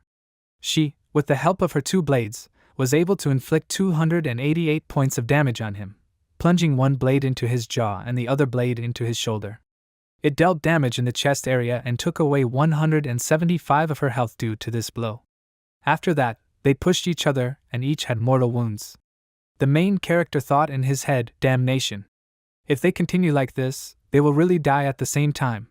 Their bodies simultaneously fell to the ground, and Orion, holding a spear in his hand, silently watched them from the side. He thought excitedly in his mind, this is a real battle. Both sides in this battle are trying to defeat each other using all their capabilities. Orion wondered uncertainly in his head, could he ever reach these two's level of skill? In the system windows it was written that the player under the pseudonym, the raccoon, was resurrected, and the player under the pseudonym, Fancy, was also resurrected. After being resurrected, Chin shouted for her to continue attacking him, calling her, Double Blade. Fancy shouted that they would reach the end. The head of the guild shouted out in satisfaction that they were obsessed with each other. They need to hurry egg, let him lead people to this place as quickly as possible.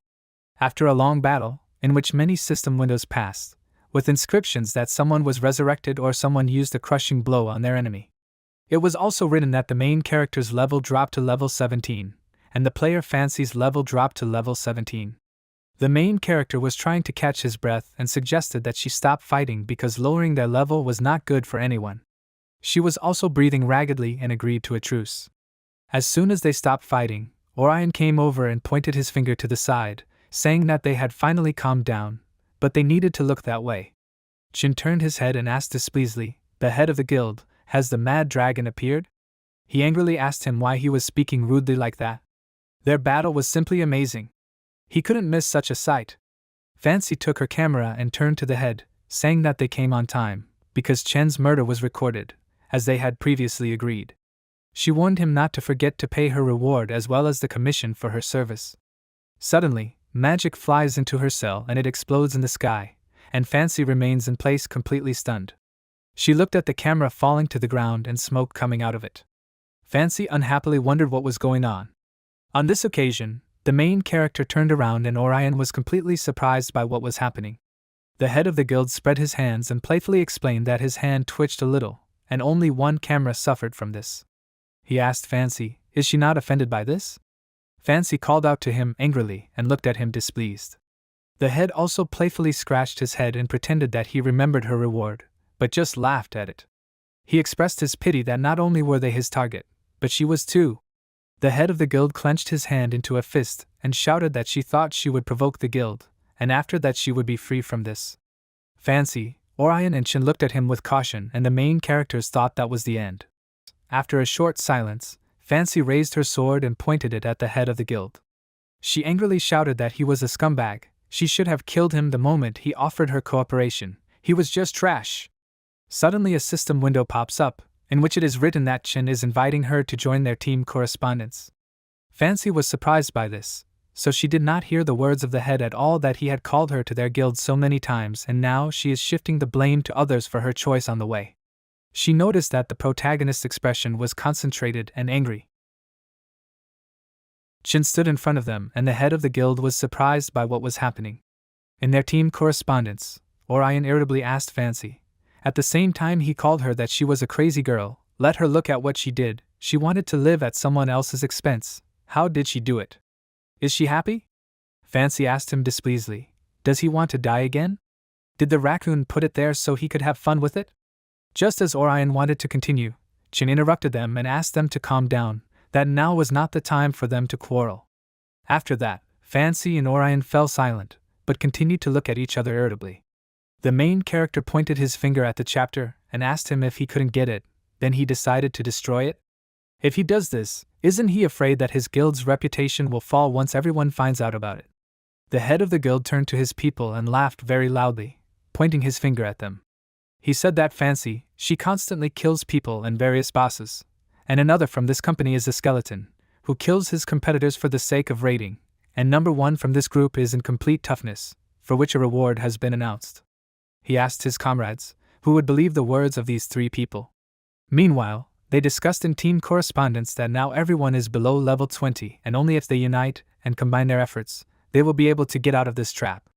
Orion supported him, and he confidently said that he was with him, and Fancy agreed to this, that she was only collaborating with him once. The head of the guild looked at them contentedly and with confidence in his voice explained to them that he saw them, which proved something. He destroyed them, so they could only retreat. He quoted that the opinion of a person is determined only after he goes to his grave, and therefore the guild, Mad Dragon, gets rid of disasters for the sake of people. After this, the head ordered his people to send them on their way. Many colorful arrows flew from his side towards them. His people accepted the command and won that everything would be done. At the place where they stood there were explosions from fiery arrows. The head laughed very loudly and asked his subordinates to record this scene and post it on the official website. He wants everyone to know what the provocation of their guild, the Mad Dragon, leads to. The explosions did not stop and were only bigger and brighter, but 3 players flew out from there and shouted at him not to even try to do it. They ran and dodged the arrows flying at them. The head said irritably that this was a useless attempt. Let them try to attack him. His subordinate began to attack them back and asked him to watch his performance. Chen, with a serious expression on his face, will shout out his skill, Execution Blade. Fancy moved forward confidently and shouted out her skill, Blade Beam. She attacked his subordinates and shouted at them to get out of her way. Together with the main character, they attacked his subordinates, so that they flew up and he flew them back. The head of the guild irritably took his weapon in his hands and said loudly that these 2 people were no good, that he had to do everything alone. Fire Spike. After that, his weapon and his body were enveloped in yellow. He attacked forward, but his blow was deflected by the snake, which activated his shield. Chin excitedly called out to the snake, but he asked him to leave it to him. But the main character, when he rushed past him, he thought it was bad. The guild leader excitedly shouted to his subordinates to protect each other from a distance. As soon as he was distracted, Orion attacked him and shouted at him that he was doing 2 things at once, and because of this he was not taking him seriously. The guild master laughed a little and explained to him that he was just waiting for his defense skills to stop so he could kill them all, just like trash. Orion was holding something in his hands and laughing at him because Jin had given him a bag of chicken and sticky rice so he could use his transparent armor all day long. He asked him mockingly, "Does he have any bonuses? Also their guild, Mad Dragon, only needs remote protection?" The guild leader looked in the other direction and wondered, puzzled, "What?" Where he looks, Fancy cut up the body of the miracle doctor, who was a reaper in their guild. He wondered in surprise why she had a critical light strike. He needs to be saved. He received 541 points of damage to his health. Very close by, the main character attacked Zhugu, who was the strategist in the guild, the Mad Dragon. He also wondered in surprise, while blood was flowing out of his mouth, what a curse, how could they, at their 17th level, instantly kill a character with level 25? While the head of the guild was distracted, Orion thought that this was his chance and began to attack him with all his enormous strength. But suddenly the head caught his weapon and Orion said excitedly that he was able to hold it. He thought in his head that his level had dropped so much that his attack skills weren't powerful enough. The guild leader attacked him and at the same time asked him a question, Is he trying to hurt him? Let him leave here. Orion thought in his head and decided that he would become completely a shield. After the attack, the leader shouted at his people to attack them, because there would be no help for them. Let them kill them quickly. Fancy tried to defend herself from their attacks and shouted to the bear that their attacks had become more violent. They need to come up with a plan for their escape. But the main character grabbed her hand and asked her not to worry about it, because they are one team. Orion joined their conversation and said that he was with them. He says everything correctly, because they are one team. Orion formed a huge blue shield around them, which protected them from enemy attacks. Chin shouted that their strength had been depleted, so now everyone needed to prepare for a retaliatory attack. Orion turned his gaze and listened carefully, while Fancy agreed to this. The main character rushed to attack his opponent, while the guild leader noticed him, and behind them, Orion walked completely enveloped in his shield.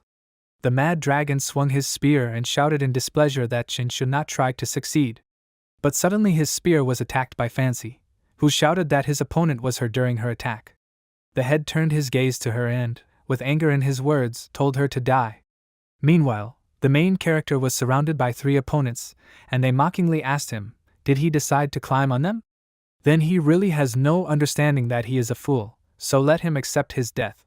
Suddenly, Chin took out a card from his inventory and said that he would activate the skill card, Fire Wolf Flame. The man asked him loudly and in horror, what? Where else does he have one skill card? As soon as the main character activated this card, everything around was plunged into fiery flames and their bodies flew up. The guild master turned around and called back furiously, Bear! They forced him to use the skill card, Magic Horn, Triple Strike.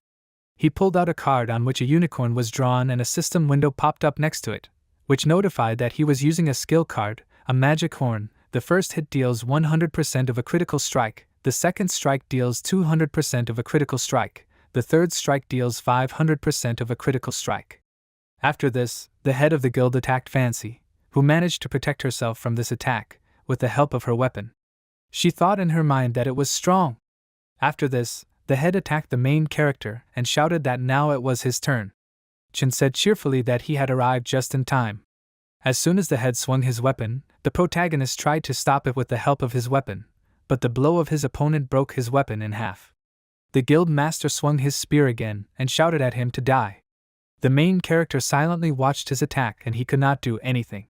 Suddenly the enemy's spear pierced the blue shield of the Orion point, covering Chen's body with it, and preventing his opponent from killing him.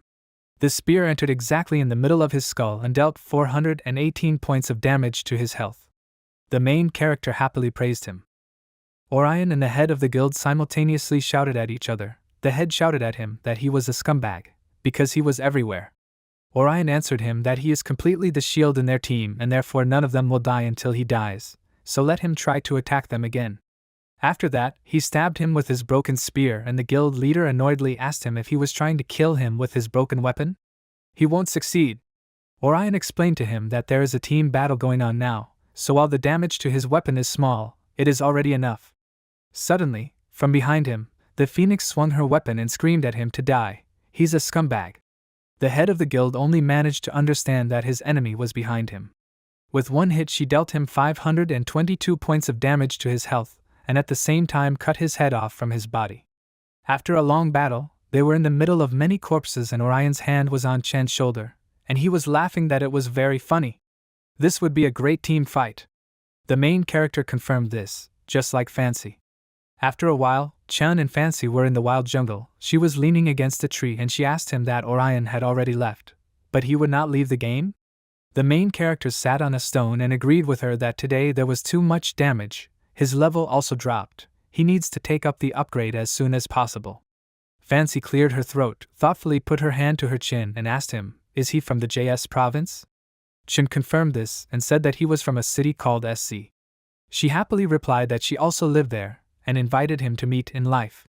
The main character said that this can be done, but first she must show him her true appearance, because he doesn't even know what her appearance is. Fancy silently looked at him excitedly, pressing his hand closer to her, and later agreed to it. She nervously grabbed the mask with her hand and began to remove it from her face. After a while, Chin found himself at the Ishan tea house, which had front windows and next to it stood many different flowers and plants. He walked into this establishment, sat down at one table and began checking his phone. The main character excitedly thought in his head that it was already 3 p.m. Suddenly he was distracted from the phone and a cup of coffee was served on the table, saying that it was his cup of coffee. He looked blankly at the hot cup of coffee in front of him. Lin Xian stood in front of him with a cup of coffee in her hands and smiled friendly at him. From the outside it was heard that people noticed her appearance and spoke enthusiastically about her, and they also whispered among each other, wondering what the most beautiful student of the city forgot. Who is this guy next to her? Chen called her back in surprise and incomprehension by her nickname in the game. Is she fancy? Why did she create such an official atmosphere? Was she planning something again? Fancy sat down at the table where the main character was sitting and her cheeks turned pink. She awkwardly said that he would accept her most sincere apologies for what happened earlier. It was her mistake, because the guild, the Mad Dragon, took advantage of her greed. Chen said soothingly, what happened in the past will remain in the past, because for a reward of hundreds of thousands of currency, he dare not condemn her. Then he asked her displeasantly, but he doesn't understand why she killed them more than 100 times. She awkwardly turned her head away from him and hesitantly said that the first time she killed them, it was for money, and the subsequent times she killed them, it was so that she would release her anger if she confessed honestly. The main character asked her again, her anger? After that, Fancy continued to explain to him that she took on a task called the Undead Patrol and she prepared for this for 10 hours, and as a result, he and Orion brought the guild, the Mad Dragon, to battle the undead, thereby ruining her entire plan. They killed her, depriving her of her reward. She received nothing even though it was a D-rank assignment. She pressed her hands to her body with displeasure and twisted her expression into an angry one. Chen smiled awkwardly and told her that they all paid dearly for it at that moment. He asked her the main question that interested him, why did she come? The main character at this time thought in his mind that she is very vindictive. It's better not to provoke her anymore. Fancy charmingly placed her elbow on her knee and put her hand under her face and smiled. She explained to him that she wanted to create a guild and invite him to join, as they had previously been first and second in the game's ranking, then they would not be invincible. The main character immediately put his hands up as a sign of refusal and said that he was refusing this offer. She asked him, after all, they fought together and became allies after that, is this normal? Chen confirmed this, it can be done. He asked her, but she wants to fight not only against the guild, Mad Dragon? Fancy put the mug to her lips, and she explained that this is a guild, this is just one step, and her true goal is to defeat the tyrant's sword and of course him. The main character smiled relaxedly and said that this makes sense. After that, they stood together in front of their table, and they bumped their fists as a sign of their good cooperation. Some time later, Chan and Shur-san are walking down the corridor carrying large boxes. Shur-sang asks him if Fancy really impressed him yesterday? Today he found a good place and is going to set up a studio. The main character explained to him that he had this idea, opening a studio, before, but unfortunately, after moving to Tianzong, he did not always have enough money to rent an apartment. At this moment, he could hardly open the door to his new apartment. Chen happily thanked the guild, Mad Dragon, for his reward. He imagined that he was a fraud and he was not happy about it. After this performance, Shur-san and the main character entered the apartment, which already contained several sofas. Shur-san asked him that this place is not bad, but what will they do next?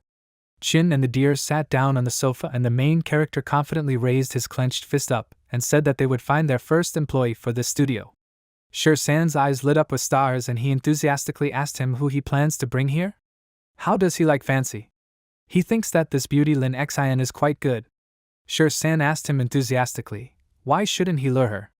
At his words, Chin coughed and then burst into laughter, telling him that he could not easily get a girl like Lin Xian just by his desire. Moreover, she had her plans. Shur-san asked him displeasedly, so who will they recruit then? They won't hire newcomers. The main character slyly looked at Shur-san and agreed with him, because in this studio there is only room for one newcomer. Shur-san called up to him offendedly and then asked him irritably, so who is he going to invite here?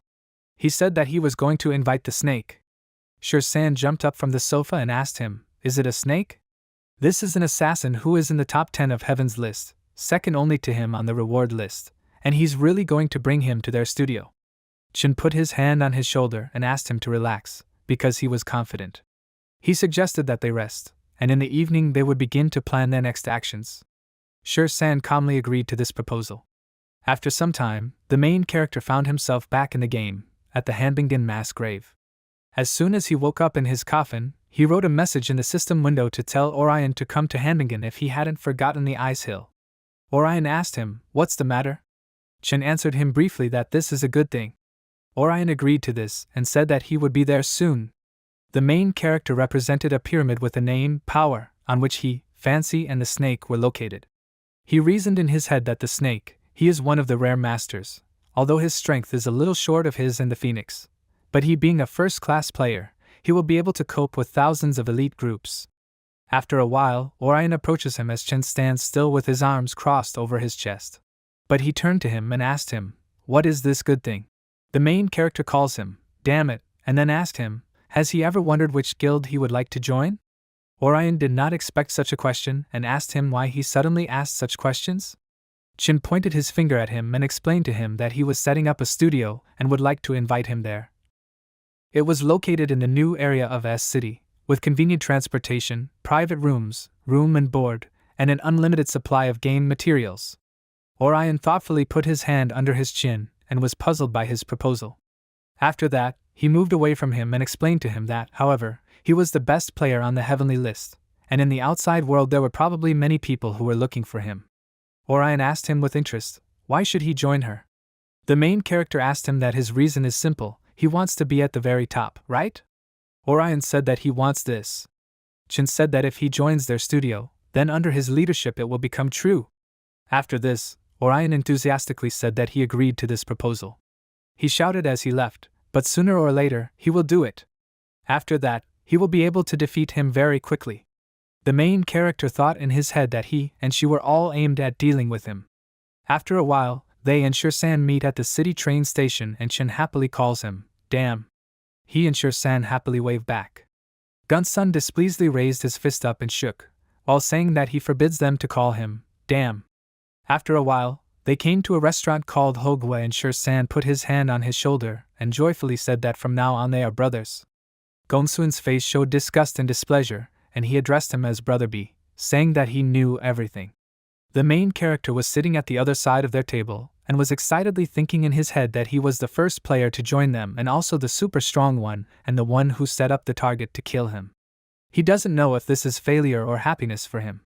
Shur-san asked him, pleased, why he called him Brother B. Then Gun-sun pointed his fingers at him and explained to him, let him add 13 Arabic numerals together. After that, Shur-san grabbed him by his clothes and aggressively shouted curse, he forbids calling him Brother B. Gon-sun's face twisted and he agreed to it, but called him Brother B again. When Chen watched this picture, he thought in his head that everything was not as bad as he thought. The studio's lineup is getting stronger. After a while, they all come to their studio and the main character apologizes that they did not have time to finish cleaning because of this move, but Gun-sun asks him not to bother, because he will put down the suitcase or dismantle it all together. Chen first offered to show him to his room, but Gong-sun noticed his gaming helmet on his desk. He ran up to it and grabbed it intermittently, asking him if this is an exclusive helmet for the Hall of Fame? Bear? On the game helmet it was written that this helmet was made for a bear. Gun-sun asked him to stop and asked him, isn't he that genius bear? Didn't he say he wasn't a Hall of Famer? The main character asked him if his last outings were worthy of the Hall of Fame. Shur-san also brought him one trophy and explained to him that this was the championship trophy. He's definitely a bear. He sees that he admires him. But Gong-sun lowered his head and denied it. Although he is cool, there will always be another god in his heart. He began to explain that in his heart sits a great god called Night-chan. This is a brilliant boy who defeated the king of Pak in the National Esports Center. In his opinion, this is the highest level in the game, winning glory for their entire country. But he only regrets that he never saw the true face of the great god. Chen and Shur-san looked at each other and smiled slyly. Gun-sun guessed why they weren't looking at each other, and wondered in his head in surprise, what? Really? He noticed the picture behind them and said enthusiastically that it was his boss and the boar. Curse. This cannot be, he is his idol. He's Night-chan. After that, Orion enthusiastically shook his hand and shouted that Boss Bear is a great master. He knows how deeply saddened he was when his account was deleted, but don't worry. Today they are partners, and he will do everything possible to fulfill his dream of revenge. The main character with a smile on his face said that that's what the dream is for, but not about revenge. This is the dream of each of them. Dominate the floating ice city and land of Z, and compete with the best players from around the world to become the planet's number one. Orion was surprised by his speech. Chin grimly continued that he suggests they call their team the Bloody Mercenaries. After all, they are from the snake, like those who belong to the Idolites. It is simply inseparable from the color of blood, and at their initial stage, their funds are very limited, so they will have to agree to a recruitment task in the game to earn some money. After his speech, he asked others for their opinions. Gunsun said their future name with a smile on his face, saying that he thought it was very cool. Let it remind everyone of the scenes of killing and conquest on the battlefield. He likes everything. Sang carefully said that he also agreed to this exclamation mark. 3 votes have already been cast for this name. After that, they folded 3 hands on top of each other, and San said that now this place will be called the Studio, Bloody Mercenaries. They imagined their flag being red, with a skull on it, followed by several red flags.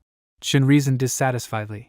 If they had not fought with Fancy in the battle that took place between them, then they would not have lost several of their levels. He wondered unhappily when the player under the pseudonym, the Tyrant's Sword, managed to get level 30. He didn't like it, but still money is more important to him now. In the rating table it was written that this player occupied first place in the rating and he was already level 30, and he was also a warrior. In second place was a player under the pseudonym, Crazy, with level 29 in profession, Demonic Knight. In third place was a player under the pseudonym, The Book of Alchemy, and the Iron Coupon with level 29, who was a warrior. In fourth place was a player, God is a Knight with level 28, who was a Demonic Knight. In fifth place was the Archer God, with level 28, who was an archer. In sixth place was Fancy with level 28, who was a Light Ranger. In seventh place was a player under the pseudonym, The God of Magic with level 28, who was a warrior. In ninth place was a player under the pseudonym, A Broken Spear Sinking in the Sand, with level 28, who was a necromancer swordsman. 10th place was taken by a player under the pseudonym, The Fragrance of Chin Chin Water, level 27, who was an archer. The main character was in a location called Cold Wind Canyon, and he stood right in front of a huge snake with a level unknown to him. It was the king of golden-scaled pythons with brown skin and a red eye. Sweat appeared on Chen's face, and he excitedly thought in his mind that this is a curse. He can't see the level of this, and at least the level of this is 10 levels higher than his level. It turns out that if he picks green peppers, it is very dangerous for him, so he should demand double the price for it. Immediately after this, the main character struck a huge snake and took 418 damage from its health. It immediately showed its sharp fangs and it pointed its head towards Chin. During the attack, the main character thought that his critical damage unexpectedly worked for him, and it immediately worked by 7 units. But after his attack, the python dealt damage to him with the help of its tail, which took 315 points of Chin's health. After this blow, several more blows immediately followed, causing the protagonist's body to freeze in place in pain, and his face was tense. He said it was very painful. As soon as the python stopped attacking Chin, it spewed out a green liquid mixed with green smoke from its mouth. This was all directed towards Chin, and as soon as this one got to him, a system window appeared in front of him, in which it was written that he had been poisoned and now every 10 seconds he would lose 5% of his health. After this, the main character thought that this was very bad and he needed to figure it out as soon as possible. After that, he released his spirit beast, which headed straight into the mouth of it. It flew into the mouth of a large python in an instant, and it went straight inside the body of this one. This one's head shook, and this one's eyes narrowed a little. From the sharp pain, it rolled its eyes upward and beads of sweat appeared on its muzzle. The huge python fell noisily on its side with its mouth open, while inside its body the spirit beast dealt 158 points of damage to this one, 176 points of damage to this one's health. Chin stood aside and looked at what was happening in surprise. He said that his spirit beast was doing brilliantly. While the huge python was lying on the ground, the main character jumped up from the ground and immediately launched several attacks on the body of his enemy. Chin took 216 points of damage, 189 points of damage, 278 points of damage from the health of a huge python. After all this, Chin landed with great speed on this one's body, next to this one's head, and dealt critical damage of 689 points of damage to this one's health. After that, system windows popped up, which said that Chen's player level had now been raised to level 31 and also congratulated him for now being ranked first in the ranking of the Floating Ice City. When the main character was on this body, he opened the system window with the rating and noticed that he now ranks first and has 31 levels, in contrast to the second place, which was taken by a player with the pseudonym, the Tyrant's Sword. He had only 30th level. Several things were flying near Chen while he said that Fancy also returns her level very quickly, but she is not faster than him. This monster has accumulated a lot of experience, so there should be a lot of this stuff too. The main character with burning eyes looked at the flying blade, a book and a couple of precious stones. He shouted that except for the skill book, everything else was good stuff that could be sold at a good price. In the system window it was written that this is an introduction to a skill called Farewell, which is an active skill, and when performing a disguise strike on a target, it does not deal attack damage, but his next strike will ignore 50% of his target's defense and increase its attack power by 35%. To use this skill, he requires level 30, and the required specialization for this skill is melee. He also received an item called Moon Blade with quality, skillful weapon energy. This deals from 40 to 75 units of damage, and also adds 9 units of strength to the owner of this weapon, additionally increases the power of his attack by 1%, the required level for wearing this item, 30th level. Chen thought that the corpse of the enemy he had defeated simply could not be thrown away, because the Python King was very strong and it could easily take the place of his spiritual beast. The main character pointed his hand forward while the spirit of the bear climbed out of the python's mouth, and he said, "Deadly grip." He summons the undead. System windows lit up, which notified that the undead he had called upon was being replaced by the king of pythons, and now his past undead beast was disappearing. In the Windows systems, congratulations began that they had found a giant python card in 25 pieces.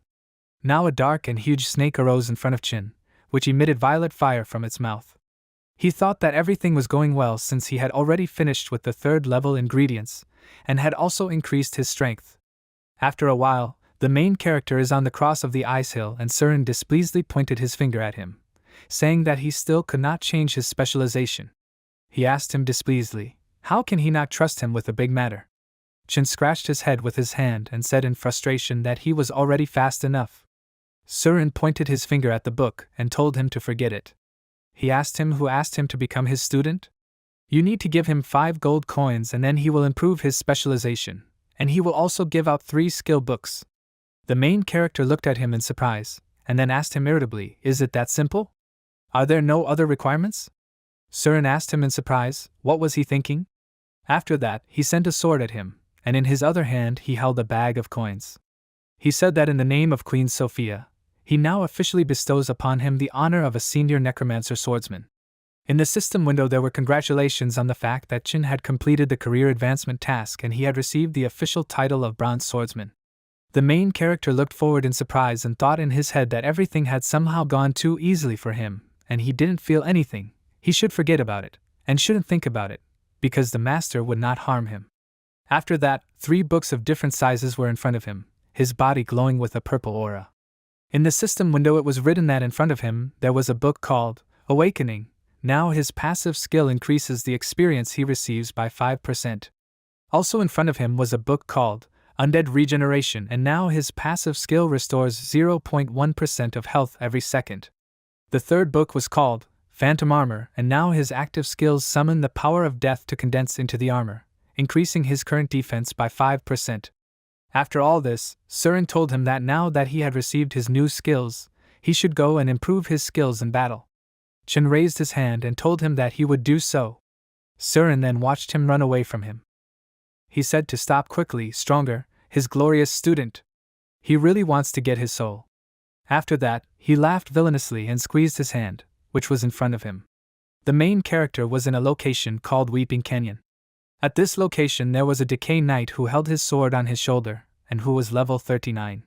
Together with Fancy, Chin was sitting next to her, in the bushes behind this knight, and she said that this boss, the decay knight, has an advantage, that this one has good levels of defense and attack, so it will be very difficult for them to cope with this, so she will go to attack, and he will help her. Chin turned his gaze to her and asked her to relax, because as long as all the money is in place, this will all be a small incident. Without waiting for him, Fancy jumped out of the bushes and attacked their enemy, shouting that now they are advancing. Their enemies and Fancy's weapons met, and there was a noise, as well as many fiery sparks. Immediately after Fancy's attack, the main characters attacked the knight right in his back and dealt 45 points of damage to his health. After all this, the knight attacked two opponents at once with great force, and they flew away. As soon as Chen and Fancy stood up, he loudly asked her where she received such a high-level task. "Isn't this opponent too difficult for them?" she asked him again. "High level? This is her specialty task." The main character exclaimed in surprise, wondering what? Is it really that difficult for her to change assignments? At this time a knight was flying towards them. It was trying to attack them. Fancy put her hand forward and a fireball formed in it.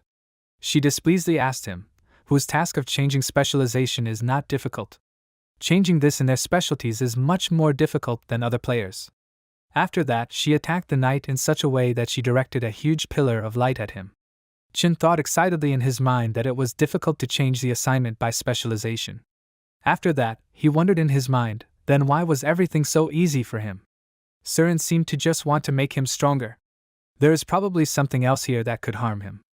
After Fancy's attack, the system window flashed that the Decay Knight was illuminated with a bright light. Now this reduced the defense of it by 20%. The knight immediately attacked Fancy, which made her very surprised. She jumped back from the blow and shouted that dark creatures really could split her light. There was a warning from the side for someone to be careful. Everything was suddenly enveloped in fire and an explosion occurred. Everything was filled with bright light. After a while, Fancy lifts her head up and looks at the summoned spiritual spirit Chin. She asks him in surprise and loudly, "Can he really change his undead?" The main character stands on the head of this, and looks down, and chuckles slightly that he really can do this. After that, he shouted at her to attack together. Fancy agreed with him, shouting that she would be ready for this. After that, they together began to attack the knight who was standing right in front of them. This was hit with several powerful hits that dealt 345 damage to this one, as well as 585 damage to this one's health. It tried to shield itself from this one's attack, but it couldn't, and then the spirit beast sprayed purple smoke from its mouth. A system window popped up that the Decay Knight was poisoned and now loses 5% of its health every 10 seconds. The knight tried to attack and it dealt 50 damage, 68 damage, 59 air damage. Suddenly Fancy appeared in front of its feet and attacked it, and behind it was Chin. He jumped on top of it to swing his weapon. They instantly dealt him combined damage, which was equal to 292 units of damage. After defeating this knight, system windows appeared in which it was written that the player under the pseudonym Fancy had been raised to level 32. She is now ranked first in the ranking of the Floating Ice City. After the victory, the main character said that she increased her place in the ranking just 2 hours after he took first place, and even if he took 2 gold coins from her, it would still be a loss. Fancy smiled and threw 2 coins into his hands, saying that let him be honest, let him not think that at the end of their business he will be able to raise the price. Right. After that, she put her finger to her chin and looked at him sarcastically, saying that she had a couple of commissions, that's 3 gold coins per hour. Fancy sarcastically asked him, is this what interests him? Meanwhile, in a location called Boulder Canyon, there was a huge stone monster called the Boulder Guardian, with level D.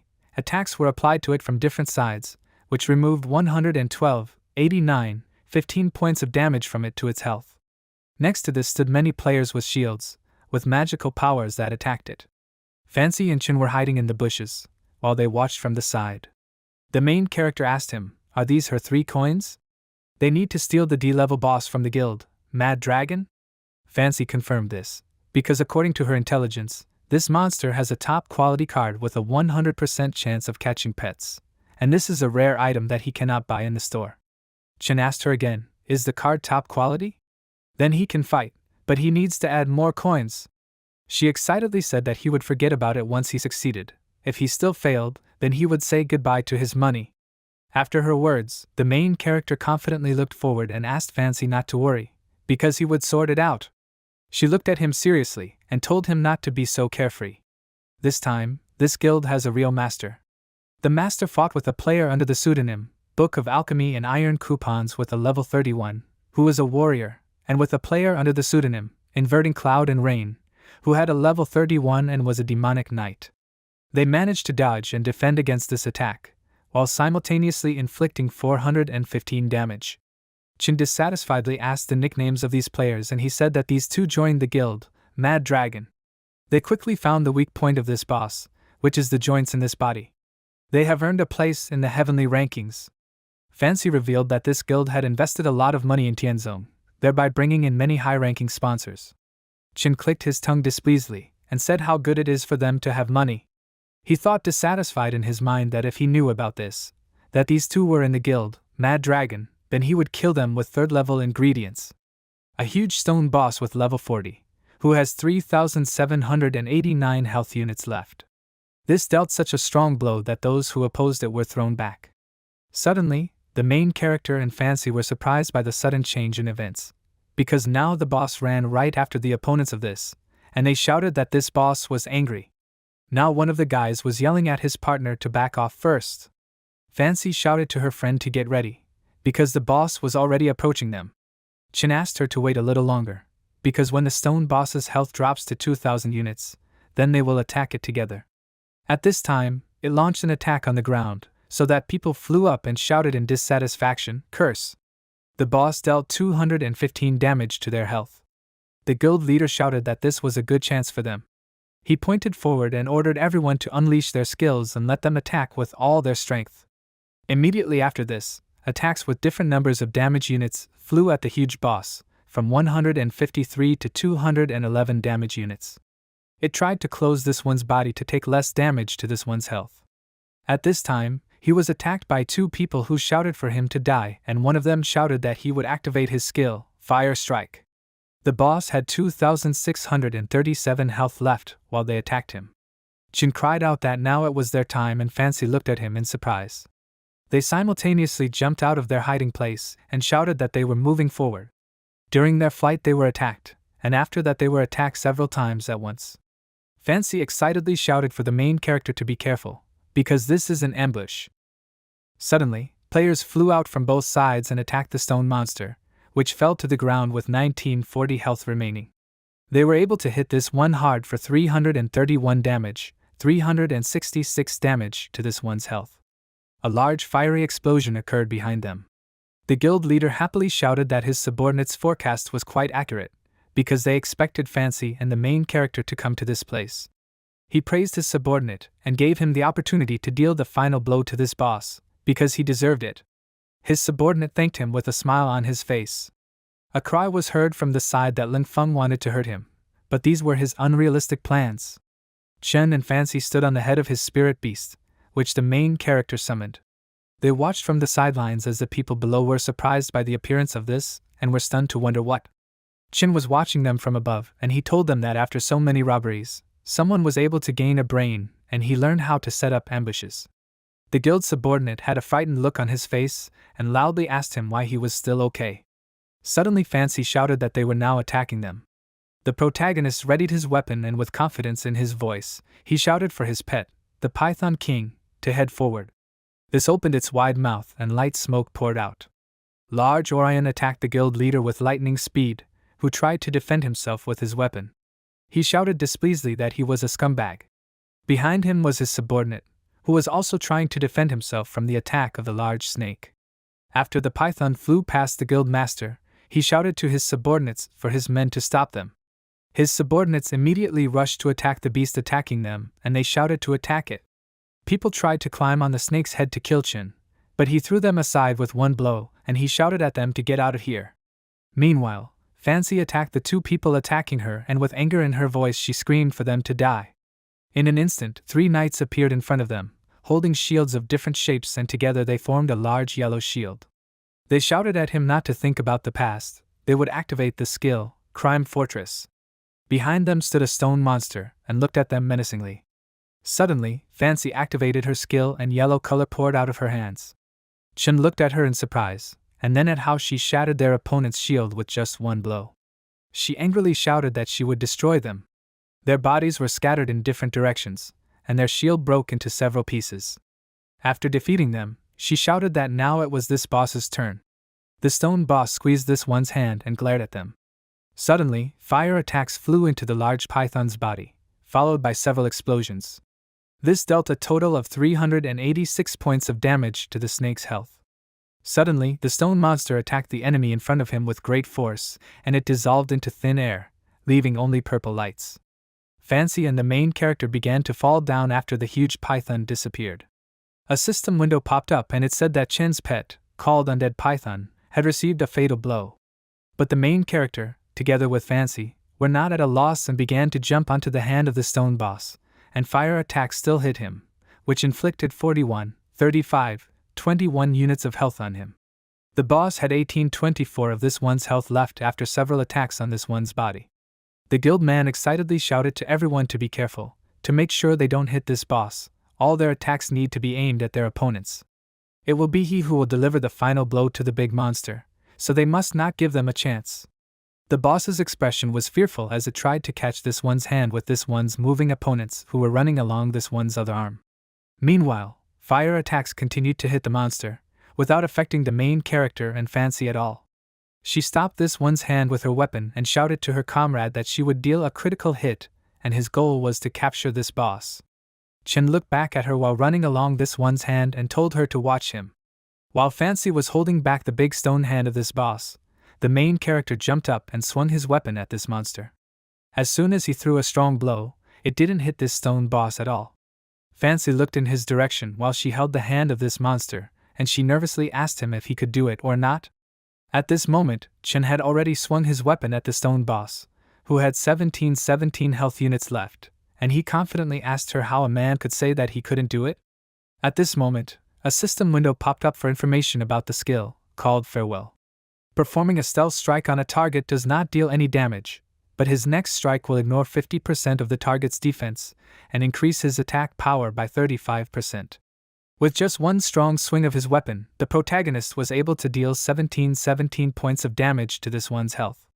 The system windows appeared, in which it was written that the level of the player under the pseudonym, a broken spear sinking in the sand, had been raised to level 32. All the people around him were stunned by what was happening, so that their mouths were wide open. One of the guild members shouted in horror that he had caused 1,700 units of damage. He can't get that much even with 2 attacks. He wondered in surprise how it was possible to inflict such high damage with just one blow.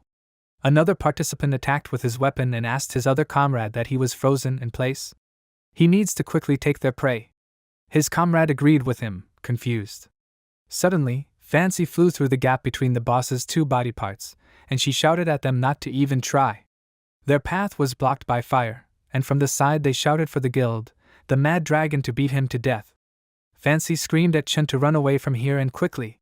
The main character looked at the fire, which was very close and held several sparkling balls in his hands. He shouted to her that he had the bonuses.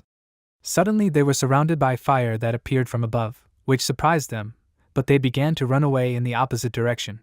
The guild members pointed their fingers forward and shouted for them to stop. Today they can defeat them. When they were attacked, Fancy asked the main character if he had any way for them to escape from here. Chen shouted that he has such a method. She needs to attack the surrounding rocks. After that, he started doing this, and Fancy tried to run away to the side. Large blocks of stones fell next to the guild members, causing them to shout that it was a curse. They tried to attack these stones. Their gaze froze above, and their horror was visible in those eyes. They all shouted that there were a lot of them. At this moment, Fancy and Chen ran to the side and chuckled, and also said goodbye to them. After a while, they found themselves in a location called Wild Jungle, and a system window immediately appeared in front of them, in which information was written about an item called Phantom Wind and Iron Armor. This is the Xian Iron Weapon. The physical strength of this is 28 units, and the magical resistance of this is only 20 units. This item adds stamina to the owner of this item by 11 units. Also additionally increases his physical attack power by 2%, and to wear this item, the player will need the 32nd level of the player. Fancy put her hand on her other hand and she said upset that it was a big loss, because she fought very hard, but only a trace remained of her health and the card could only be used one, and the weapon was not according to her specifications. The ring is still, she still has dark signs, she still needs to pay him. This is all a huge loss for her. Chen put on the armor he received, and in the system window information about this item was written that it was a storm helmet with an animal face, for which the iron was selected. The physical defense and magical defense of this item are equal to 14 units. The magical resistance is 10 units. The strength for the owner is added by 7 units. But the required player level in order to wear this item is the 30th level. The main character was looking at the red piece of paper in front of him, while Fancy's expression was very tired. In the system window, information was written about an item called the Bloody Ring of the Guard, made of black iron. This has a power of 18 and additionally increases attack power by 3%, but the player will need to be level 30 to equip this item. Chin looked back at her and told her that he had a dark attribute. No payment was needed for his work. He asked her how she felt about giving him her ring. Fancy, with a serious expression on her face, said that this is a thing with the properties of growth, and this is not enough to pay for his labor. This thing costs 15 gold coins, no less. The main character asked her again, does she have equipment with growth properties? This is some kind of coincidence, because he also has a similar item. Fancy suddenly perked up and looked in horror at the blade he held out. She shouted that it was the moon blade. She fought so hard, but it never appeared. Fancy asked him where he could get it. She suggested that he immediately exchange their equipment. In the system window, information was written about an item called Moonblade. This had the quality, masterful weapon energy, and also it ranged from 40 to 75 points of damage. It could add 9 additional points of strength to the owner, and it also additionally increases the power of his attack by 1%, but in order to carry this item the player will need 30th level. Chin chuckled and asked her, is this a growth-type weapon? Then 1 ring will not be enough. He put forward his conditions, that 25 gold coins and no less. Fancy annoyedly said that he is a scumbag. She gives her ring and immediately pays the difference in price between these items. The main character happily said that they had agreed. After that, she raised her hand and thanked him. Chin also showed her a sign from his hand and he told her that she had nothing to thank him for, because as long as there is money, then their guild, the Bloody Mercenaries, are absolutely powerful players. Meanwhile, in a location called the Ice Forest, there was a large dark gorilla next to the people. One of the people asked the man what's the matter. The boss has already been killed, and the brothers from the 7 shadows do not allow passage? This question was asked by Bright Moon, who is level 28 and is a priest. Shadow Forest with the 30th level, who is a warrior, he told him that they are Peerless Chin and Orion, he will be able to avoid going from here, but they would like to discuss one deal with Gu Jian's people. His expression was gloomy, and he said that his brother Lian's bronze armor was very good, and he could pay 2 gold coins for it, and in return they would do nothing to them. He asked them intimidatingly, do they agree to this? The Scorching Sun with level 30, which is a warrior, he shouted out to him that he. Suddenly he was stopped by his comrade, and he said menacingly that if he was going to fight, then they would fight, because the price of bronze was at least worth 20 gold coins. He asked him if he thought they were fools. Bright Moon turned to Min Yun and explained to him that he did not need to be afraid, because their enemy just wanted to intimidate them, but he, the bloody mercenary, was one of the first to disagree. Suddenly, someone shouted from the side, damn it! Orion walked a little ahead of them, and asked his comrades to add another 50 silver coins to his fee and then he could kill them all. Their opponent chuckled and said with a smile that he wanted a lot of things. Bright Moon pointed his finger at him, and he shouted that the reward for this business, the guild, are bloody mercenaries. Their opponent had a mad expression on his face, and he shouted for his comrades to move forward and force them to give up their armor. After that, he immediately attacked Bright Moon, saying that it was funny to him that he was in the guild, bloody mercenaries, and they had such a level. Suddenly, the realization came to Bright Moon's head that the Shadow family had 2 eliminators. Behind him, his comrades were also fighting their opponents. Shadow Forest, with madness in his eyes and confidence in his voice, said that he should die. Bright Moon shouted for Orion to save him. Orion managed to save his comrades from the attack, at the moment when their enemy swung and struck his weapon. At this moment, Shadow Forest asked him, he is looking for death, then he will help him with this. Simultaneously with these words, he waved his weapon, and a red aura emanated from it. Thoughts flashed through Orion's head that this was an attack. Suddenly this opponent was attacked by Chin, so his attack was very strong, so the opponent did not have time to hit him. At one point, all his subordinates joyfully and puzzledly shouted that it was the boss. His opponent was also surprised and addressed him as a broken spear sinking in the sand. The main character stood in front of him and confidently said that if he touched his brother, he would meet his death. His expression was serious and concentrated. Chin immediately charged forward, causing his opponent to be surprised.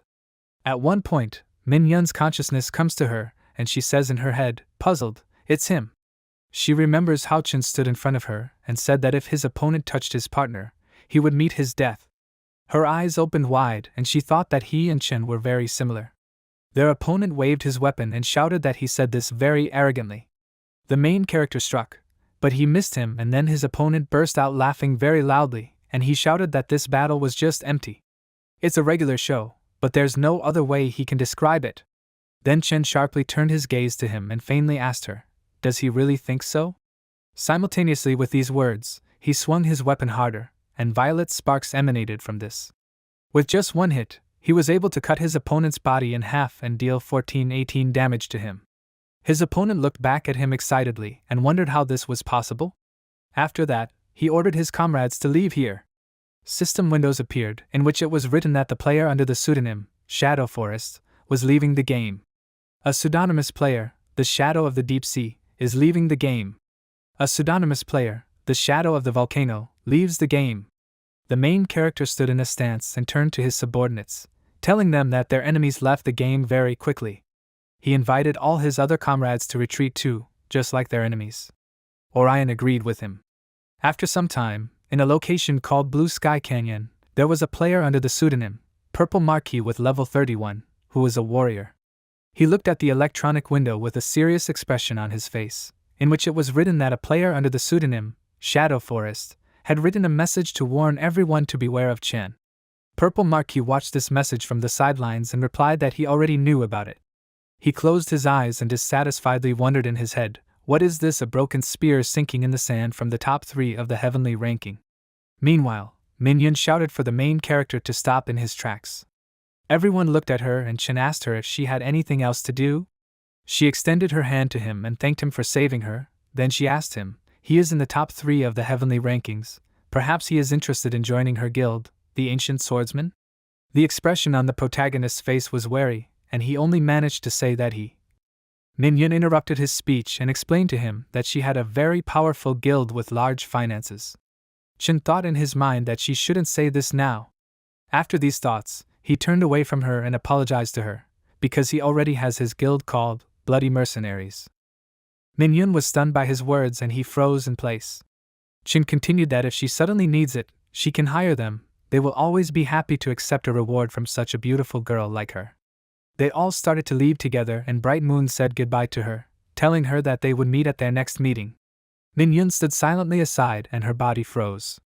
Everyone exhaled tiredly and the main character thought in his head that he used to be a member of the guild, Ancient Swordsman, so he cannot think about joining this guild. Minhyun contacted Lian and asked him if he didn't have the feeling that they had met their old friend in the form of a broken spear sinking in the sand. He exhaled tiredly and said that it was Chen. Minhyun put his hand on her chest, saying that Eve was in despair for a long time after this incident, and her chances of becoming president were also lost. Her friend put his hand on her shoulder and told her that they could only wait for her to appear online before they could help her improve. Minhyun turned towards her comrade and she decided to follow him, saying that it seemed like this was their only way.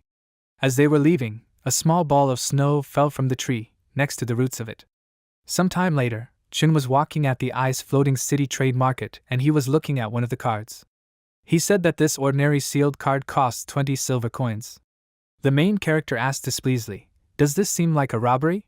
If it weren't for the fact that there was one special without insurance, no one would have bought it." It is not clear to him whether Eve will be able to become president in the future. His face changed to serious, and he thought in his head that he should not think about it and should catch the pets for him first. In the system window it was written about a pet called Green Mantis, whose attack was rated 3 stars out of 4 stars, its defense was completely filled out of 3 stars, its health was 3 stars out of 4 stars, and its agility was completely filled with 2 stars.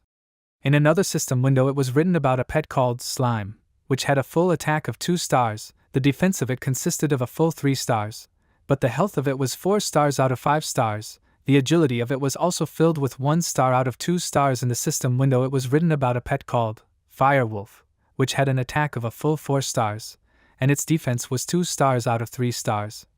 Its health was completely filled with 3 stars, and its agility was also rated 3 stars out of 4 stars. In another system window it was written about a pet called Saber-Tooth Tiger, which had an attack completely filled with 4 stars, a defense that was also completely filled with 3 stars, health that had 3 stars out of 4, and agility made up all 4 stars filled. The main character explained that the green mantis is a type of aggressive pet, but the speed of it was very slow, and the slime is a standard pet of the blood cow, which can be used as a shield. You can also use the fire wolf and saber-toothed tiger. He looked at the pet card, which was called Wasp. It had an attack of completely 4 stars out of 5 stars, its defense was 3 stars out of 4 stars, its health was 3 stars out of 4 stars, and its agility was all 4 stars out of 5 stars. Chin thought in his head that this pet, which has 4.5 stars in attack and agility, as well as defense and health, is not bad at all. After some time, the main character was in a location called the Poisonous Bee Forest, in which there were many flying bees. From the outside one could hear that the bee was counting only on this. He was very surprised and puzzled by the appearance of the golden card before this. Suddenly it began to swirl underneath and a lot of golden lightning began to surround it. The card flew straight into Chen's hands, and he shouted that it was a nice wasp. A system window appeared in which it was written that this was an acquaintance with his pet, which has a first class, its attack was equal to 5 units, its agility was 6 units, its endurance was 3 units, its health was 5 units. The characteristics of this were that the attack of this was 4 stars out of 5 stars, the defense and health of this was 3 full stars out of 4 stars, the agility of this was filled with 4 stars out of 5 stars. Chin said that this has a total of 19 points, which is very good. The wasp flew out of his back and flew in front of him. In the system window in which there was a correspondence between 2 people, Fancy asked him, "At level 30 you can catch a pet, then who will he choose?" The main character sent her photos of the pet he caught, and he asked her that the wasp only has 19 points, is this suitable? Fancy sends him a photo of her pet, and leaves him a message that she thinks she will be able to defeat him in the future. Chin says in surprise that he fell into a trap. This pet has a very strong attack and it has a lot of health. Fancy sent him a smiley face that was very confident, and was grinning. The main character looked at his pet, who expressed love for him, and Chin said that what a powerful fire blade it is, that it annoys him, because people should fulfill their duties, and not constantly compare. Meanwhile, while he was thinking about this, he turned around at the sounds behind him. Behind him stood a level 33 god of war Alias who was a warrior and a level 33 the archer god who was a demonic knight. One of them asked Chin, "Is he selling wasps?" "He will give you 5 gold coins for this." The main character looked at him puzzled and asked again, "Will he give only 5 coins for this? Isn't this very little? This is not for sale." Behind him, the wasp began to disappear. One of the people said that he can see that he is on the heavenly ranking line, and he is so polite, he should not be as shameless as Lian. He needs to give them the wasp quickly. Then Chin grabbed his weapon and said threateningly that it seemed they had underestimated him. In an instant he struck them several times at once and cut their bodies in half, causing a total of 829 damage to their health. As soon as they realized that he was no longer standing in front of them, they excitedly wondered where he had gone. At this time, the main character was behind them and angrily shouted for them to die. "They are just trash." He used his weapon to pierce the body of one of his opponents in one blow. At this time, his other opponent attacked him and turned to him like a broken spear sinking in the sand so that he would die. Chin managed to look back and grin at his words. He dodged his opponent's attack very quickly and was able to damage him from the side at the same time. His opponent's face showed surprise and he spoke as best he could. The main character looked back in horror and wondered in his head that how these people were able to defeat Lian. He wounded his opponent with another attack, causing a lot of blood to scatter. Chin thought that this was his holy land, the guild, the ancient swordsman, so he would not allow anyone to desecrate it. But suddenly, someone was able to attack his back and deal 219 points of damage to his health. Out of surprise, Chen's expression changed and now it depicted pain on his face. As soon as his pain subsided, he excitedly shouted out that it was a player under the pseudonym, the Tyrant's Sword. This player's expression twisted into a crazed expression, and a wide smile appeared on his lips.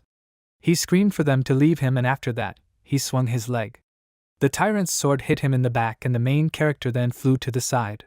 He screamed at him to go back into his abyss. Chin flew to the side and hit the ledge of the ground with his back, and after that he began to fly freely down and scream in fear. Comrade the Tyrant's Sword turned to him and suggested that they go down there and finish him off while he was wounded, but he refused this, because it is unknown what is down there, because there is only one entrance to the cave, so they can finish him off right on this spot. His comrade was delighted with his words and called him that he is a very wise boss for them, and this is the only way to deal with this bear.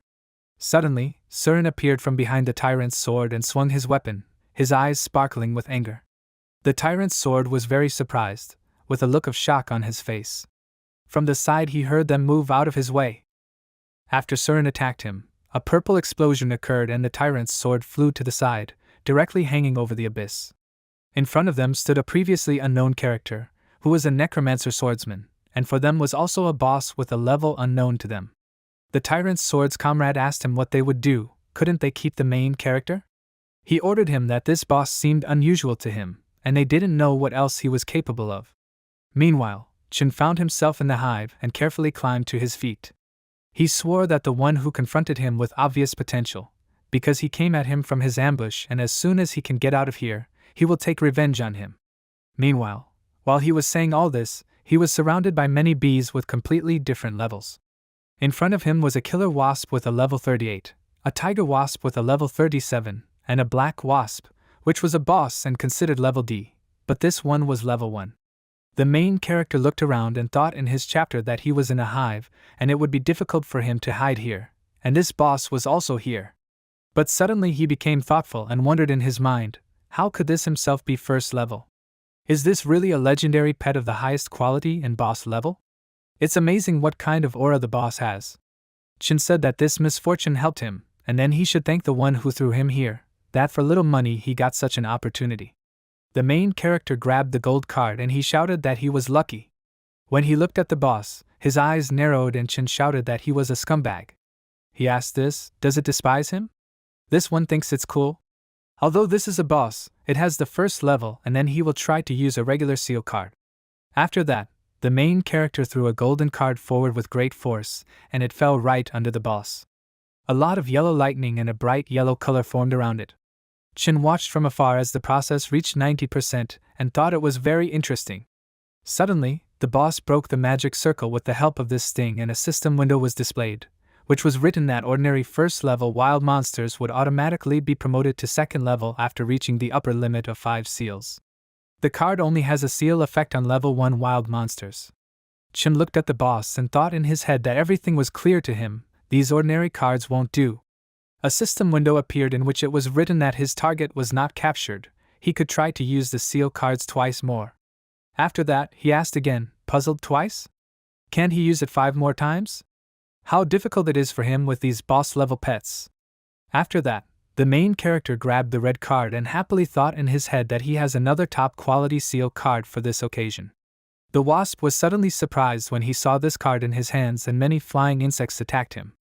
Chin started waving his sword and laughing. He asked the boss where it was going to fly. He suddenly stopped and was stunned to see that in front of him were many of the same level 1 flying insects as the boss. The main character wondered in surprise, what? He wondered in his mind that this boss had found a level 1 wasp to pass it off as this one. After his next blow, he pretended to say that it was empty here too. Many insects began to attack him and dealt him 147 units of damage, 151 units of damage, 134 units of damage, 136 units of damage to his health. Chin closed one eye and began to think through his plan that he would have to come up with a cunning plan in order for him to receive bonuses. After that, he pretended to be dead and then the boss flew up to him. But as soon as he flew up to him, the main character suddenly rose to his feet and grabbed the red card in his hands. He shouted that he was waiting for it to come to him. The boss was extremely surprised by what he saw and froze in place. Chin presented the card right before and shouted that it was a premium printing card. After that, he joyfully looked at the moment of taming the boss and he thought in his head to make it happen as soon as possible, that it seemed to him that it should work. After a while, a system window popped up, in which there were congratulations that he had successfully tamed a boss-level pet called Black Wasp. After that, Chin raised this card above him and it illuminated everything around him. The main character said admiringly that this was a worthy waste of a top-quality card. He would later thank the guild, Mad Dragon. He could already imagine how the leader of this guild froze in place with displeasure. After that, Chin looked at the capabilities of his pet, and in the system window it was written that the class of this pet is first, the attack of this pet is 18 units, the agility of this one is 15 units, the endurance of this one is 17 units, and the health of this one is only 19 units. But the characteristics of this pet are simply amazing. This one's attack is rated 6 stars out of 6 stars, Its defense is rated 4 stars out of 5 stars, its health is rated 4 stars out of 4 stars, and its agility is rated 5 stars out of 6. As soon as Chen saw this, he wondered in his head in surprise, does this attack have 6 stars? Is the agility of this 5.5 stars? Damn, this black wasp is simply deadly. He can already see Lin Xian's quiet squeals. After the main character looked at the characteristics of this, he turned to it and asked him to look at the situation that was happening above, and also asked his first-level subordinates to follow in formation behind him. After his pet flew up, he came down and told him what was happening there. Chen asked again incomprehensibly, "What? Does this say there is only one person there?" After that, he thought in his head, it seems to him that the player under the pseudonym, the Tyrant's Sword, self-confidently decided to stay there and single-handedly finish him off to death. After these thoughts, Chen jumped out of that pit and immediately swung his weapon while shouting for it to die already. But in front of him stood Surin, who crossed his arms at his chest. The main character was surprised by his appearance, that it was him, and after he jumped to the ground, he shouted that his nursing home was not here. Chen asked him how he got here. Surin answered him that he was just passing by this place. After that, he held out the scroll in his hands and asked him to put away his weapon, because a group of evil hellish wind wolves appeared in the northern forest of the Ice Hill, who exclusively hunt the Eidolons, and he needs to destroy these 6. Chen froze in place, and he blankly pointed his finger at the scroll in his hands and hesitantly asked that he decided to find it, just so that he would kill these wolves? After these words, Surin angrily hit him on the hand so that the scroll flew to the side. He shouted that he was finally able to get this task from Funk so that he could level up as quickly as possible, and since he was going to not appreciate his concern, then he should return this scroll to him.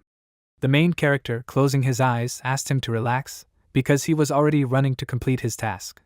The system windows appeared, in which it was written that he had accepted a task called Hellwind Wolf and the level of this task, average level D.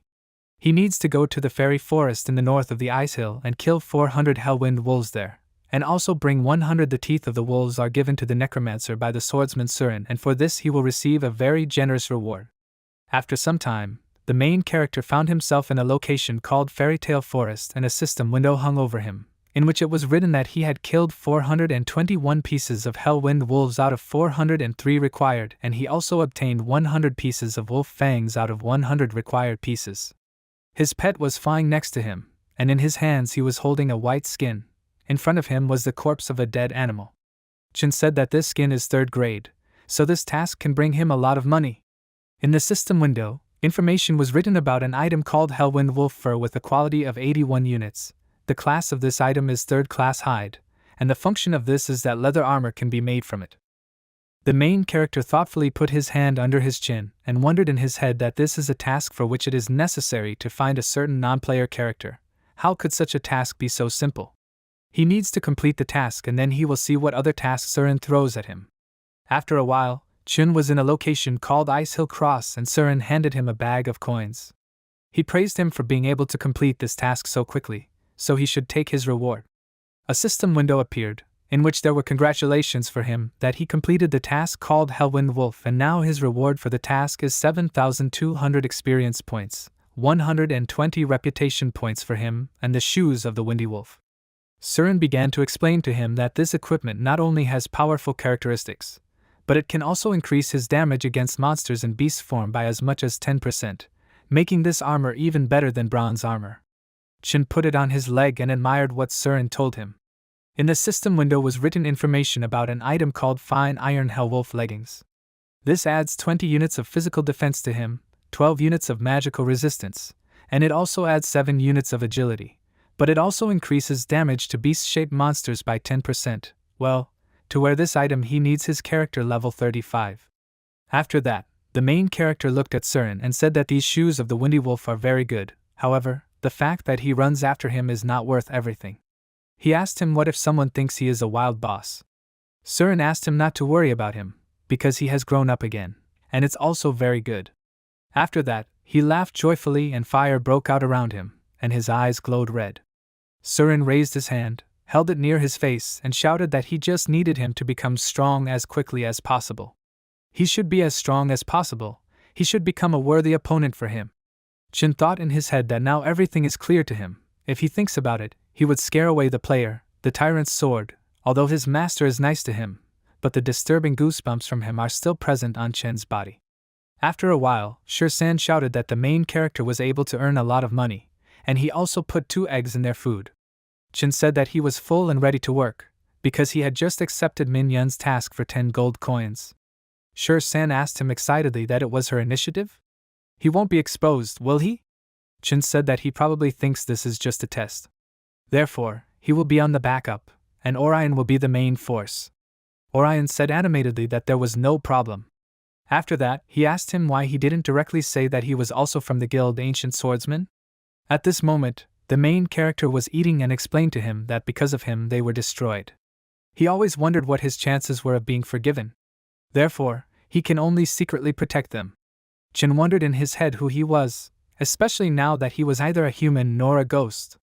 The main character was finishing his food, and he turned towards his comrades and told them that as soon as they finished their food, they should go online, because a surprise awaits them there. Shur-san asked him excitedly, "Is this new equipment?"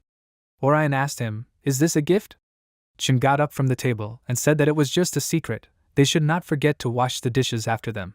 Shur-san was already shouting to Orion that the last one to do this will clean up after everyone. Orion asked him displeasedly, "Who else will be the last?" After a while, they all found themselves in the game and were in the square of the floating city. Orion held the card in his hands and shouted enthusiastically that this was a top-quality pet. Just like Shur-san, who praised Chen, because he adores him.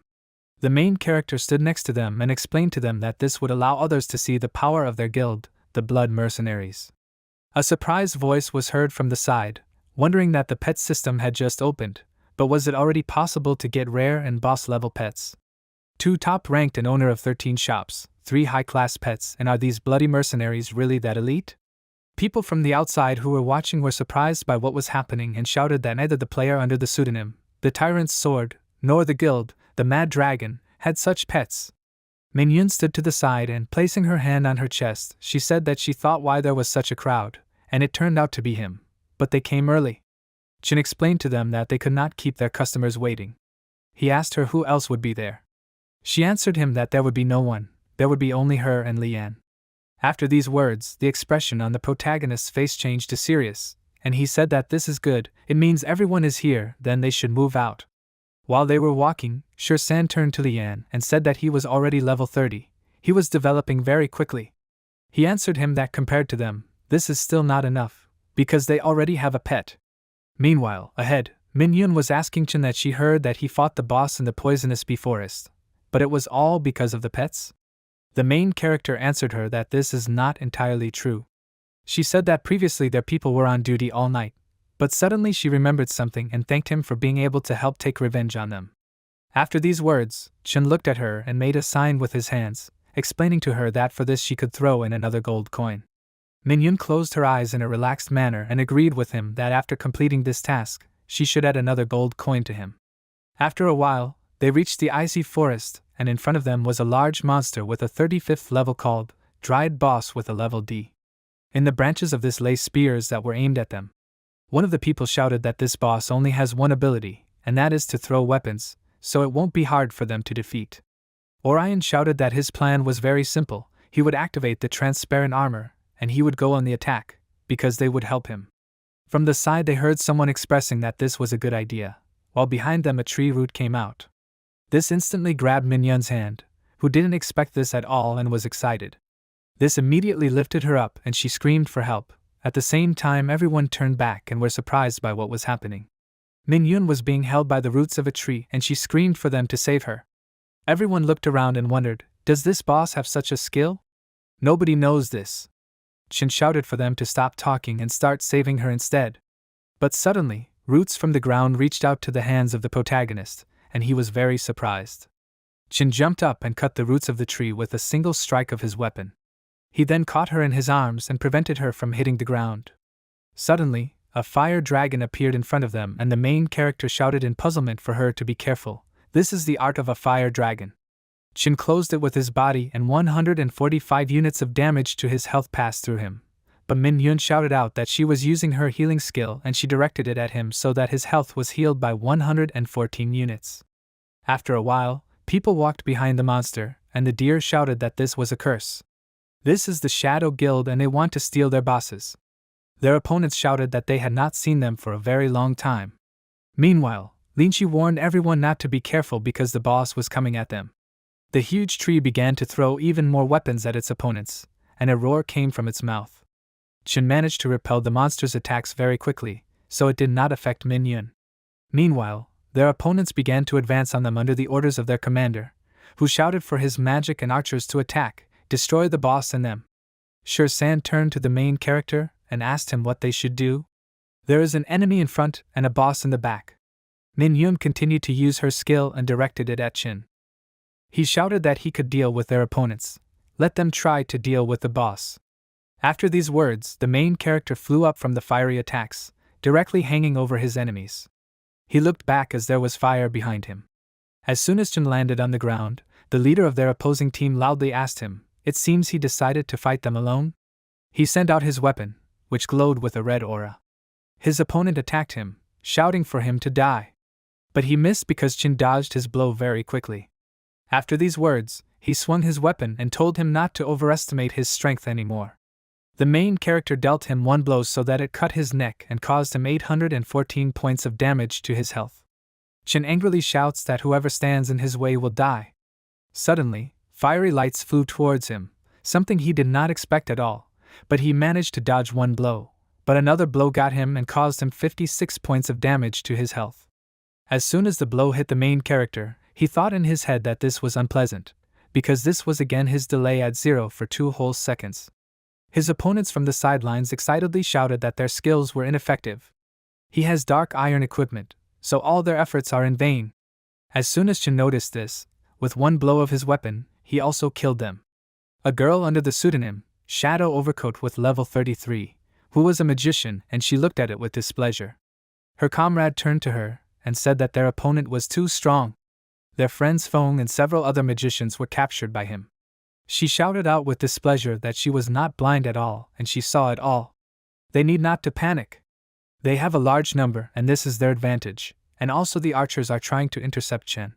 They only have 2 mages left, so they must head to Min Yun, because first they must kill this girl who pays money to the main character. After that, she shouted out her skill, Fire Dragon Art. It immediately headed towards Chen, who was looking straight at it. He managed to bypass this attack and immediately headed towards her, shouting for her to die. Shadow of the Deep Sea with the 32nd level, who was an archer. He shouted out his skill that he was using a rapid fire technique. 1,000 arrows. All of his teammates also started firing their weapons. No matter how the main character tried to bypass these arrows, they fell directly into his body, causing him 51 units of damage, 32 units of damage, 41 units of damage to his health. Chin thought this was all very bad. The damage from sharp arrows is very small, but because of this amount, he will not be able to withstand it. When he thought about this, he closed his eye with it, and his whole body was covered with arrows that were stuck in his armor. Suddenly his body began to heal and 160 health points were added to his health, 141 health points. Chin looked to the side and saw Min Yun directing her skill at him, and he showed her a sign of gratitude that it was on time. The main character thought that her treatment, as always, was very timely. After he was healed, he attacked them with renewed vigor. Overcoat screamed at her comrades that they were scum. She asked them if they really couldn't keep an eye on the healer. After that, she activated her skill, Ice Needle Art. A lot of ice needles were aimed at the main character, but he did not always have time to hit his body, but still dealt him 41 units of damage, 31 units of damage, 29 units of damage to his health. Chin ran to her attack very quickly, barely touching the ice needles at all. Overcoat froze in place, and she thought in surprise that it was very fast. The main character was very close to her, and then she activated her skill, Magic Shield. But Chin attacked her defense and dealt 640 damage to it, so it flew in different directions and Overcoat flew back. After she got to her feet, she shouted at him to die already and also activated her skill, Fire Dragon. Before Overcoat could finish speaking, she was surprised that her opponent was next to her, who swung his weapon at her and shouted at her to die. With just one movement, he separated her head from her body, and this caused a lot of scarlet blood to flow. He shouted that this was beheading. His eyes turned golden. Overcoat's partner watched this in surprise and angrily shouted that he was a bastard. He also dealt with their enemies with the help of his weapon, which he swung very quickly in different directions. The path cleared near Chun and Orion, and the main character said in surprise that it was very fast, while a fire explosion was happening behind him. Behind him was the defeated boss, and Shur-san shouted from the side that all this was thanks to the help of Min Yun, who completely protected, so the boss was successfully caught by them. Chun looked back, saying that everything was very well done. The guild, the bloody mercenaries, cannot be intimidated, and even if they do not dream of defeating them. After these words, the main character and his team attacked their remaining enemies, and Chun shouted for them to move forward and not leave any of them alive. Then from the side it was heard that someone was using a skill, Divine Strike. Healing. Blade of Execution. Force someone to die. Someone even joked that Chun was going to the top of Mount Taishan. The system windows appeared, in which it was written that the player by the pseudonym, Shadow Maple Forest, had left the game. In the next system window it was written that the player under the pseudonym, Shadow Chanel, had left the game. Lian laughed, and expressed delight that this battle was very epic in his opinion. After so much oppression, they finally won. As soon as his older sister is in the game today at 10 o'clock in the evening, he will definitely tell her this good news. Shur-san laughed with him and smiled happily. He said that if he joins the guild, Bloody Mercenaries, he will never lose again. Chun from the side heard their conversation and thought seriously. He wondered, Eve decided to return? Suddenly, Min Yun was distracted from his thoughts by holding a bag and fibers of a tree vine in her hands. She explained to him that this is an additional bonus for him. Wood vine fibers are material for level 4 leather armor, so his guild will definitely need it. She politely asked the main character to accept it from her. Chun showed her with his hand that he accepted her gift, and he happily told her that he was looking forward to their next meeting. When the guild group, the Bloody Mercenaries, left, Min Yun stood behind them and remained silent, while Lian waved his hand to them as a sign of farewell to them. Shur-san shouted enthusiastically that they would see Min Yun again. The main character carefully thought that Eve is back and will be coming into the game today, and you can make good armor from wood vines and wolf skin. He wondered what Eve's breast size was. While he was thinking, Shur-san turned to him and with a serious tone in his voice he told him that he had looked at the forum, and it seemed to him that the situation was not very good. Chun didn't pay attention to him, but as soon as Shur-san put his hand on his shoulder and shouted his name, he turned around and asked him what was the matter. Shur-san's face was filled with horror, and he excitedly told him that there were calls on the forum to create a group against them. Guild, Mad Dragon, Shadow People and the Dominant the Tyrant's Sword. It seems that all the famous guilds floating in the Ice City are going to attack them. The main character turned his serious gaze to Orion and addressed him, asking him that they have many enemies, then what should they do? Orion loudly and sarcastically shouted that if one person comes, then death will come to this one person, but if 2 people come, then death will come to these 2 people. Chun appreciated his words and also shouted that when they step on the bones of their enemies, then they will not be able to climb to the highest throne. He imagined himself standing on many human skulls and purple lightning next to him. A voice was heard that this was their plan, because the dream of the guild, Bloody Mercenaries, is power on a floating city until they dominate Country Z, and in order to gain a foothold at the top, they need enemies. What they need to do is this. The main character recalled how Lian joyfully said that Eve would be in the game today.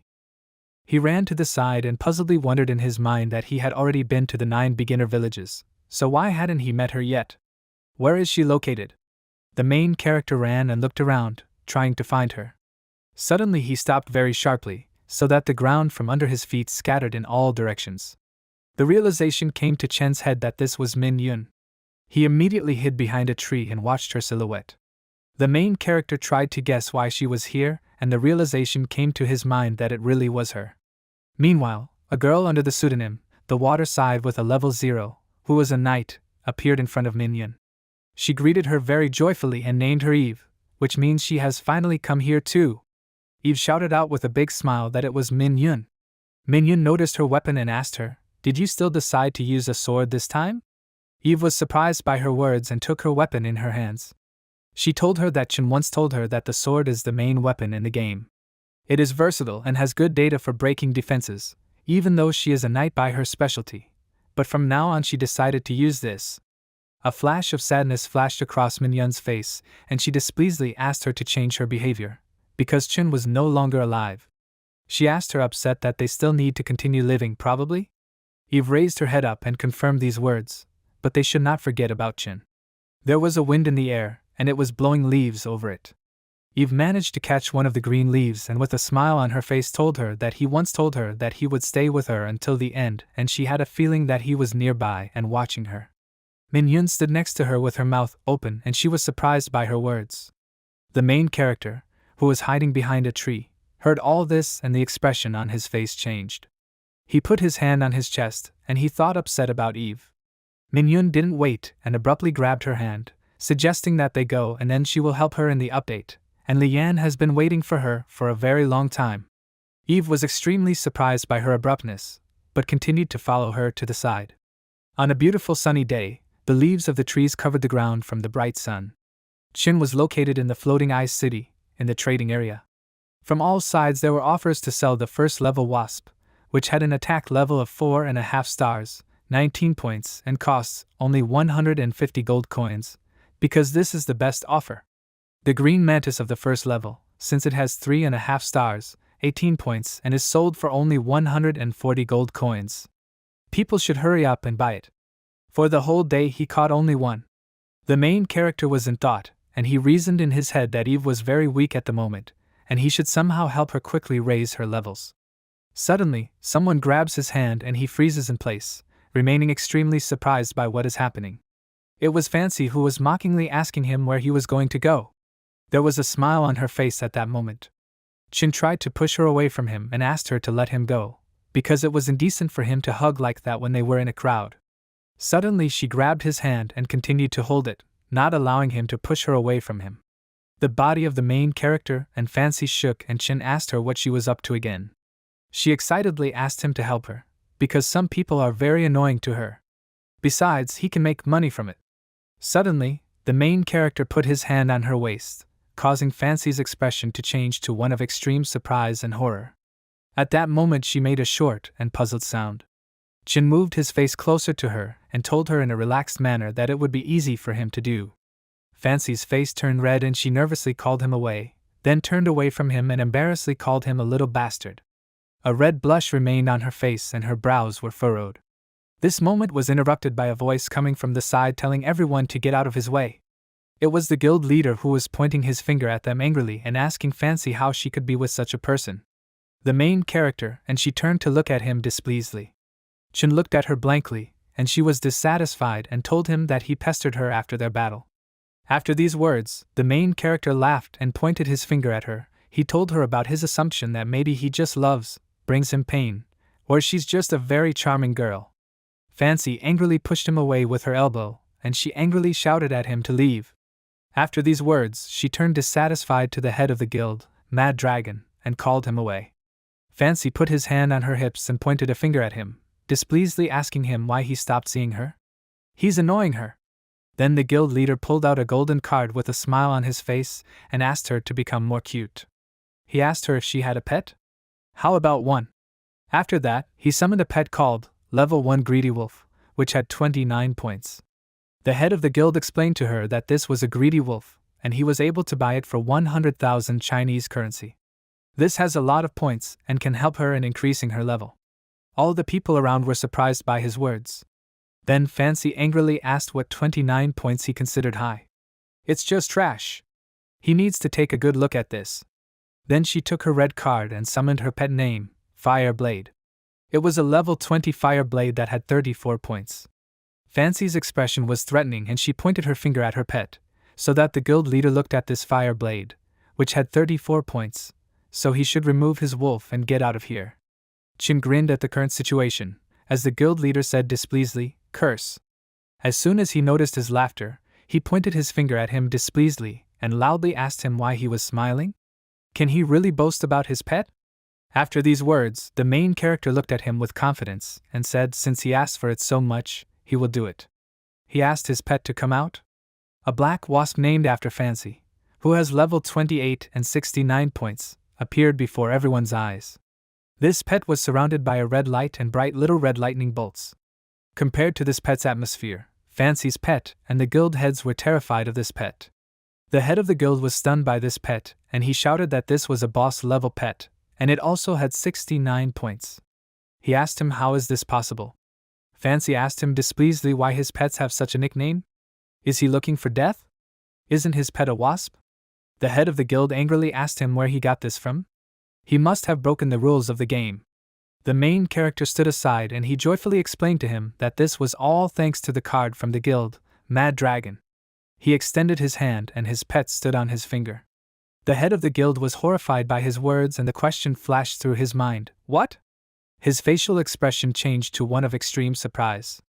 Chin explained to him that the fire blade that Fancy had was also obtained by the same seal card.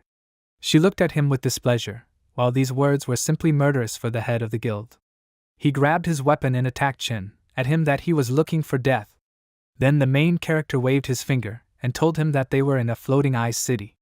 He sarcastically asked him if he was confident in using force when he was here. In the system window it was written that fights in public places of the ice city are strictly prohibited. In case of violation, the player will be banned from entering all public places for 1 month. The expression on the guild head's face changed and he said that the card was stolen, and the dragons only found out. He should put a price on his pet. Then Chin raised his finger and said with a serious look that his pet was worth 100 million. Suddenly, the head of the chapter's expression changed to an irritated one, and he told him not to make him laugh. The main character explained to him that he sells at a set price. All this happens without deceiving children and the elderly, and also without jokes. After these words, the head of the guild began to walk in the other direction, constantly looking back at him, and he angrily shouted that he should protect him well with his pet, and also not accidentally die. Chin happily waved his hand as a sign of farewell and asked him not to worry, because if something happened, then his pet would help him. Suddenly, next to the hero, Fancy angrily called his name, and fire burned from her body. Her expression was terrifying, and she loudly asked him if he could explain to her why his pet had such a name. Chin tried to shield himself from her anger and shouted that he would change it. He would change it immediately. A bird sat on a branch and sang this song. Behind this was sunlight, as well as a lot of green tree leaves. The main character and Fancy were on a forest path and were followed by their pets. Chin said that they are getting stronger. He asked her, does she want to just watch them dominate the floating ice city? Fancy asked him if his IQ is that bad. If they think about it, they are not the only ones who don't like the guild, Mad Dragon. Suddenly, people who were a level 32 sorcerer and a level 31 priest passed next to them. Chan and they looked at each other with displeasure. Then the main character asked Fancy to be careful around them, because they came to them with bad intentions. After they passed them, they changed formation and took out their weapons, and then Chin shouted to her to be careful, because they are coming this way. Fancy asked him why she needed to be careful. The main character explained to her that the priests and advisors are in front, the knight is behind, and not a single brainless person would build such a formation. But as soon as they passed through them, they replaced each other as if nothing had happened. This is called standard combat formation. After these words, their opponents attacked them and they grinned and said that he had excellent vigilance. At that moment, he sent a fireball at him. Fancy started to run to the side, and Chin managed to defend himself with his weapon. She wrote in the system fire for Chin to take care of the sorcerer and priests. The main character agreed with this. Chin was able to push his weapon away from his body, and the system window said that his opponent was level 33. After that, with one swing of his sword, he dealt 481 damage to his health. Then he pushed him away so much that he flew into a tree. At that moment, another weapon was pointed at him and a cry was heard from the side for them to kill him.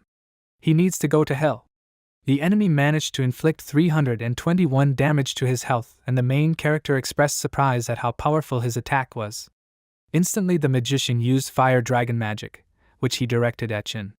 This dealt him 175 points of damage to his health, which made the main character puzzled and extremely surprised. His next opponent used the image Z attack skill. One of his eyes was completely black, and the pupil glowed red, leaving a trail of color in the air.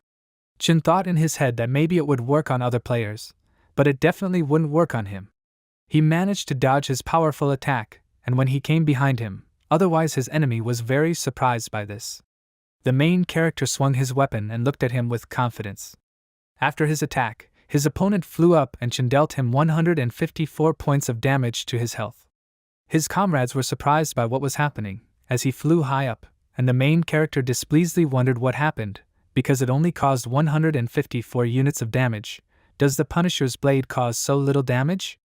Suddenly, A magic staff was activated from the side and a voice was heard that someone was using a healing skill. All wounded their enemies began to be filled with health and continued to activate their skills. Someone shouted that he was activating the skill, Iron Arrow. In the system window it was written that this increases the physical defense and magic resistance of the entire squad by 5%. The main character thought upset that they have a healer and someone who increases their characteristics. It will be difficult for him. He stood alone against all his opponents and pointed his sword at them. Chin thought excitedly in his head that he was standing alone against 5 players. They were already unharmed, but he was still injured. One of his opponents shouted out that he had no healing, so it was no big deal. Then he uses the skill, Inspiration. In the system window it was written that this skill increases the attack and magical energy of the entire squad by 5%. Suddenly their faces changed to those of extreme surprise and horror. An attack carried out by Fancy passed near their neck. After this attack, the heads of their opponents flew off their bodies and everything was covered with drops of blood. Chin summoned his pet and ordered him to take out those players who were away first. He joyfully reflected that he expected this from the letterer of the list, so it was a pleasure for him to work with this person. Suddenly he was attacked from the side by an enemy who held a sword in his hand and shouted at him not to even think about it. Then Fancy entered the fray and asked him threateningly, what did she miss? Their opponent excitedly shouted that they were going to deal with Chen, but she was stopping them. Then Fancy looked back at the main character and shouted at him that he was a little liar, she would help him stop the purple marquis, but he better hurry up. The main character agreed with her and issued a command for his pet to kill him. His pet confidently flew towards this enemy. His enemy tried to shield himself from his pet's bites with his hands, and he screamed for them to help him. The pet dealt him 151 units of damage, 167 units of damage, 178 units of damage to his health, and he shouted in displeasure that this was a curse, because pets cause so much damage. His comrade was excited by the picture he saw, so he immediately tried to attack this pet using his skill, Flame Strike. Even the boss pet can die from this. Suddenly his attack was repelled by Chin, who did not allow his pet to be killed, and he shouted to him that he could not harm his pet. The protagonist swung at him with his weapon while a red aura poured out of his eyes. After he struck, his opponent was surprised that he missed and asked him again, did he miss? After these words, Chin confidently attacked 2 people at once with his strong attack and inflicted 1,500 points of damage on their health.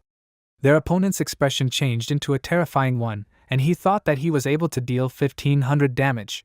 With just one sword, he killed 2 people at once. After this murder, Chin and Fancy headed towards him, and he shouted that he did not expect that she was number 1 in the heavenly ranking and would help him.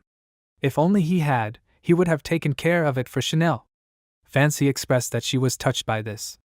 Chin told him that then it is not surprising that he attacked him, it means that he is a friend to that magician. His pet hovered right between them and their opponent. He pointed at him with his weapon and he asked him that he was at least very much loved in this list. Would he really dare to remove his pet and fight him fairly? After these words, the main character removed his pet and pointed his weapon at him. He said that he would remove his pet, let him then see his weakness on his own, because no one could help him. After he said this, his opponent attacked him, and he shouted to get it. He uses the skill, Sudden Kill. Chin said it's good power, but it's too slow. He managed to dodge his attack and his opponent missed him, shouting that it was a curse. Let him die. The main character said that now it was his turn. He swung his weapon and struck, but it missed. Then the expression on his opponent's face changed, but horribly, and he thought in his head he missed, then with his next attack he needs to reflect this. After another swing of Chen's weapon, he tried to parry his attack, but suddenly his weapon was broken in half. Sweat appeared on his face, and he watched in horror as his weapon was broken. He thought that Chen could cut his bronze weapon. After his attack, the protagonist stopped his weapon near his neck, making his opponent even more afraid. This situation was observed from Fancy's side. His opponent nervously looked at his weapon and wondered in his head why he didn't kill him. After these thoughts, he noticed how Chen put his weapon on his shoulder, and he continued to look at him. He moved away from him and moved closer to Fancy. He offered her money so that they would go to train, but not waste time. When they left, their opponent was trembling with fear and wondering, Overcoat, what opponent could she offend? After a while, they were in a location called the Valley of Ghosts, in which red skulls in their hands lay. Fancy used the green seal card of the first level, and after that the system windows flew out congratulating the player for successfully sealing the green skeleton. A description of this pet was written in the system window. It was the first level, whose attack consisted of 7 units, the defense of this one was 10 units, the health of this one was 10 units, and the agility of this monster was 9 units. Once this is done, attack is 3, defense is 5 out of 5, health is 4 out of 5, agility is 1 out of 2. When the card flew over her hand, she was attacked from behind by a bloody skeleton with level 48, who was holding an axe made of bones in his hand. Fancy noticed this and cut off its head, looking back at this monster out of the corner of her eye. At the same time, in this location Chen fought with monsters and system windows appeared congratulating the players that they had completed the task, Scarlet Diffusion, and received 12,000 experience points, 450 reputation points from this task. And also in the next system window there were congratulations to the player on raising the level to 39th level, and then up to 40 level. After the battle, the main character turned to Fancy and asked her how good it was that she raised the level with him, right? She not only leveled up, but also caught a green skeleton, which can be sold at the auction house for at least 400 gold coins. Suddenly, Chen suddenly had a flash of the question he was asking in his mind, what is this? A level 1 bloody skeleton appeared in front of them, crawling straight out of the ground, and they shouted out enthusiastically that it was a level 1 bloody skeleton. Chen rushed to catch up with it, and he shouted after it that the bloody skeleton would be his pet. Fancy agreed with him, and shouted to him that she would close the exit, and he just needed to act. After Fancy blocked the exit, the main character managed to touch the monster's head with the card, and he shouted that he was using the seal card. A yellow light appeared next to the monster, and the system windows were displayed, in which there were congratulations that he had successfully sealed the bloody skeleton. In the system window there was his pet's data, that this is a level 1 bloody skeleton, which has attack 7 units, defense of this one is 9 units, health of this one is 10 units, and agility of this one is 8 units. This one's height, stats, attack 3 out of 4, this one's defense 5 out of 5, this one's health 5 out of 5, his pet's agility 2 out of 3. Chen enthusiastically picked up his card and he shouted that it was a success. He is truly the chosen one. Fancy raised her finger up and told him not to laugh, because she had even better news.